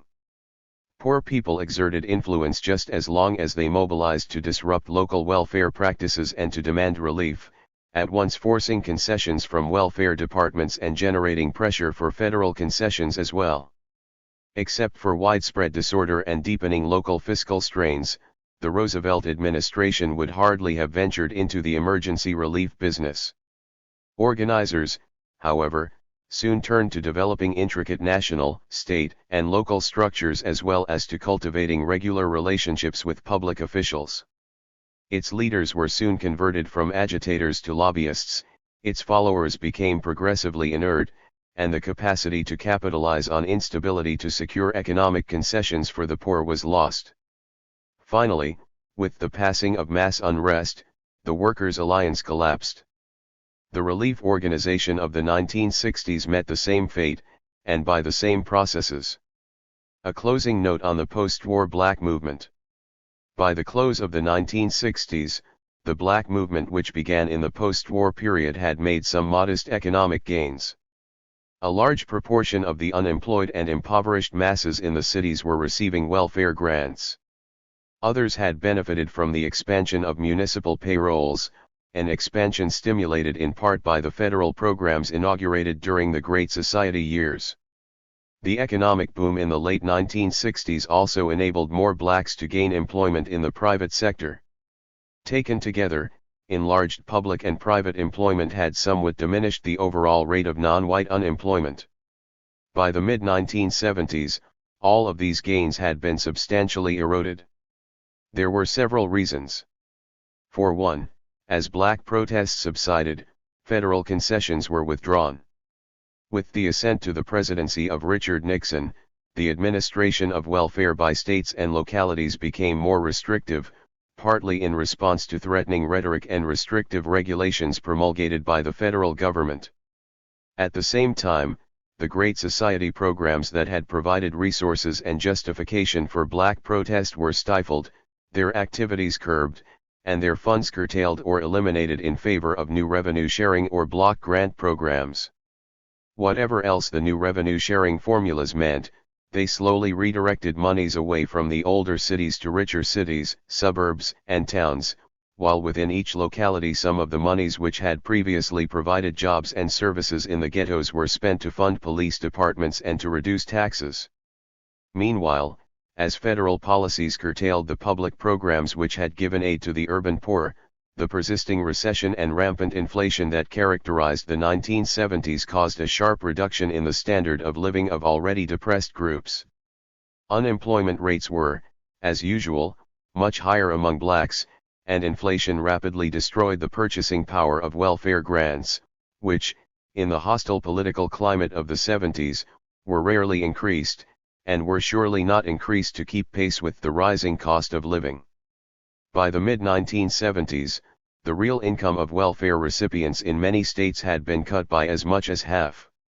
These were national trends. Most of the minority poor were located in the older northern cities, where the impact of the economic trends of the 1970s was even more severe and where the effects of inflation and recession were exacerbated by related political developments. The so-called urban fiscal crisis of the 1970s signaled a concerted effort by political and economic elites to reduce the real income of the bottom stratum of the American working class, largely by slashing the benefits they had won from the public sector. The processes underlying the fiscal crisis of the cities had been underway for at least 2 decades. In the years after World War II, the manufacturing base of many older cities weakened. The decline in central city manufacturing had a number of causes. In part, it resulted from the movement of both older plants and new capital to the south and abroad in search of cheaper labor. In part, it was the result of the movement of plants to the suburban ring, where labor costs were not necessarily cheaper but where federal investments in highways, housing, and other service systems reduced the costs of doing business in various other ways. In part, it was the result of the pattern of federal investments in defense and space exploration which bypassed the older manufacturing cities for the new cities of the South and West. These trends in manufacturing were intertwined with the flight of commerce and of the more affluent classes from the older central cities to the suburban rings and to the southern rim of the nation. It was, of course, during this same period that large numbers of Black and Hispanic people migrated to the cities. By the mid-1960s, these displaced and chronically impoverished people had become rebellious. In turn, their demands helped to trigger greater demands by other groups, such as municipal employees. As mayors struggled to appease these insurgent urban groups with jobs, benefits, and services, municipal budgets rose precipitately. But so long as the cities were in turmoil, the political price exacted by the insurgents had to be paid in order to restore order. Accordingly, municipalities raised tax rates despite their weakening economies, and state governments and the federal government increased grants in aid to municipalities. By these means, the cities stayed afloat fiscally, and they stayed afloat politically as well. Overall, the share of the American national product channeled into the public sector rose dramatically in the 1960s, and the largest part of that rise was due to mounting municipal and state budgets. By the early 1970s, urban strife had subsided, a degree of political stability had been restored, in no small part as a result of the concessions granted in the 1960s. At the same time, however, the disparity between expenditures and revenues in the older cities widened dramatically, for the long-term economic trends that were undercutting the manufacturing base of these cities worsened rapidly under the impact of the recessionary policies of the Nixon-Ford administrations. As unemployment rates rose in the central cities, municipal revenues declined, for much of these revenues was earned through sales and income taxes. Moreover, once the turmoil of the 1960s ebbed, the federal and state governments could and did reduce grants in aid to the older central cities, thereby widening the disparities in the city budgets even more. The situation thus became ripe for a mobilization of national and local business interests to bring expenditures into line with revenues by cutting the cost of the populist politics in the cities. The trigger for this mobilization was the threat of a default by New York City in 1975. Banks with large holdings of New York City securities became unnerved over the rapid increase in short-term borrowing, and refused to float loans until the city put its house in order. Whatever the bankers intended, their action precipitated the theatrical spectacular of a New York City default. The city did not default, but the drama made it possible to impose entirely new definitions of the urban fiscal situation upon the populations of the cities across the nation. There simply was no money, it was said, municipal budgets had to be balanced. In the face of that definition, urban pressure groups became frightened, confused, and helpless, and were transformed into passive witnesses to a municipal politics in which they had been active participants only a short time earlier. With the threat of default as the justification, locally based business interests moved to restructure urban policies. On the one hand, they insisted upon slashes in payrolls, wages, and benefits and in services to neighborhoods. On the other hand, they argued that to bolster declining city revenues, states and municipalities would have to make new and larger concessions to business, reduced taxes, improved services, enlarged subsidies, and a relaxation of public regulation in matters such as environmental pollution. And while New York City's plight captured the headlines, it was only the exemplary case, the means that was used to instruct poor and working class groups in other cities not to resist similar and even more drastic cost-cutting campaigns by local elites. Nor, appearances aside, did the federal government remain aloof from these urban fiscal troubles. The crisis provided legitimation for the imposition of a national economic policy to reduce public sector expenditures in the United States, a policy much in accord with national corporate interests, which claimed that American industry was suffering from a severe shortage of capital. The gradual reduction of federal grants in aid to the older central cities, combined with the federal government's refusal to aid cities on the verge of bankruptcy, combined to bring about a shift in the balance between public and private sectors in the United States. Since state and local budgets accounted for 2/3 of total government expenditures, they bore the brunt of the cuts. Whatever position one takes on the seriousness of the capital crisis in the United States, there is not much question that this method of solving the problem of capital formation places the heaviest burden on the lowest income stratum of the population. Under the guise of the urban fiscal crisis, in short, local and national business interests joined to reassert control over the municipal level of the state apparatus, for it was on the municipal level that popular struggles by working class groups had forced some concessions in the 1960s. The impact of these political developments on urban minorities was clear from the outset.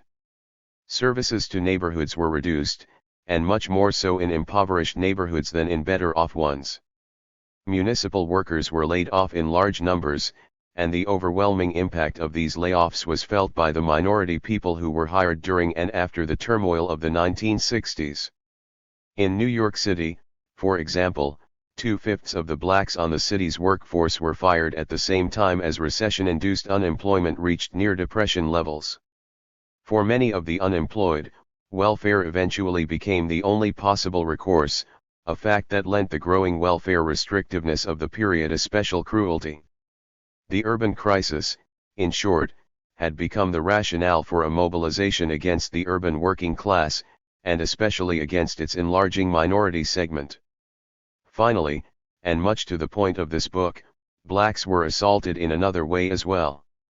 The events of the urban fiscal crisis deprived them even of the limited influence in urban politics ordinarily wielded by the vote. As the fiscal crisis deepened, with the result that financial and business leaders effectively took control of municipal budget decisions, the elected political stratum of the older northern cities was supplanted. Such gains in city and state electoral representation as blacks had made during the 60s were clearly of little consequence in resisting the slashing of municipal budgets when bankers and businessmen were, for all practical purposes, making the budget decisions. The possibilities for reversing this campaign against the urban poor through ordinary political processes would not have been bright under any circumstances.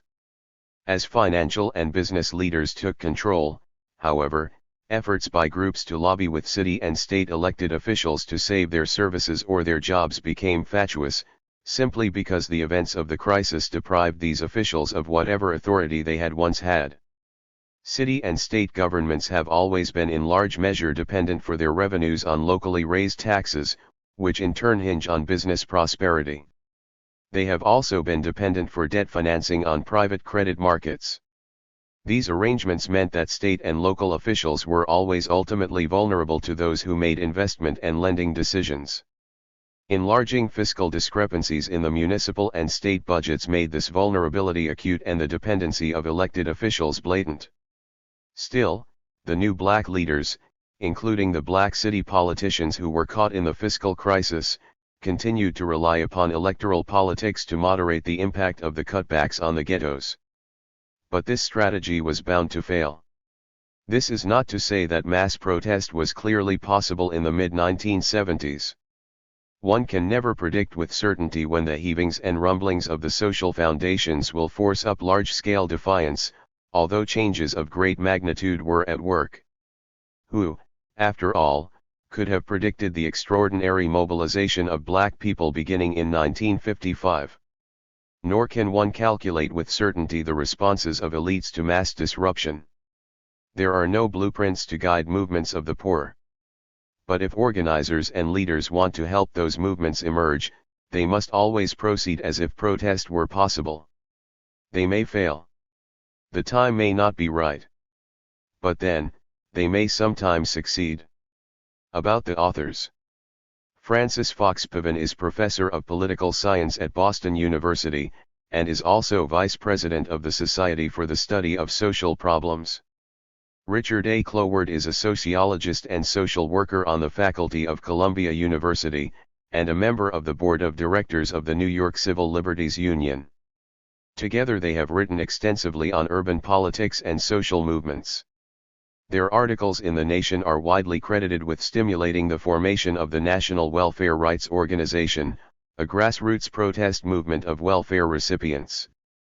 Their book on the welfare system, Regulating the Poor, also published by Pantheon, won the C. Wright Mills Award of the Society for the Study of Social Problems in 1971. A collection of their essays, The Politics of Turmoil, was published by Pantheon in 1974. Professor Cloward's book, written with Lloyd E. Olin, on the origins of gang delinquency won the Dennis Carroll Award of the International Society of Criminology in 1965.